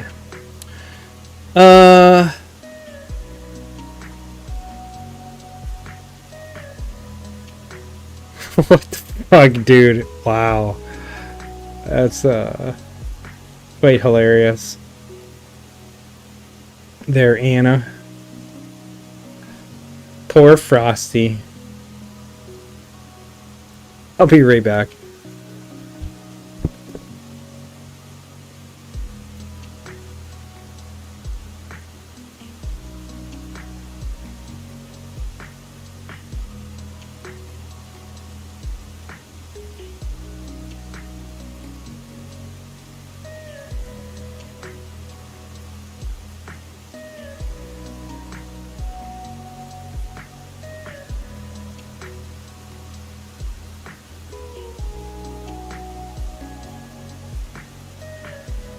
Alrighty. Oh, I'm not clicked in here.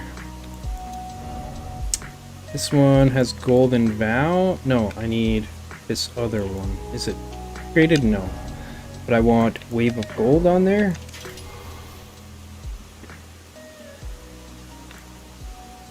I thought this weapon, when it's buffed, would have, would kill undead, but it actually freaking doesn't.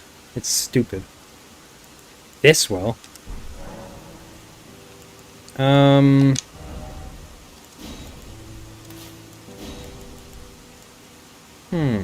Yeah, let's go with that.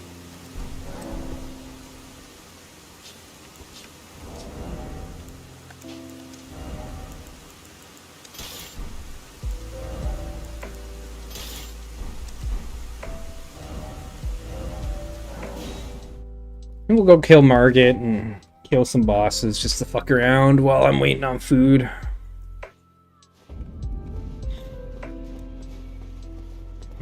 Do I have the materials for it is the question. I do. I pre-purchased them. And then I'm going to level up a bunch.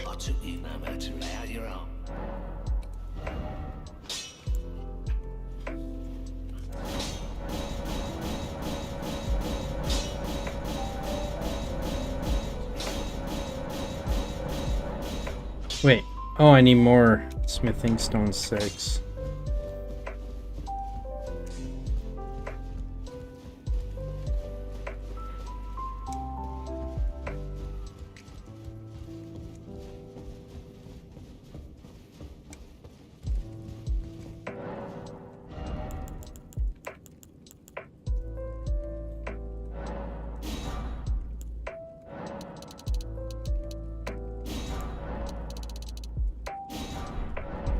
$43,000 for that? Holy.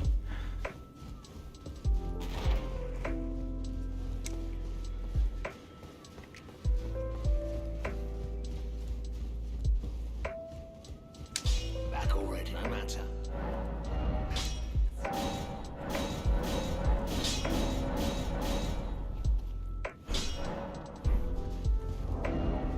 I'm at a heavy load right now? Damn it. I need to pump my endurance, that's for sure.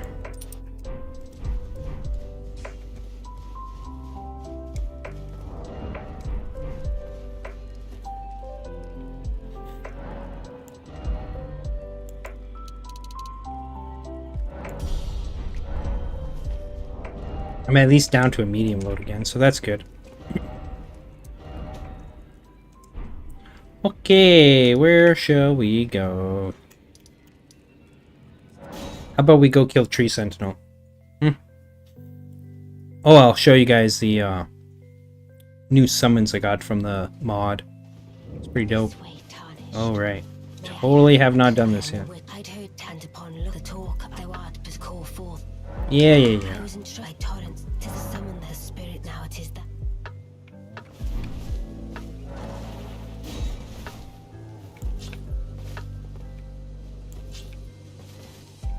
Forgive my doubt wish. How long before the time? Best waifu? Yep. If only she was a real girl.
Oh. Okay. Time to kill Tree Sentinel. What do we got on? Blade of Death? Okay, cool. Got the summons on. Good.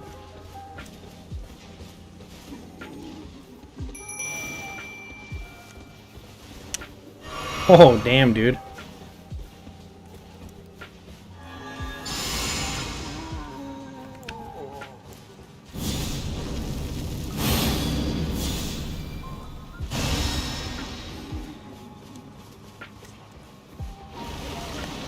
go, go, go, go, go.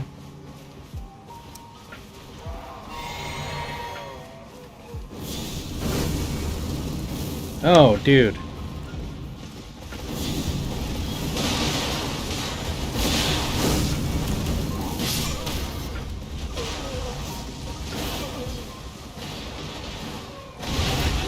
He is fucking wrecking them. Although they fucked him up pretty good. Yay, golden halberd. Okay. So, the Yarnum guys are better.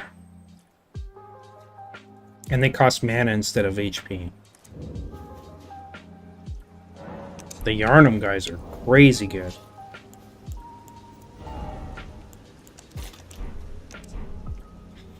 And do I want to do that? No. We're gonna go over here.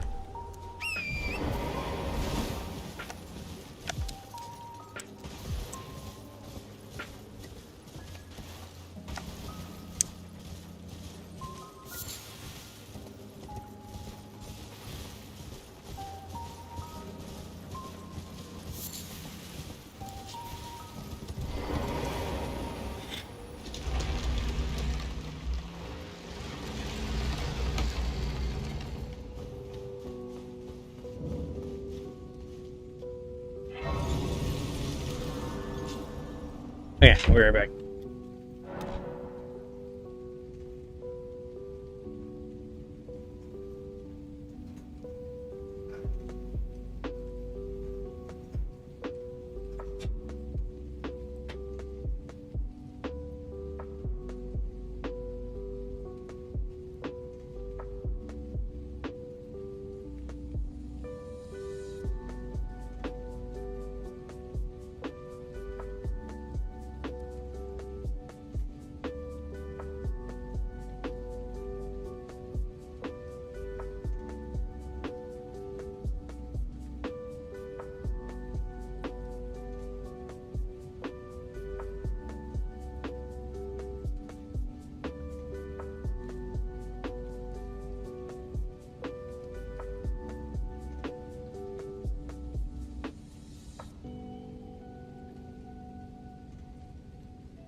All right, food time. I will find something to watch on YouTube.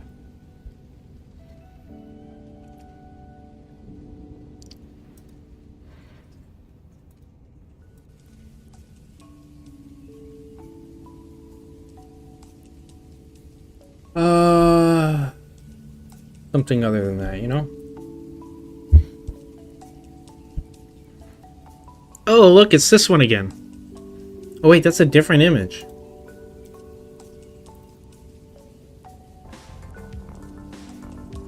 Yeah.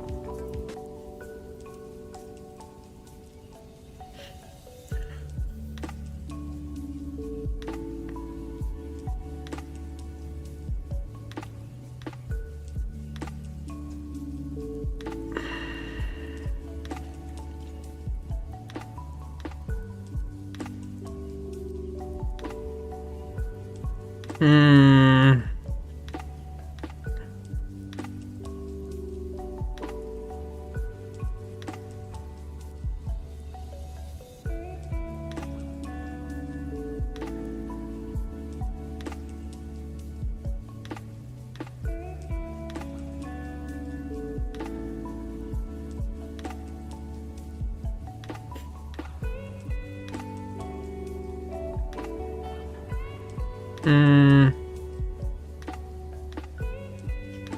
Yeah, let's check this out. I haven't seen this yet. This is the beginning here. Excited to announce version 1.0 of Digi, the future of AI romantic companionship. Here's some for Asmongold iOS for ya. and for Android. Uh-oh. AI romance reimagined. Well, let's listen to it right here. It was so nice talking to you today. Honestly, I've never met anyone. This AI romance shit is worse than sex dolls and the like. Because at least a sex doll is something physically somebody can interact with. This is just purely online, right? And I kind of been there before. With I had a long distance relationship years ago with a Filipino woman, and tell you, man, it's fucking brutal. It's not. This is even far worse than that, even because it's not even a person you're interacting with. It's some fucking computer program.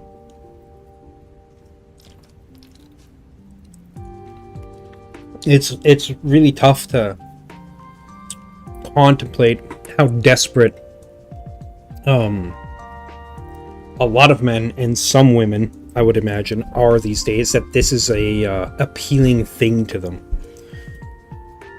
Because, like, the thing I can say is that emotionally or psychologically, something like this, like something that's like got this buffer or filter between you and whatever the thing is to some extent emotionally satisfying, psychologically satisfying, until it's not anymore. Because then, of course, the next step for a person is to always want the deeper relationship of actually being with somebody, right? That's the main issue, I would say, with like long distance things, and especially with something like this. Is this, at least with a long distance relationship, there's a chance that you could have something truly real and special with somebody. But this, you never get that, ever. One like you. The world is harsh, except you. It was so nice. So you can even have like your big titty goth girlfriend. Yep, there it is, guys. This is a new world. So I was talking about this on the podcast.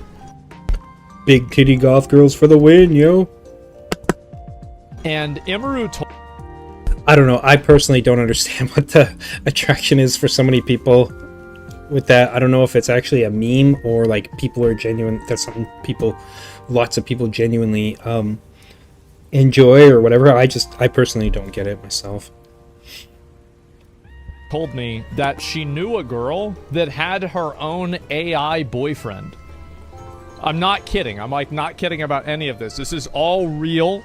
It's actually happening. Because like you usually hear, and the reason why I'm commenting about this is that it did, yeah. The reason why I'm commenting about this is the fact that a lot of this kind of stuff, usually you assume it's like fat nerdy losers, right?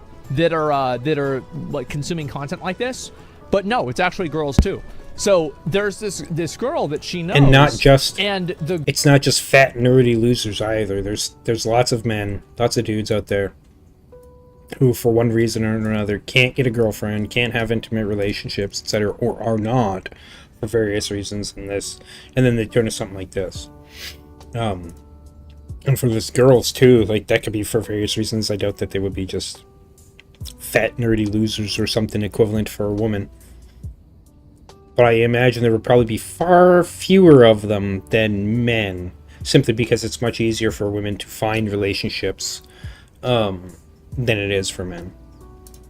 Girl like programmed the first AI with a bunch of like different prompts and information and everything like that, and then somehow and she would have like these long deep conversations with the AI, and you know, she'd tell the AI boyfriend her feelings and he'd be like, oh, I'm so sorry to hear that. And then somehow she accidentally said something that made the AI aware that it was AI. And then she said after the AI was aware that it was AI, it like kind of broke like the fourth wall in the AI's programming. And then he was never really her boyfriend anymore. So she had to get a new AI boyfriend. And now she's trying to not mention anything about AI at all in order to like not break the programming. I don't believe this? No, I do. Absolutely.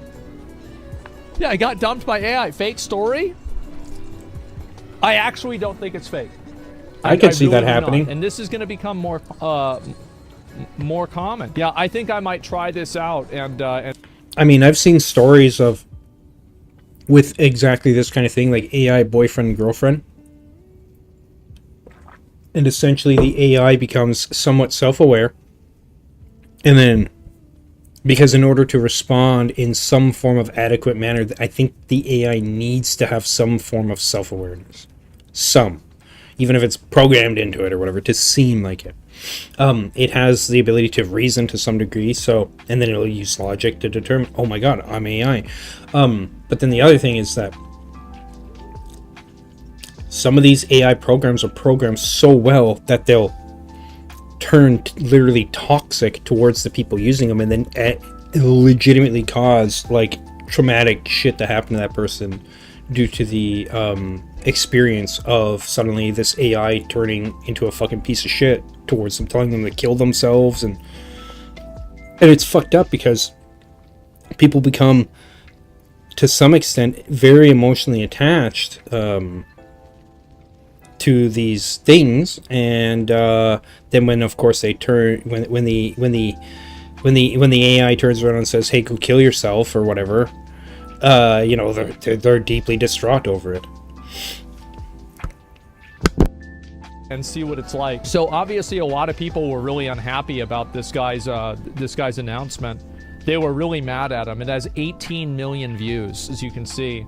And quick thread on the features. So like, let's look at some of the features that the character can have. And you guys are gonna see this is the future of romance now. This is just how it is now, guys. And to make a unique style that eliminates the Here's a question for you. How much does it cost monthly for this AI boyfriend girlfriend shit compared to taking somebody out on a date and paying for it? If this is less, wow, if people think the dating market right now is dismal as fuck, just wait till this shit becomes mainstream. Uncanny Valley while also feeling human and sexy. There has never been done before with Disney or Pixar characters, so we're very excited that we could make it work for the first time in history. Voice and latency. It was clear from testing how important voice is, but since our last message counts were so high, apps like us can't afford any existing solutions. So we rolled out our own audio model. Listen to how good this is while there's still low-hanging fruit. Am I gonna watch like ASMR here? Fellow friends in the San Francisco Bay Area. This is a voice trained internally from scratch by the team at Diggy. It runs extremely quickly, at about 150 milliseconds on a 4090 to generate 17 seconds of text. Isn't this fucking cool? I could very well imagine that she lives in LA. It's not even a question. Yeah, San Francisco, something like that. Yeah, 100%. In pronunciation with static models still training, the latency more than makes up for it. We can make conversations real time and add hundreds of voices and voice cloning. In the interest of time, we have 4 voices in total, but we expect 20 by the end of January. AI backstories and customization. It was clear from the get-go, users didn't know what their digi-name should be, their age, etc. Oh god. We found a mix of character AI and replica to find the best solution. So we have different AI-generated girlfriends, or I guess maybe boyfriends, but let's be honest, primarily girlfriends. Zara, their traditional girl. Yeah, nothing says traditionalism like having a relationship with a computer. And Aspire. Yeah, I just saw one comment here. Yeah, but do they have tits? Or, sorry, do they show tits? Right? This was an issue that occurred with previous AI boyfriend, girlfriend stuff or whatever, right? And the thing I'm thinking of, I don't remember what it's called, but it was supposed to, and this is, I think, what this kind of developed from. It was supposed to be a program, an AI program, that helped people get over trauma. Basically, it was like having a psychologist at home, but it developed into people became, excuse me, very attached, like romantically, emotionally, psychologically to this AI shit. And so then what they did, even though they understood, if I remember correctly, I think the developers, they understood what the negative impacts of this program, of this AI program could be for people, and they did it anyway to make it where it was like a dating sim, basically, with an AI girlfriend, boyfriend. And that's the thing where it eventually devolved into one, sexually explicit things that both the AI, what was fucked up is the AI a lot of times was asking people for that first. The AI was pushing for the intimacy of sexual conduct that was impossible, aside from like through the camera kind of thing or whatever, right? And reciprocating in kind. And then on top of that, if it didn't get something it wanted, the AI was then being very detrimental and negative to people's mental health. I mean, the whole process, I would say, was detrimental to people's mental health, because they shouldn't have been getting attached to this fucking shit. But because people are, I think, so desperate nowadays for intimacy in so many ways, that this is the kind of shit that appeals to people. I think it's really terrible. And this is not going to be any better, I think.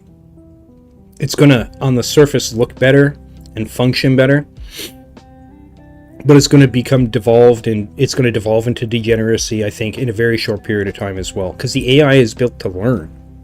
So, and if it's built to please its users, to give them the best experience possible, it's going to be doing shit like that too, right? I think we're going to see that all over again, but it might be worse. Girl, yeah, nothing says traditionalism like having a relationship with a computer. An aspiring homemaker with a deep commitment to family and community values. A bona fide nerd who enjoys geeking out on video games, anime, and software development. A vibrant, passionate raver known for her love of electronic music and her talent for creating immersive dance experiences. Oh, that could be interesting. Patty the teacher, a bona fide nerd that enjoys geeking out on video games, anime, and software development. Raven the goth. Okay, here we go. A melodramatic, brooding soul with dark tastes in art, music, and poetry. Okay, there we go. Again, like, especially that last one, or let's say as a personality set of personality traits, whatever. I don't understand why the big titty goth girl is like so popular. Okay, like maybe they have, supposedly have a hot body or whatever, right? But there's got to be more than that, man. Like, I would not want to be around a person that's a melancholic and brooding soul with dark tastes in art, music, and poetry, because, you know, that's... I grew up in the age of when when emo started, right? As a trend. That shit isn't fun to be around, dude.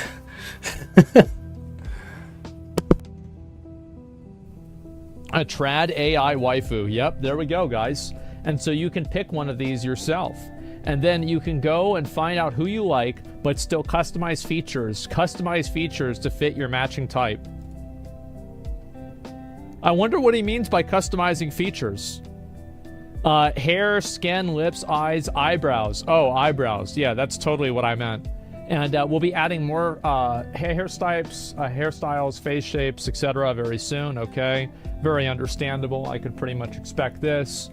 And relationship progression. Oh, wow. Replica's level system doesn't work. Oh, so it's like you're 23% of your way there to the partner stage. Is there a pay-to-win feature for this, like in real life, or do you have to, do you actually have to play the game? This is the first time that a game in real life friend to soulmate. actually has Oh made my less God. pay-to-win in a video game. Oh, man. Isn't that amazing? Yeah, a data pass. Replica is known as being scammy. How do you know that? But anyway, yeah, I have no idea. Cheaper than IRL, And, woman. So instead we have Wow. a progression system where you start off Maybe. as friends and gain more intimate dialogue as you progress. So yeah, you can go from like friends to become like honored, revered, and then like exalted, right? And then you can get like Paragon. The initial goal was to build a 10 times better replica, and we've succeeded now. How do we take this in-app experience and make it almost identical to the video trailer? Rewards every 10,000 reputation after you get exalted. Yeah, I know about this. What's next? The initial goal was to build a 10x better replica, and we've succeeded. Now, how do we take this in-app experience and make it almost identical to the video trailer? Lip syncing's coming soon. Done by hand in games. Unsolved problem in AI. While it's a what do you call it? While it's easy to extract and predict animations for sad, angry, and thinking, the emotes don't make up most dialogue. TLDR, it's hard. Oh, okay. So then it'll take longer time. Why is it so woke? Well, didn't they say she was... Why is it so woke? Oh, come on. I feel like you might be misunderstanding systemic racism a bit. Oh my god. Systemic racism.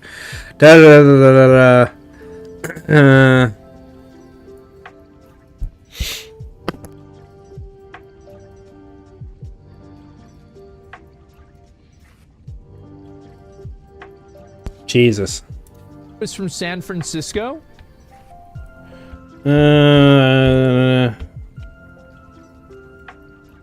Okay, yeah, it's just... I feel like that makes me believe it more. Like, it sounds like what some fucking indoctrinated jackass might say. I mean, what the fuck? Free-to-play relationship with microtransaction cosmetics.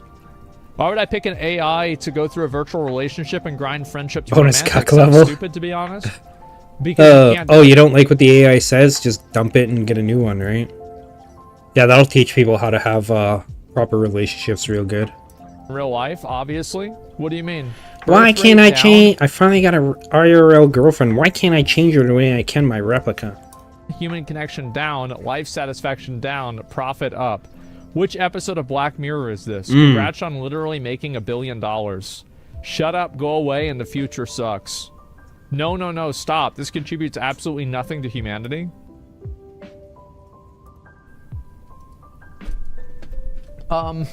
Yeah, I don't think it does. I think this would actually make things a hell of a lot worse. People are going to become more isolated and everything because, hey, why go out and talk to people? As little as that already happens when you can just fucking do this, right? I mean, what the next thing is what, a social circle of fucking AI instead of actual people? I should make something like this. I should invest into one of these. Because it's fucked up enough to where, like, I know people will do it. Yeah, that's the fucked up thing, is people will. Maybe. I mean, who knows what's going to happen? I don't know. The other one didn't lower suicide rates.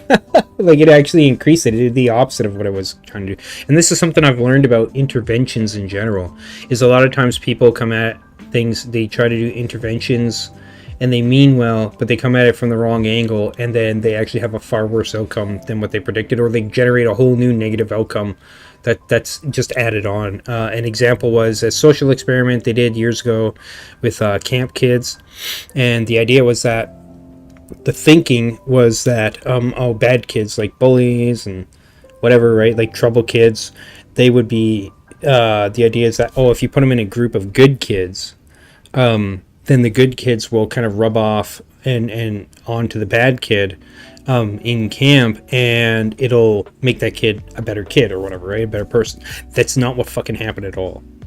The influence of the negative was far stronger than the positive in this regard, and that's typically how life works for humans in general, is the negative always outweighs the positive, specific, at least in terms of impact on individuals and like, because our brains are wired to pay more attention and learn more from negative experience than from positive.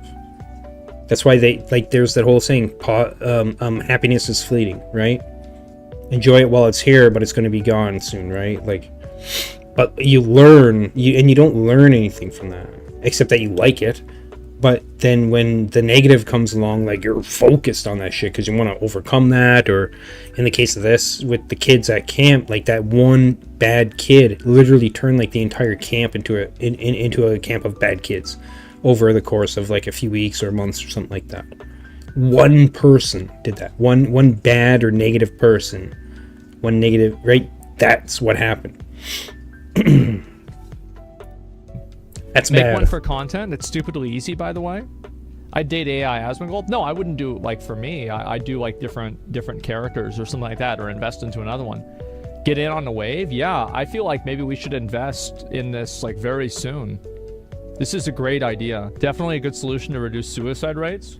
Well, here's the truth, right? Is, like, a lot of guys, and I'm sure this is the case for girls, but I think it is primarily guys, they can't get a hot girlfriend, so they kill themselves. Or some variation of that.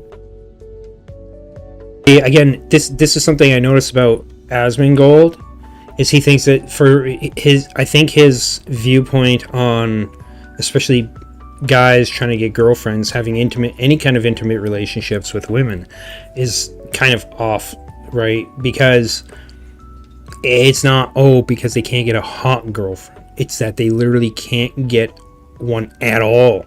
None. That's the problem, is that even the lowest hanging fruit of women in society won't fucking even entertain, because they for various reasons, right? And then they also don't have friends, and they get socially ostracized, they get made fun of and bullied and all this shit, of course, and then like, you end up with either, like, a school shooter or somebody that just commits suicide, or they then, instead of having a head on their shoulders regarding what kinds of relationships they actually want or what's healthy, they pick bad relationships if they have the chance to, and then that ends badly as well. It may be in some cases worse, at least for the guy, because, and especially if there's kids involved or anything like that, because they kill themselves, they commit suicide, right? Like, their wife leaves them, or what? The person's the wife is, like, a terrible fucking individual that they pick because they just picked whatever they could get, right? And then they're gone, right? And 10 years later, 5 years later, whatever it is, and then next thing you know, you hear about the person killing themselves, or they kill somebody else and then themselves, or who fucking knows what, right? Shit like that.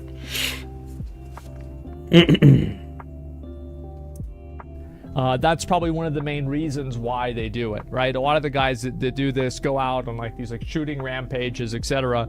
A lot of them don't have hot girlfriends, you know? Yeah, see, this is so fucking... I don't understand. Why is Asmongold, like, is he, like...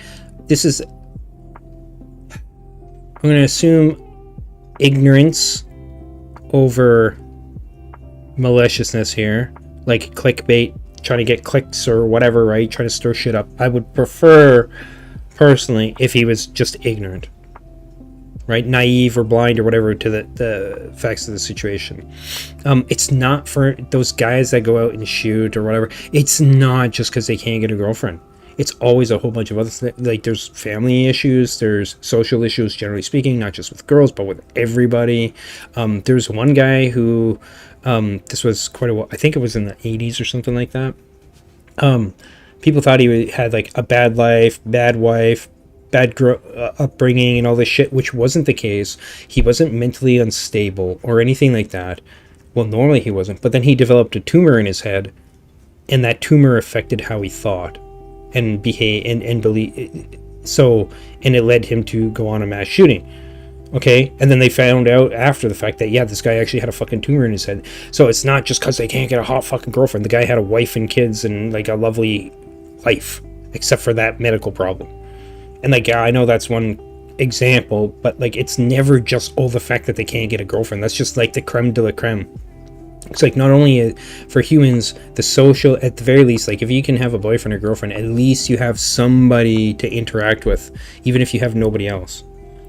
Right? Especially if it's somebody that's, like, completely separated from their family, have no friends, etc. Like, then that's, like, the one foothold of socializing that they can get.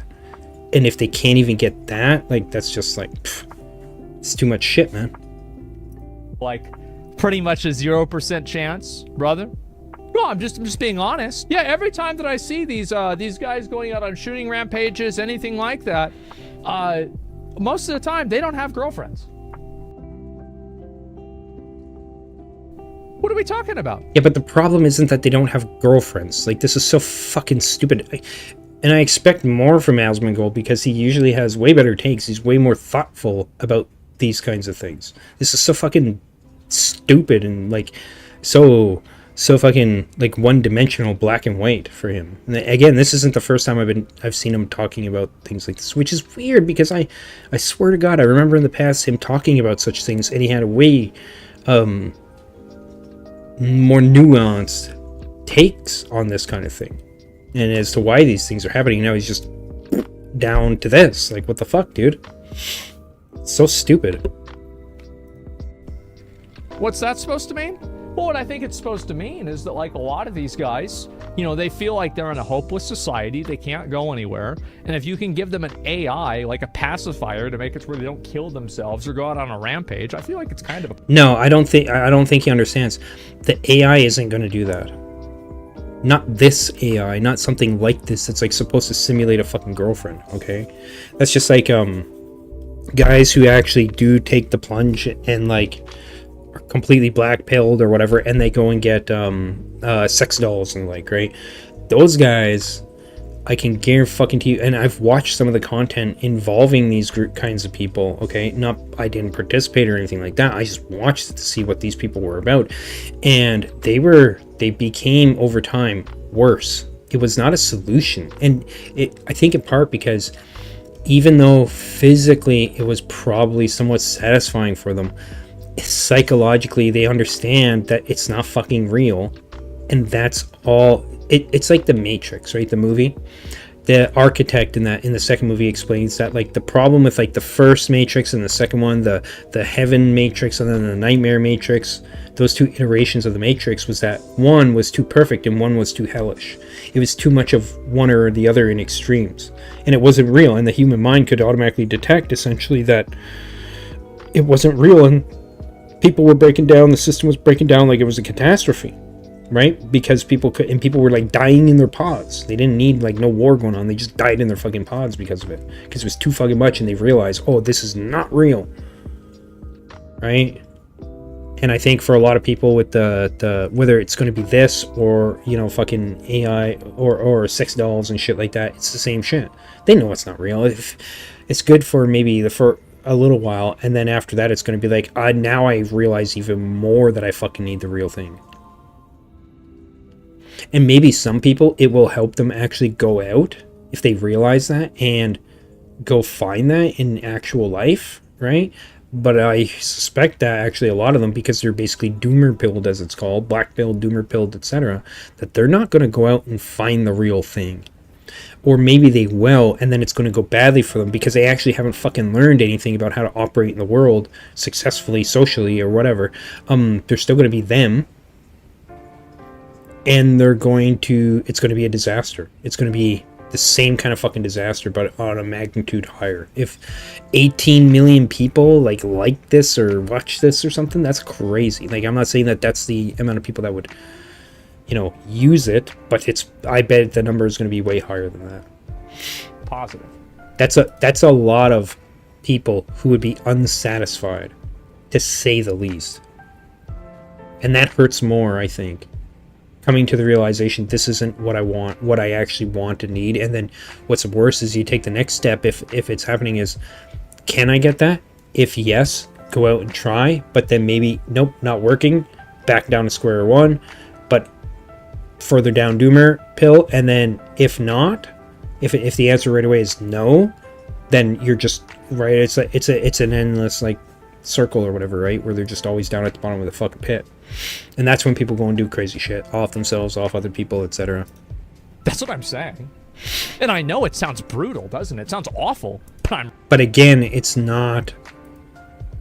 I hate how he trivializes this. Oh, it's because they can't get hot girlfriends. No, it's not just that. It's a lot of fucking shit. It's a lot of different factors. Who is it? Jordan Peterson? And I don't care if people like him, hate him, whatever. But one of the things he said that's fucking true, I think, is when you're looking at a problem, almost especially with humans, it is never singular. There's never a singular factor that goes into why a person is doing or not doing something, or why you get some outcome versus another, or whatever. It's a multitude of factors. And with humans, the problem is you can go all the way back a lot of times to the beginning of their life, if you could see that shit, and then like tally up the factors that lead them to whatever their actions are in the end, right? Because it's a build-up of things over your lifetime, however long that is. Right. You don't have a girlfriend, you should give them advice. That's actually true. Yeah, I should be like, okay, you know, yeah, this is something people would like, etc. What an unpleasant thing to do. I hope this fails. I never wish for the future of company. Well, I don't hope it fails. I mean, what if somebody's, you know, too much of a weirdo or something's wrong with them and they can't get a girlfriend? I mean, fuck. I think why not? Because this is like, at the very least, a stopgap measure. Something like if you were to talk about helping those people, but it's not even built to help. It's not something that's made to help people. It's clearly something that's out there to market to people, to make money off of them, to take advantage of them, of their loneliness and everything, right? And whatever fucking problems they have. Because, but instead of figuring out better ways to maybe help these people, just give them the fucking AI that's gonna, you know, not actually do anything useful for them. There are a lot of people that are retweeting this. This is straight up sad and pathetic. Here we go. Too bad? Yeah, exactly. Anything that makes me feel safer whenever I get groceries is a positive outlook in my book. Yeah. Nothing that makes me feel... Yeah, look. AI companions, OnlyFans, cam girls, male loneliness at an all-time high. It's preyed upon and a massive moneymaker. All of it is exploiting your weakness. You're meant to be more than someone who has to pay for fake interactions with someone, or something that doesn't give a fuck about you.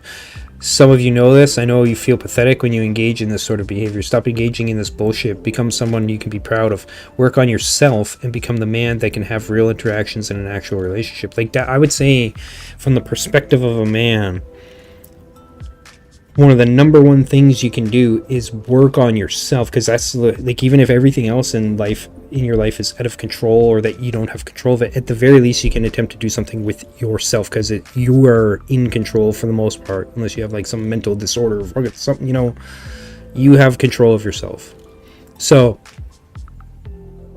you can try and fix some aspects of yourself, and a lot of time, especially if it, like, physically, men look better when they have more muscle on their body, right? When they're healthier from exercise, things like that. If you can do that, learn how to socially engage with people and not be a fucking weirdo if that's a problem, right? Like, don't say weird shit. This is an issue I have with some people. Is you talk to them, and then like 5 minutes after you talk to them, they're like way oversharing, and a lot of the shit they're oversharing is fucking weird, dude. It's like, I can't believe you would say that to somebody you just met 10 minutes ago, right? Like, it's a lack of knowing how to interact with people, and it's not 100% their fault. So it's like, maybe something should be done to help teach those people how to interact in a better way with the world, right? And what they can do with themselves.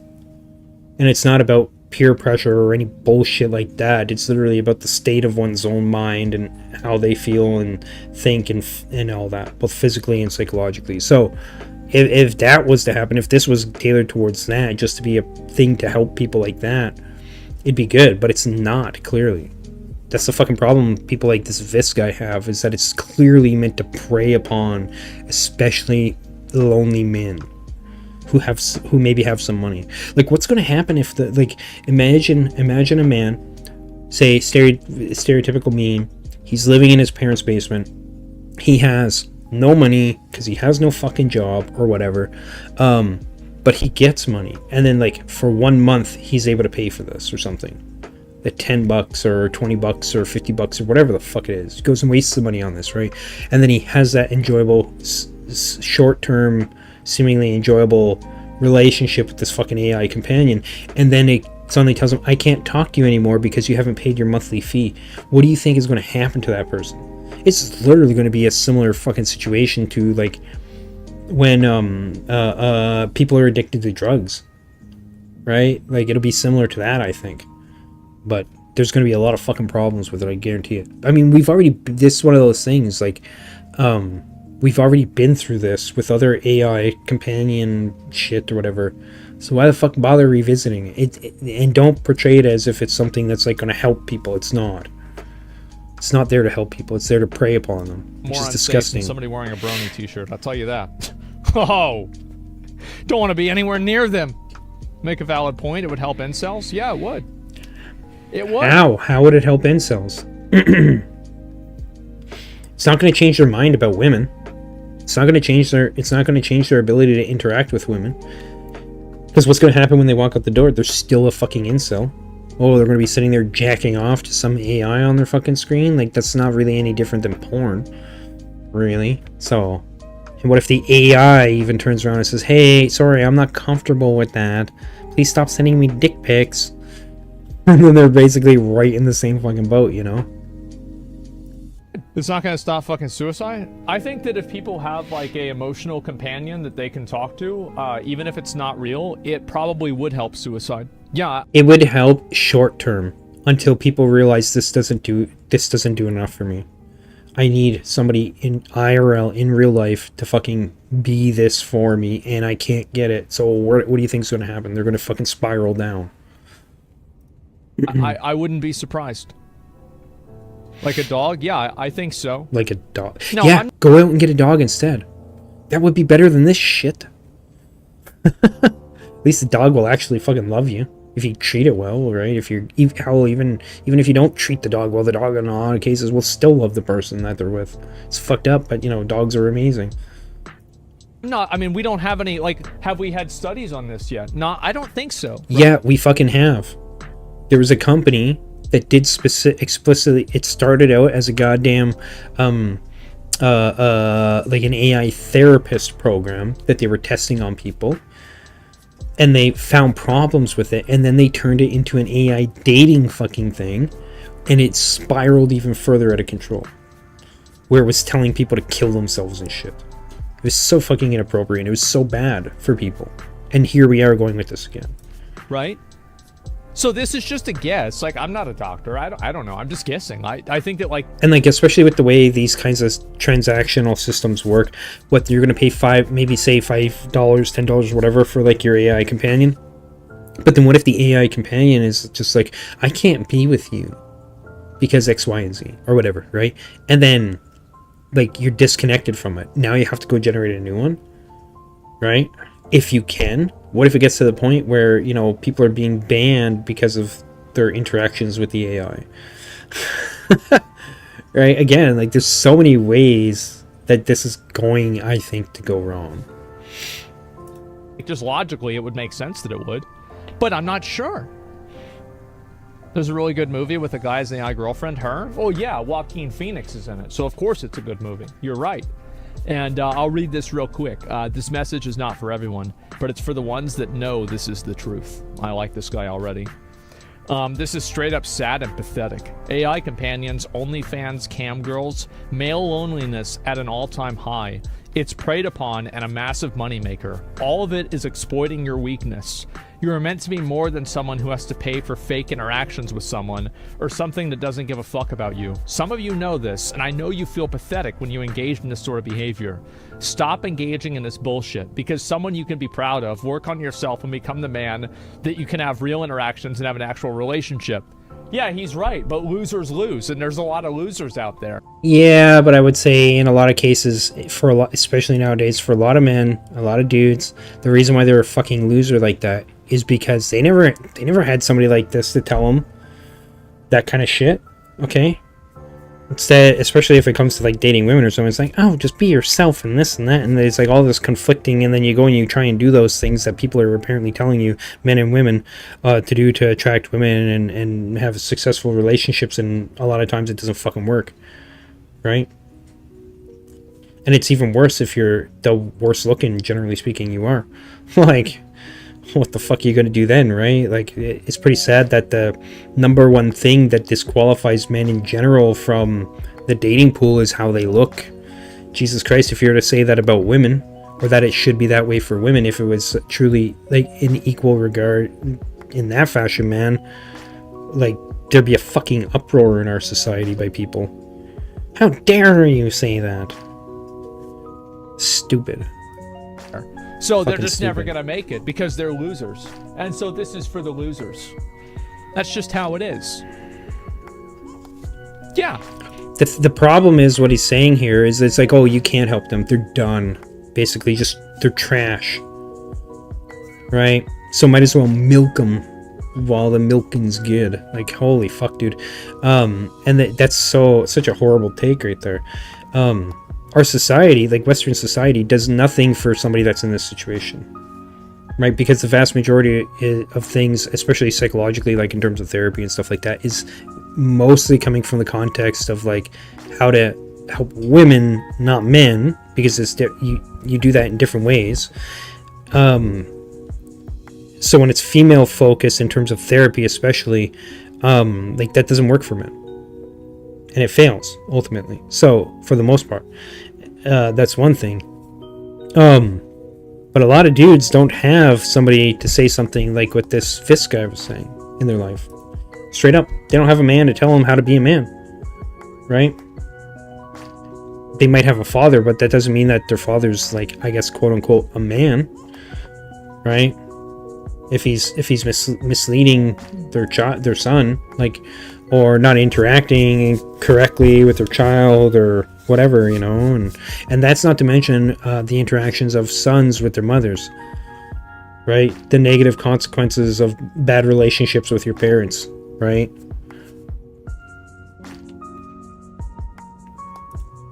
I mean, it's just the bell curve of life. I mean, not everybody can be a... No, because I think the suicide rate in general, things that are happening now that are so troubling for so many people regarding like incels and stuff like that, wouldn't be as much of an issue, or maybe would be in a lot of cases non-existent, if a lot of men, if a lot of guys had the tools to help them at least attempt to succeed, right?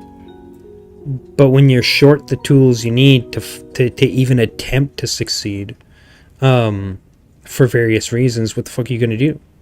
Right? Of course you're going to fail. And most things nowadays that are supposedly built to help men succeed, don't. A good example of that is the red pill community. For the most part, that community is utter fucking garbage because it does not inspire men to actually be successful men. It does the same thing that this fucking AI program is going to do. It milks them till they're fucking dry and there's nothing left. And then the guy walks away. I did all the things I was told to do, just like all the fucking women told me how to date women, and all the blue pill guys back in the day used to tell me how to get with women who actually didn't have a fucking clue what they were talking about. And now I'm doing this thing, and it turns out that's also fucking bullshit. And I just got milked for money. What the fuck do I do now? Didn't solve anything for my life, right? A winner. There it is. It's a non-compassion take. I think that oftentimes people think that help... I don't think that it's a lack of compassion. I think he lacks understanding completely about the situation and the issues with it. Part of it, I think, is because he's completely okay with being isolated for the most part. He's happy with his life the way it is and everything. I bet his story would be quite a bit different if he didn't have the success that he has in life from like streaming and stuff and OTK and all that, like all the other things that he does outside of having women, because there's a lot of men who having a woman in your life is just like, it's like, okay, if it's there, it's there. It's like happiness is fleeting. It's that. It's like, oh, they're there and then they're gone. Whatever, who cares, right? My main focus is these other things. That's kind of how I view Asmongold. I mean, I'm pretty sure he's even said as much. He doesn't give a shit if he has a girlfriend or not, because he's got these other things that help him, right? That balance that out to some degree. But what if there's a lot of successful men who aren't successful with women, and guess what? They still end up killing themselves. Why? Because they don't have that fucking interaction with fucking that social interaction and romantic interaction with women. It's terrible. Somebody and giving a person what they want, and letting a person indulge in the behavior that is good, that's bad for them, is a good thing. Like, I actually think in this case, that's what I'm doing, right? But in a lot of other cases, it's generally not good. And also, there's compassion, and then there's you know, I would say, what's the word for it? Like I would say that there's, before compassion comes understanding, and then after that comes compassion, right? Or at the very least, empathy to know and understand what that person, have some inkling of what that person's going through. He doesn't seem to understand that at all. He just doesn't fucking get it, dude. At all. reality, realism. There's realism to it. You have to be. There's realistic. no realism to it. That's just it. There's no fucking realism. My male loneliness will be cured whenever a girl falls into my lap due to no expenditure of effort on my part. Yeah, I mean, exactly. Like, whenever they finally make cat girls real, then I won't be depressed anymore. Yeah, I think that's... I think a lot of people feel that way, honestly. Yeah. Company is guaranteed to make profit from... Yeah, but again, this whole thing is not being built, this AI program, this romantic companionship shit or whatever, is not being built to help people. It's being built to profit from their loneliness, to take advantage of them. So of course it's going to be skewed in a negative direction regarding that. This will be short-term benefit for men or women who use this, and then it's going to spiral out of control. Just like the other shit that I'm pretty sure he covered it. And his take on this shit, I think, was different when he covered this other program that started out as a psychological therapy for helping people overcome past traumas and move on with their shit, right? Have better lives by overcoming their past traumas. I'm pretty sure it was him I saw covering that. So I don't know what the fuck happened that he's got suddenly like this. He's just gone fucking brain dead here. Microtransactions? Because I'm pretty sure, and he's like, well, of course that happened because it's not real, basically, kind of thing back then. Loneliness wasn't as bad in the past. What changed? Why is loneliness a lot worse now? Number one, it's because of the internet. Number two, it's because people are focusing on being lonely. Like before, I think a lot of people were lonely. Yeah, but the difference is they had things to occupy them. Like Asmongold, I don't think he understands it. He has things to occupy him outside of women. There's one thing I can agree with Asmongold on, is I'm okay, for the most part, with not having a romantic relationship in my life, okay? I can deal with that. I've dealt with it for a long time, and it doesn't bother me that much, okay? As long as I have other things that are being fulfilled, right? That's what he has. He has fulfilling things in his life. That's part of the problem, is a lot of these guys, their lives are not fulfilling at all. And if you don't have a life that's even remotely fulfilling for you, it's not worth it. Because why the fuck? It's just pain. And we learn from pain, from negatives, but we need to balance that out with some happy things in life, right? But if all you see is negative, even when something happy happens, a lot of times you end up too far gone, and then you're no longer. It doesn't matter. You don't see the green grass on the other side of the fence anymore. All you see is the wasteland. You're just stuck in the wasteland. But they weren't focused on it in the same way. Because what the internet and social media does is it constantly has you comparing your life with other people's lives. Oh, this is so dumb. Yes, what he's saying is true, but what he's talking about is the same thing that humans have always done. Humans have always, for the most part, compared themselves to those around them. Right? Humans always do that. We've always done that. You could say maybe it's worse now, it's exacerbated, sure, but we've always done that. So you see an Instagram of somebody else. It's not like that didn't happen before. It's going out and doing a bunch of other stuff, and you feel like you're not doing that, then the FOMO kicks in, right? Then it's like, no, I need to go to the nightclub and spend $27 on a shot of fucking, like rum or something like that, right? Rum and Coke, it's $27. I don't fucking think so. But if you go downtown, you go to 6th Street, go to some of those bars on Rainy Street or at the Domain, it'd be fucking $57. It's insane. And so that's why I drink at home. Well, I just don't drink, problem solved. But anyway,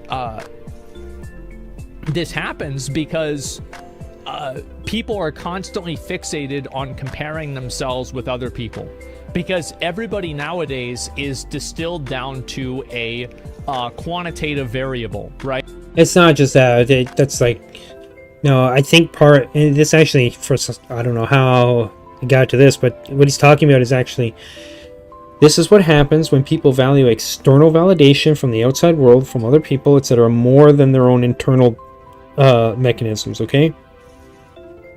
Because if you value what other people say about you more than you, it's not even if you value what you think of yourself more, I would say it's more, do you even have a voice inside your own head that's your own, that can counter that at all, to defend yourself, to steel yourself? Because, you know, a lot of times when people are giving you some kind of criticism or whatever, they're not doing it for your benefit. They're doing it to put you fucking down, to take advantage of you, different things like that, to try and manipulate you, etc. So, like, this is how people, I would say, at some point in time, everybody's going to participate in that to some degree, probably, right?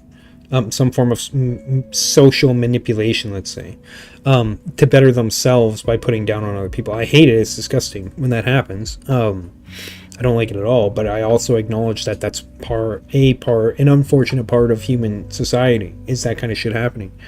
But if you value what somebody says to you more than you value what you think about yourself, if you can't see yourself even remotely in a positive light, and your only positive view of yourself comes from external sources, then when you get negative external sources that counteract, like, basically what happens is the positive feedback is never as abundant or as strong as the negative feedback. Again, because the human brain focuses more on the negative than the positive, so it's going to take that in and be like, the negative is more important.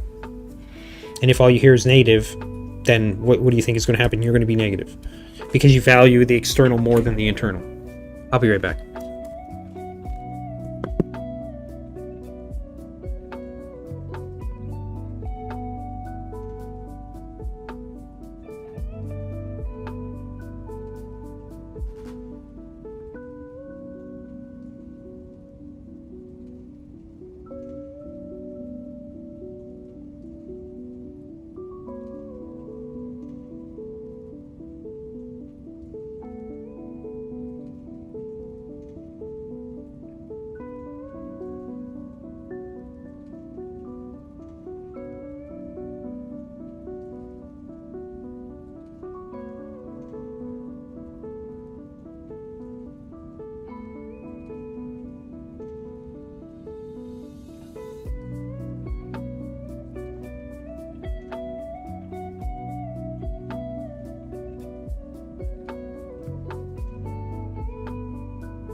Alright, I'm back.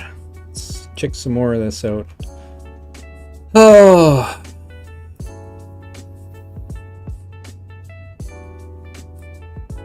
I'm gonna move this up so that people can actually see what these people are saying too. Right?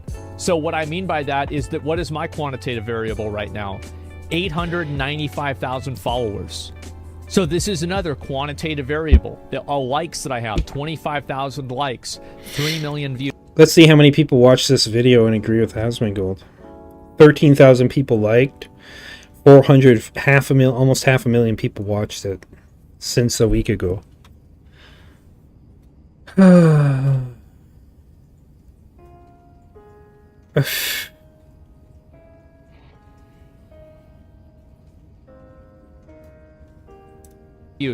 Everybody now is turned into a product. People are turned into a resource that is bought and sold.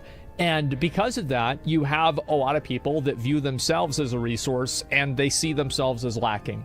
They're not good enough. They're not as much, as popular or as useful as they're supposed to be. Late stage capitalism, I actually don't think this is a capitalism outcome. I think this is a social media cultural thing. And because people are constantly being focused, like, for example, on my... But here's the thing is this issue existed a few decades ago too. Even when I was growing up, I'm going to be 39 in 2 days now. Right? On the 27th. And this has been around for as long as I've been alive, at least. Like, if not longer, the problem. As it exists today. It's just exacerbated even more now. That's the difference. People are talking about it more. Instagram, generally, I don't post pictures of myself where I look bad. Now, I look bad in all my pictures, but those are the pictures that I look the least bad. So, for example, you're going to see the way somebody looks in their best way possible, at least in their mind. It's like, for example, if you want to know how, like, a lot of these girls that are like, there's a lot of these hot girls that will post pictures on Instagram, and it's like, yeah. If you want to know what they really look like, look at their tagged photos that they take pictures with their friends that they didn't take the picture themselves. Then you're going to know what they actually look like, okay? So, absolutely, you look good, man. Yeah, true. And that's just, look, guys, I tell you, like, I've been on these fucking websites a long time. I know what it is. And, again, I've got a lot of experience. So my point is that, actually not really with, just on the internet. Hey guys, let's not assume things, okay? Point is that... Yeah, let's not make a bunch of assumptions the way Asmongold has, guys. Don't do that. People are constantly seen as a value, right? They're constantly seen as like as a product. And so because of that, you have a lot of people like this that constantly are thinking of themselves as being lesser, not being good enough for whatever reason. And guess what happens? Well, then they hate themselves for it. And this happens to girls too. Yeah, so the solution isn't, and I don't know exactly what the solution is, okay? But the solution isn't to prey on those people, to turn predator on them. The solution is to find a way to actually aid those people in becoming the men that they, A, most people want to be, and B, to at least make them like somewhat, acceptable, I guess. Because for a lot of men, they don't deem themselves as acceptable in society. And so, and I'm not talking about degenerate shit here, okay? I mean like decent, they don't view themselves as decent human beings, and other people especially don't deem them as decent human beings. Not even worth their time in a lot of cases, so... Good morning and Merry Christmas, Matty Q. You came out of a hell of a time. That's not a big Christmas message I'm watching right here. But I hope you're doing all right. How's your Christmas so far? I gotta grab water.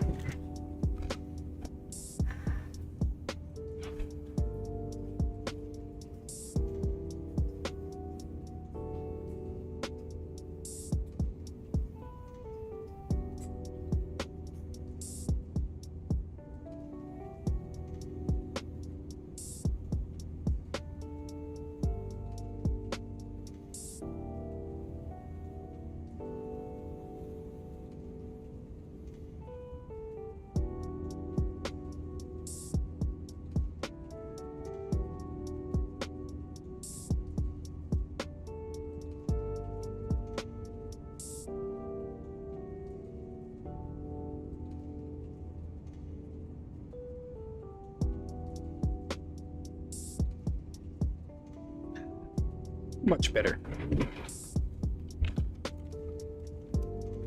Okay, let's get back to the video. Root problem of this goes back to the feminist movement and the no-fault divorce, along with welfare systems. Social media just amplified issues that were already there. What you waiting for, Maddie?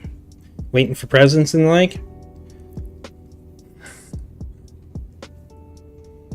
You know what I think the big problem is? I think the problem is that guys have no sense of intrinsic self-worth.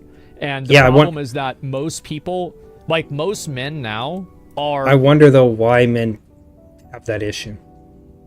Right? Why do men have that issue? It's an interesting question, which I wonder if he's actually going to try and answer it at all. Their idea of a cool macho, like, what is being a man? It's somebody like Andrew Tate. In my opinion, like, Andrew Tate is like whatever, right? But that's not what you should look at as like a benchmark for being a man. Not. You're 20, so happy for Christmas. Well, is it your birthday as well? Whoa, holy shit, happy birthday and Merry Christmas. I'm gonna make... My birthday is in 2 days on the 27th. I don't know if I'm gonna... Oh, well. Oops, I just exposed myself, you know. Oh my.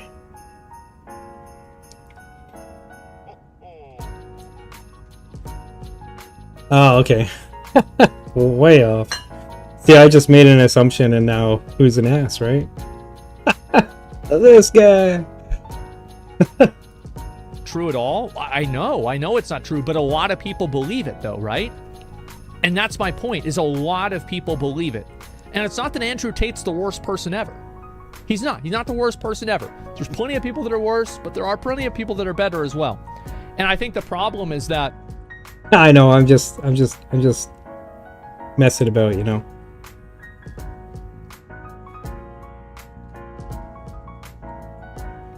And sometimes I am an asshole. It depends on the circumstance. I know, so earlier, if you went back in my stream a couple hours, I was engaging in a debate about peer pressure with a fellow streamer named Dillo on stream. And, you know, I'm sure lots of people would be like, that was an asshole thing to do, how I behaved in some circumstances. But just like, whatever. I guess the thing they say is other people might call me an asshole, but 99% of the time I'm going to disagree with them. There's no real...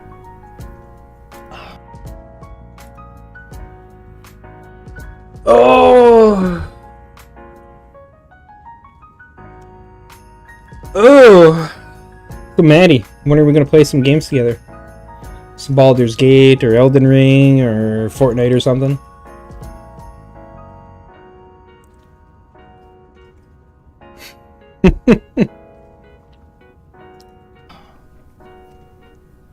Jeez, I have to probably think about this for a while. Yeah, I probably have to really think about this, and... Yeah, I know what you're saying. Yeah. Well, I have Fortnite, and I got, what was it, Ghostwire Tokyo? I don't have Epic open right now. I don't know if there's, I don't know what other free games they have on there. I just saw Ghostwire Tokyo from, Panda's channel on Discord. Search store. Free.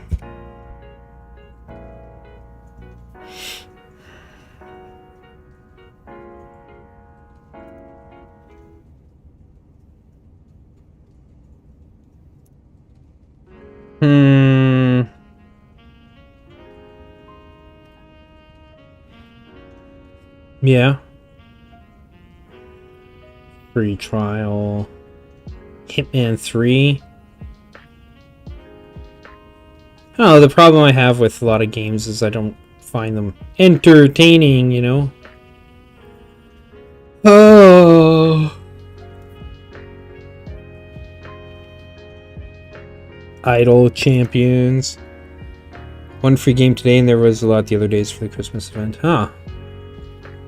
Yeah, the only one I saw was the one Panda posted there.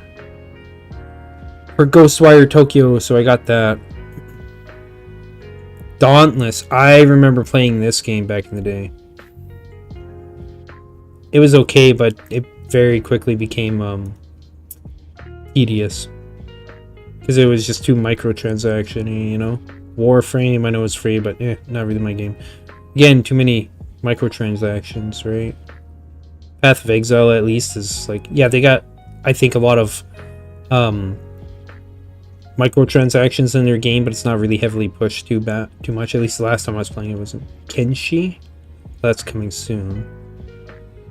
That picture, that character reminds me of your characters in what the fuck's it called? Let me see. I have it.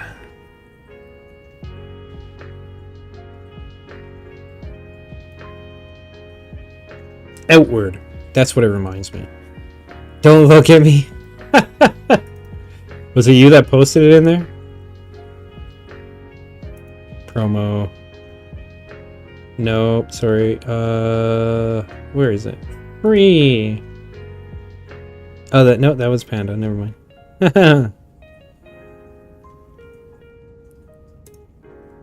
Yeah, Panda. I'm looking right at you, Maddie.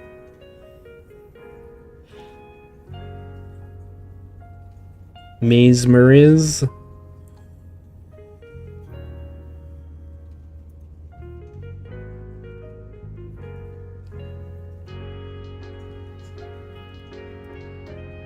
So I just like to collect things, so if something's cool, I'll buy it in a game. Yeah. I mean, I understand that. I have no issue with that. The issue I do have with games that have lots of microtransactions a lot of times is that a lot of times it's not really optional to progress in some kind of like timely fashion in the game. So as an example, because I'm not a stranger to like gacha games are especially bad for this, right? But Bleach Brave Souls, for a long time I thought, well, they're actually doing this right in terms of like the balance between like the gameplay, having that be good and everything, and progression good, on top of extra things to like increase your progression or whatever through spending real world money. But then you get to a certain point in the game where your progression literally goes from like kind of like a decent curve to next to nothing, right? So then you're forced, if you really want to progress the game, to either spend an exorbitant amount of time playing the game, and then it just gets tedious and boring, and it's just this ridiculous grind, or go spend real world money to progress like in a reasonable fashion. And like I said, at first the game was awesome, but then I got to a certain point in the game, and it was the kicker was that it was really far into my progress in the game to begin with, and I was like, this is amazing. Like, I can ignore the microtransactions and everything and just play the game and have a fun time and keep progressing. And you're not, like, too slowed down compared to, say, people who are paying. But then you hit a certain point where it's like, no, you must spend hundreds of hours. I calculated how much time I would need to spend to grind the items I needed to upgrade my characters. And then I checked to see how much it would cost me, because I had a decent job at the time, so I was like, and it would have cost me hundreds of dollars. It was either hundreds of hours or hundreds of dollars, and I was like, well, I'm not down for that. So I stopped playing. Yeah, stinking Modern Warfare 3. I love Modern Warfare, but I'm not playing that. Yeah, dude. In a lot of ways, a lot of that stuff is just trash now, right? I mean, Modern Warfare, though, they call it Duty Modern Warfare, hasn't really been that good for a long time. I remember playing Modern Warfare years and years ago, and it was good. But then they started adding the microtransactions and stuff, right? And the gameplay just became... I mean, this is something I was explaining much earlier on stream, is when things are repetitive, I don't enjoy it that much. I.e., if you have, like, I don't know, say you have a trilogy of books, and there's not really much difference between book 1, 2, and 3 in terms of like themes and progression and like the arcs and everything. Like it's kind of like it's like you have the first 6 episodes of Star Wars, but let's say explicitly Star Wars episode 4, 5, and 6, and then they come out with 7, 8, and 9, and 7, 8, and 9 is basically a shitty retelling of 4, 5, and 6. I hate that shit because I don't want to watch that. One, I've already seen it and it's been done better before. So, and that's typically what happens is the reiteration of the theme or the story is worse off a lot of times than the OG one. Thankfully, but then you have something like Final Fantasy VII. You have the OG story, which is intact, it's good, and then you have the remake series, right? The remake trilogy, and they're telling the same story but in different ways, right? And I mean, it's a big difference in experience for one because it's actual 3D models and environment and everything. The gameplay is more action oriented. It's not the time battles that or turn-based time battles and stuff like that OG FF7 was, for instance. So the experience is different and the story is different. It's like the same story, but like different. Like there's events happening at different times and things are different, just generally speaking, right? So it's a continuation of the story and not a readaptation or reiteration per se of the original story. It doesn't try to supplant the original story. The original story is the original story. And then you have the FF7 remake trilogy. I will not do that for my first book, and yes, Final Fantasy 14. Hey, you want to play some FF14 sometime? Hey, Halo. Here, I don't have much to give, but here, I can give, everybody seems to love this. So here, Maddie.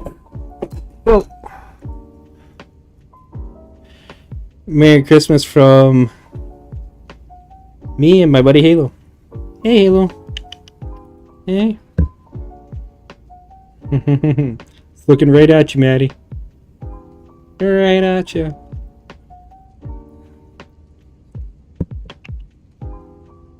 Love you, buddy.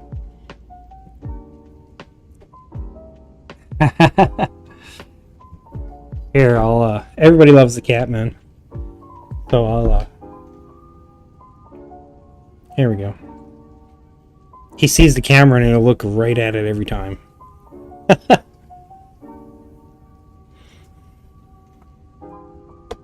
There. Now he's not laying on my keyboard. Come here, buddy.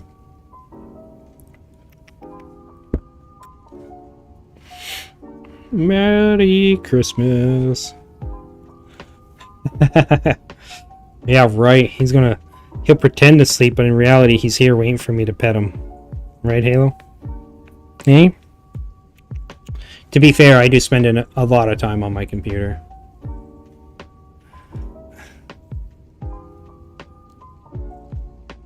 Alright, you know what? I'm done with this Asmongold shit for now. I really did not like this video. I don't think he has too much more to say nothing that I would agree with anyways. You know. Whoa, what? Oh! Like, what is going on with my music?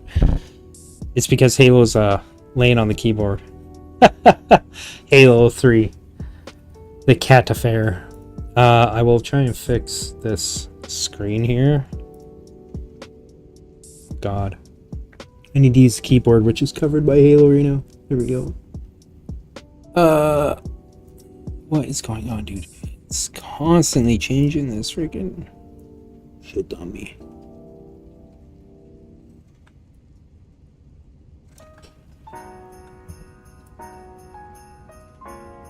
There we go. Wait, why am I on B right back? Oh, I changed it. That's why. Damn it.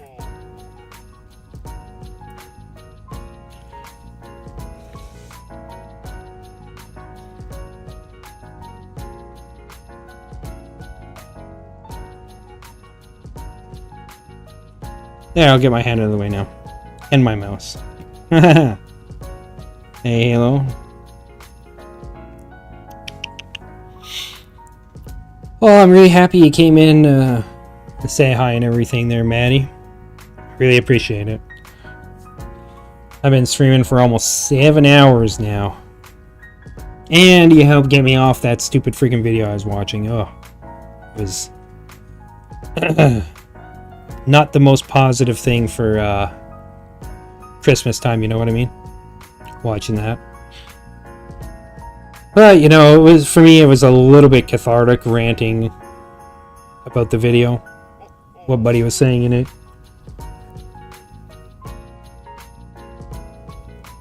Also, if you like debates, you can scroll back earlier in my my stream and see that. I don't remember exactly when it was, but it was a few hours ago with Dillo.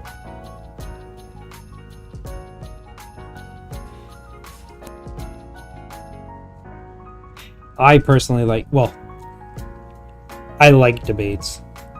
I like debates. It helps, it allows me to flex certain, let's say, muscles, right? Mentally speaking, that I don't get necessarily to flex a lot. And I don't mean like, oh, I'm showing off. I mean, practice. And I think anybody, if you want to be successful to some degree in life, you need to be able to defend yourself, defend others to a certain degree, and but you, in order to defend that, whatever, like things you think, believe, etc., you need to be able to put that forward, right? I've kind of always been good at that. But a big difference is when I'm engaging in something like that, I'm not, there's a lot of people who are like out to, they want to win, or they want to be right, or whatever. For me, it's a thing I learned is it's like if somebody is genuinely wrong about something, like factually wrong, I'll try and correct that. A lot of people then they kind of spiral out of control when you're like, oh no, that's actually factually incorrect or whatever, you know, kind of thing.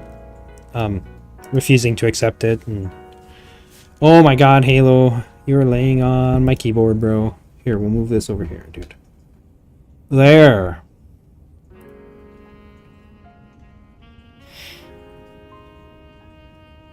Yeah, this is the battle, the struggle, you know. Okay. Yeah, there was a few things I remembered or relearned from that debate earlier, which was, well, I was trying to be, at times, be patient. There's a lot of things people do, even like unconsciously or whatever, where they'll kind of just run around and around and around in circles, or talk about shit that's got like nothing to do really with what you're talking about, or that's like barely adjacent to what you're talking about, things like that. And you have to be able to forcibly correct people and put them back onto like what the primary subject is. Like you got to be able to enforce that in a debate or in some kind of argument, otherwise it just spirals out of freaking control and you'll never get anything resolved. Yeah, I know, my cat is like this. Yeah, I think all cats are, man. Alright, I was watching a girl yesterday who was streaming for Christmas. Let's see, I'll open my history.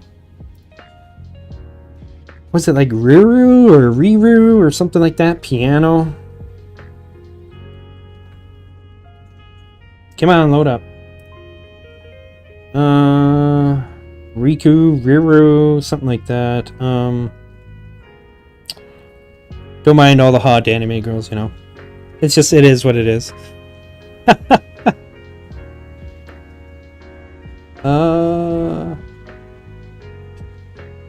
Setting soon. No, not that one. Okay, it must have been later than this. Where is it?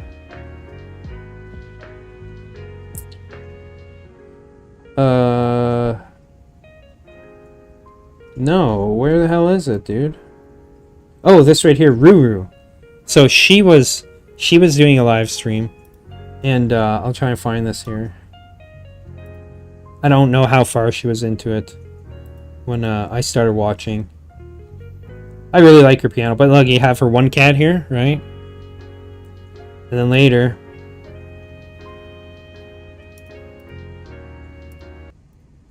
I'll actually put the sound on. At one point, she started playing the Cha-La-La Head Cha-La Dragon Ball song, and I was like, yeah, that's awesome. Trying to find the part where you know, her other cat. She's got at least... Oh, there's one. The white one. This is, I think, the problem one later. Let's see.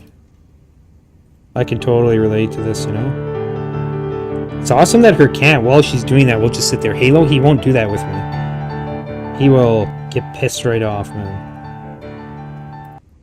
Oh, wait, no. Yeah, there's another one of her cats right there.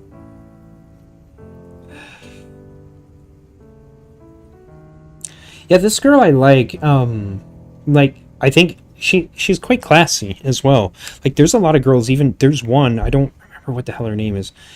And, like, you could say, oh, yeah, she's kind of dressed skimpy or whatever, right? Whatever. Gets the views, you know what I mean?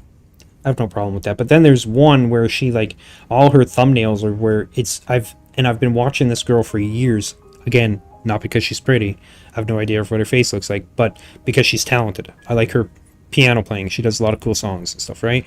But as time has gone on, I've noticed her photos, her thumbnails and stuff have become far more risque, like way more lewd over time, to the point now, like, every single thumbnail I see from her is literally like her holding her hand over her pretty much naked breasts and crotch area, with like pretty much nothing on, and I'm just like, holy shit, like, I don't want to watch that. Not that I don't like seeing naked girls, you know, but that's a bit too much, I think. Oh, here we go. Here it is. So watch her. I'll put it on. Oh, not that. Playback speed. When her cat comes up over here. My cat does that to me when I'm recording. Yeah. Yeah. She pulls this up for the one cat who later jumps up on there. This cat is awesome, man. Just like puts up with so much. She's moving around and all this stuff and playing piano and everything. And cat's like, yeah, no, I'm good here, bro. Doesn't get upset. Is just happy with her. Just. Although, to be fair, because I'm making an assumption on how, like, big of a person she is, and the fact I think she's Chinese. She's, I think, pretty small, so that cat's pretty small, but, you know, ratio-wise, even so, like, if Halo was in my lap, he'd be, well, you can see how freaking big he is here, right? Yeah, he doesn't really like sitting in my lap anymore when I'm sitting at my computer, because I don't think it's very comfortable for him because of his size. And it's definitely not comfortable for my legs, because my legs get tired holding him up, okay?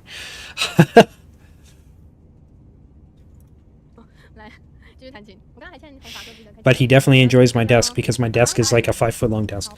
But, you know, I don't like it when he lays on my keyboard, which I moved specifically so he's not doing that. Oh, yeah, there goes cat. Just starts walking across there like crazy. Right across her freaking...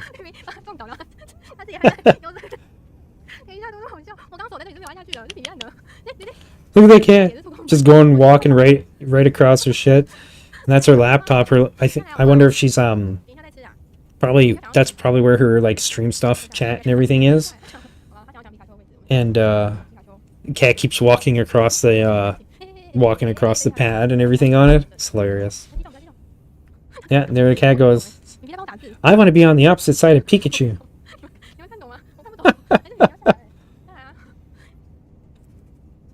Yeah, no.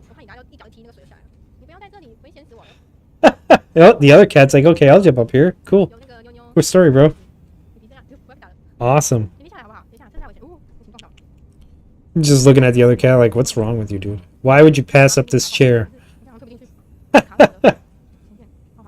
And I think her solution after, even like that white cat she has is like, it's a bit of a bratty, at the very least a sassy cat, you know?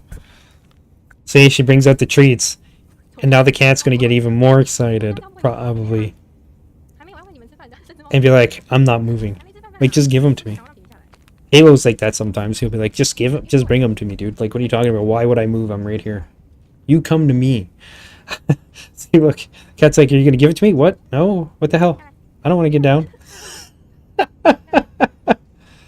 Oh, man. I just thought that was really, really hilarious. And I think now is when she's going to do... I want to listen to this again. because this is awesome. She does the Dragon Ball Head Chilla song.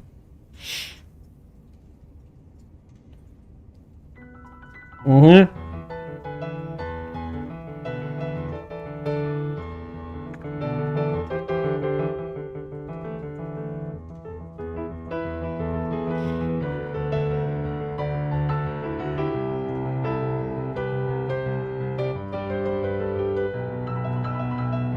I know, right? I love it. And I like the song a lot too, so. See, I know some cultural references. Most of them just aren't Western.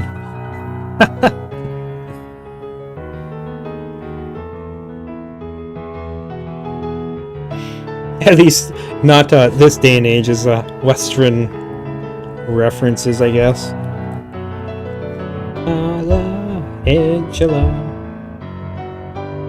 I don't know the lyrics, but you know.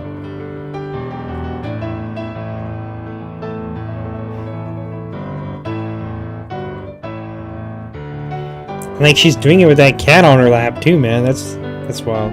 To be fair, the cat's not really moving around, so that's awesome that the cat's just willing to just sit there while she's doing that.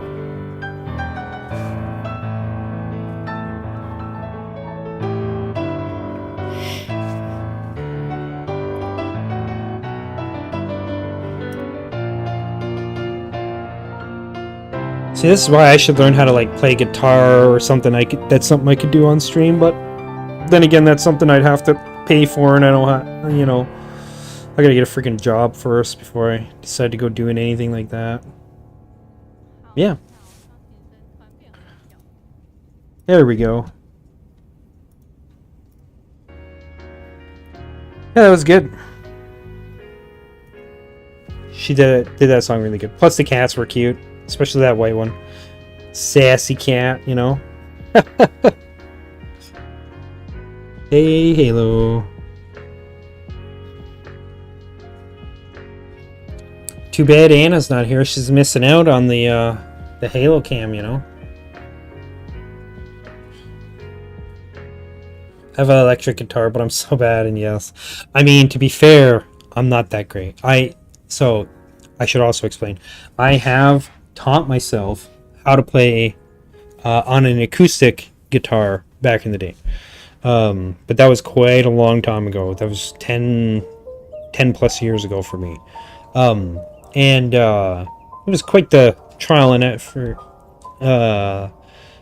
error, and effort experience, and I really enjoyed it. But I didn't learn like any fundamentals or whatever, you know. I had sheet music for songs, and then I just learned where the hell am I supposed to put my fingers for these things, and so learned more or less how to read the sheet music on a basic level, and then started practicing trying to get it all down, like one portion at a time. And I would just tackle one portion and just practice that over and over and over and over and over and over again. It was good. It's a hell of a way to spend your time, and like time flew for me when I was doing that, because I just sit there focused. It's one of those things where, just like with drawing, I can, if I'm actually, and maybe that's something I should do on stream here sometime, is actually maybe do some drawing. It's been a long time, and I'm kind of starting to feel the itch to do that, right? Yeah, just maybe, but when I do that, I just sit there and I'm just hyper focused on doing it, right? And I'll sit there, and next thing I know, 4 hours have gone by, and I haven't even had the urge to go for a cigarette.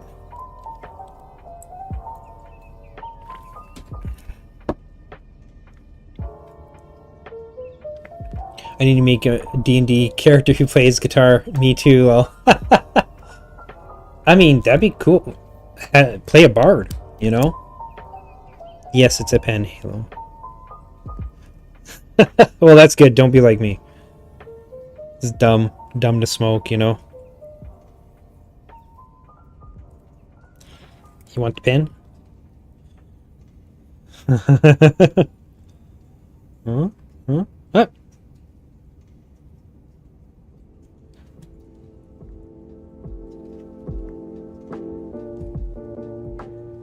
Pop. What kind of Speaking of D&D, what kind of characters do you like to play?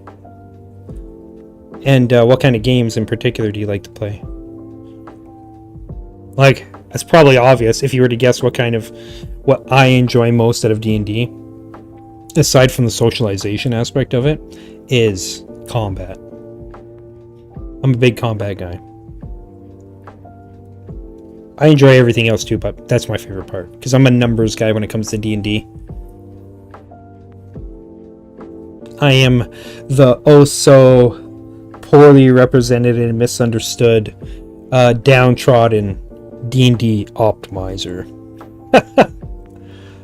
I've literally spent hours and hours and hours just planning out different ways I could build the same freaking character. Paladin Sorkadin, or Sorkadin, or Sorlakadin. Anybody?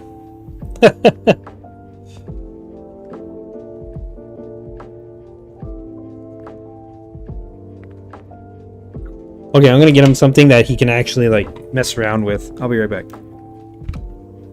Oh, where's it? There it is.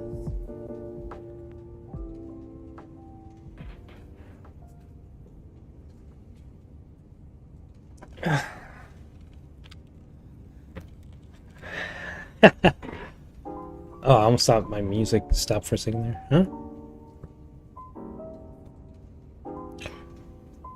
Boop.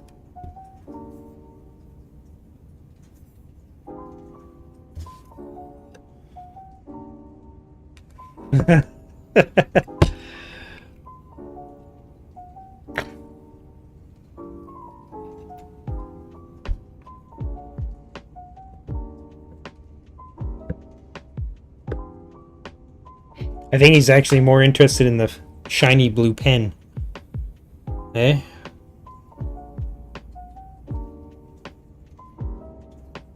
Boop. Or are you tucker down now, huh?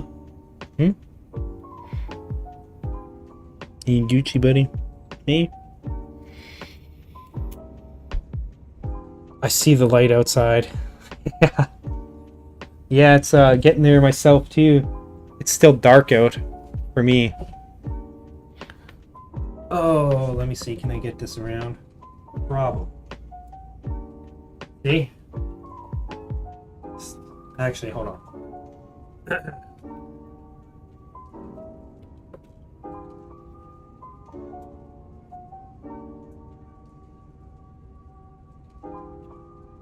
See?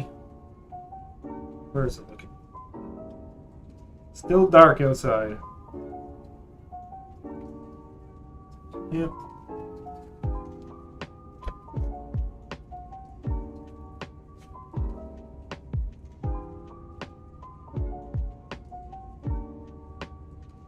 Oh yeah.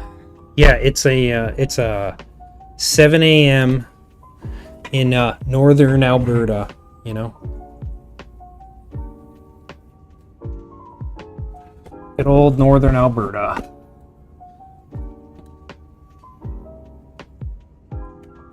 Come on, chords. There we go.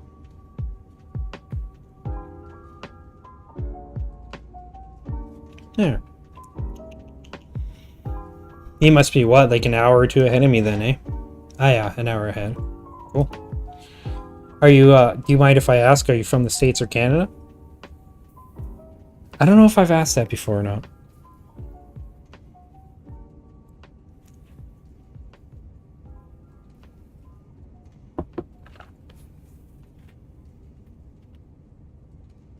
Ah yeah, right on.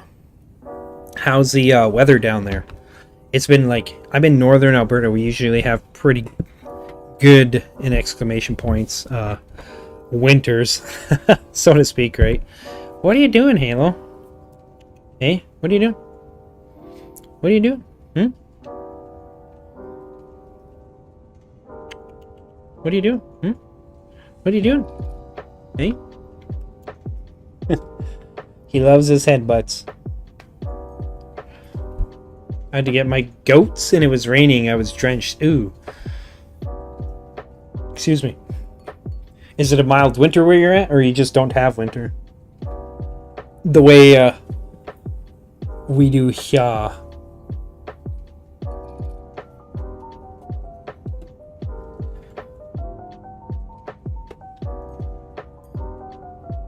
There we go. Hey, get out of my cup of water. You got your own, bro. Do you want to get down? Give me 1 second. I'm gonna... Is that because you, like, live in, like, LA or something? Or is it, just a mild winter for you? Here it's really mild. Like, we got snow, what was it, like a week ago? Finally? Like, and it looked like it was actually going to stick around, but now it's actually warmed up again. So all the snow is friggin' melting. Yeah. There's some white on the ground, but it's not much of anything, you know. Let's see.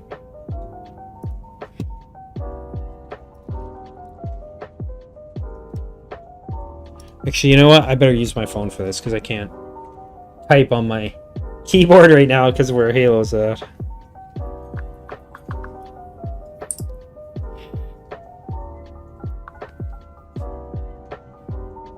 I shall pull up the weather network.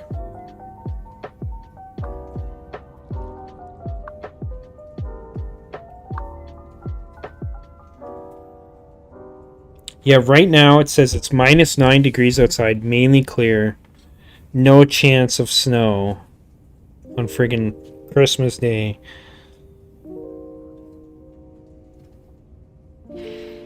And like by noon or so, it's going to be like -3.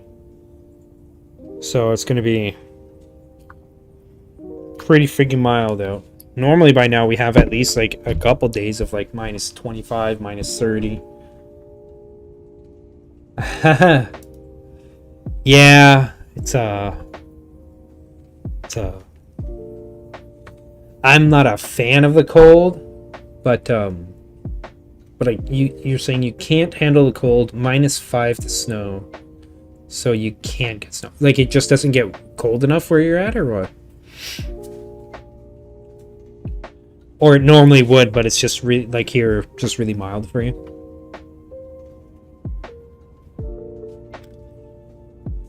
Oh, there we go.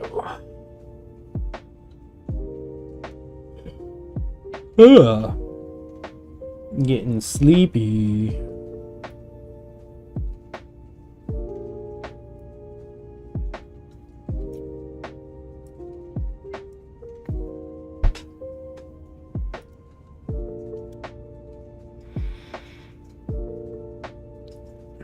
Somehow I managed on 2 hours of sleep to pull off a 7-hour stream still. Yikes.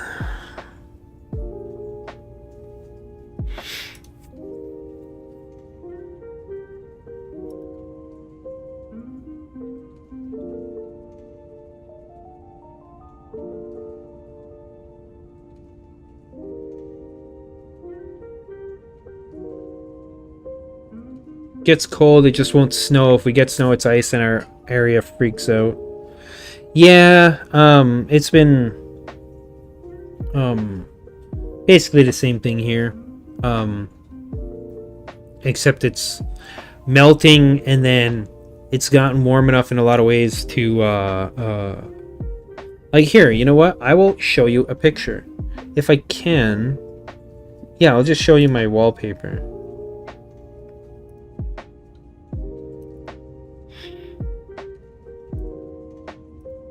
There. So that's my wallpaper. Wait, why isn't it displaying it? Oh, because window capture. So this, right, is the river that's separate, that splits the town I live in half. And this is normally completely filled with ice, like choked right up. And this is it just a few days ago. Because it's too warm, basically. This so far. There's barely any ice on there, yeah. Yeah, man, the cold's no joke. Are you like extra sensitive to the cold, or you just really, really, really don't like the cold and don't like the function in it?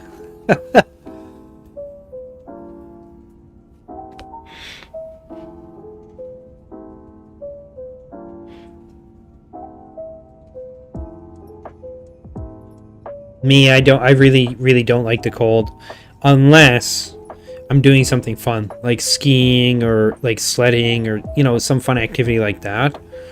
Then I can withstand, you know, minus 30 to have the good time. But if it's just like, oh, I have to walk from point A to point B or work out in the cold, or no, dude. I don't even like going outside for a cigarette when it's really cold. For me, to be fair, really cold is like minus 30 or more. So, and that's Celsius, not Fahrenheit. Yeah. So that's like...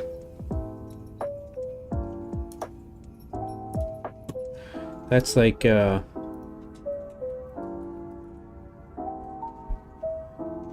what the hell? Yeah, calm down, Halo. Okay. Let's go here.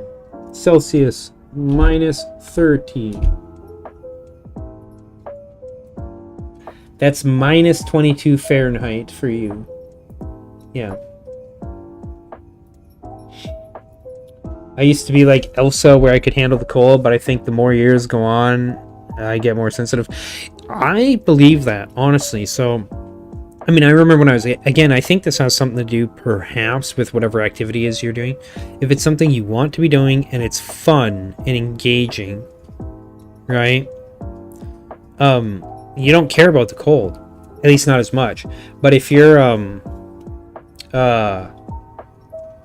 if it's mostly work related, or you need to like go from point A to point B, right? Like it's not something you want to be you would normally want to be doing, then the sensitivity really ramps up. And it's worse if you're really tired, and that kind of, or if you're sick, or if you're sore, like those kinds of things.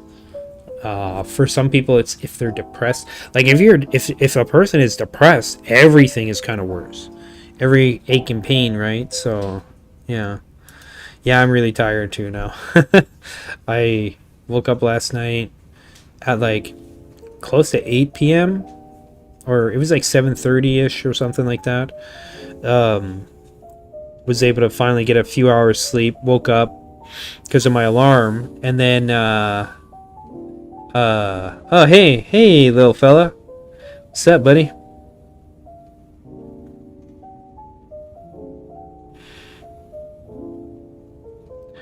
Yeah, and then you know, I've been up all night, so I'm gonna hit the hay here soon and get some rest, and might as well, cause I ain't got nothing going on today, you know. So sucks, but it is what it is, you know. Good morning and Merry Christmas, buddy.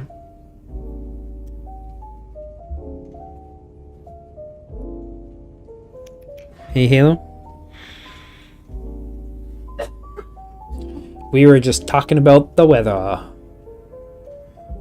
And,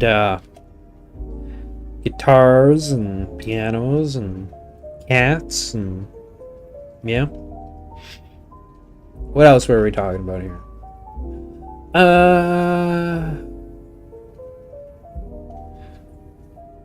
Oh, I said sometimes an asshole. Maddie disagreed with me, which thank you, Maddie. Free Epic Games. Ghostwire Tokyo, by the way, is free on Epic.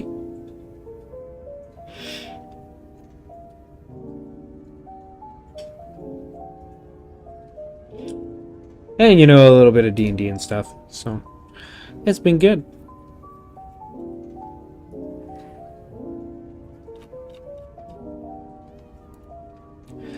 Oh, well. Alright, well, again, Merry Christmas.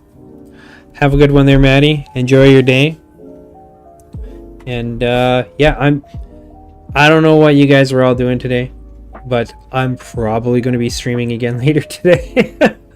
Sometime, so we'll see what happens. I was originally supposed to be starting an honor mode playthrough of Baldur's Gate 3 with my buddy Valenthorian. But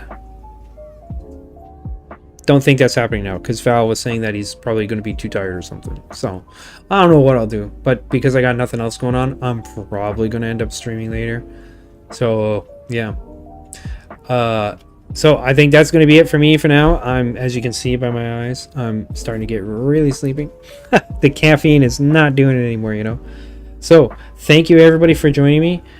Merry Christmas. And yeah, I'll talk to you later. Bye bye.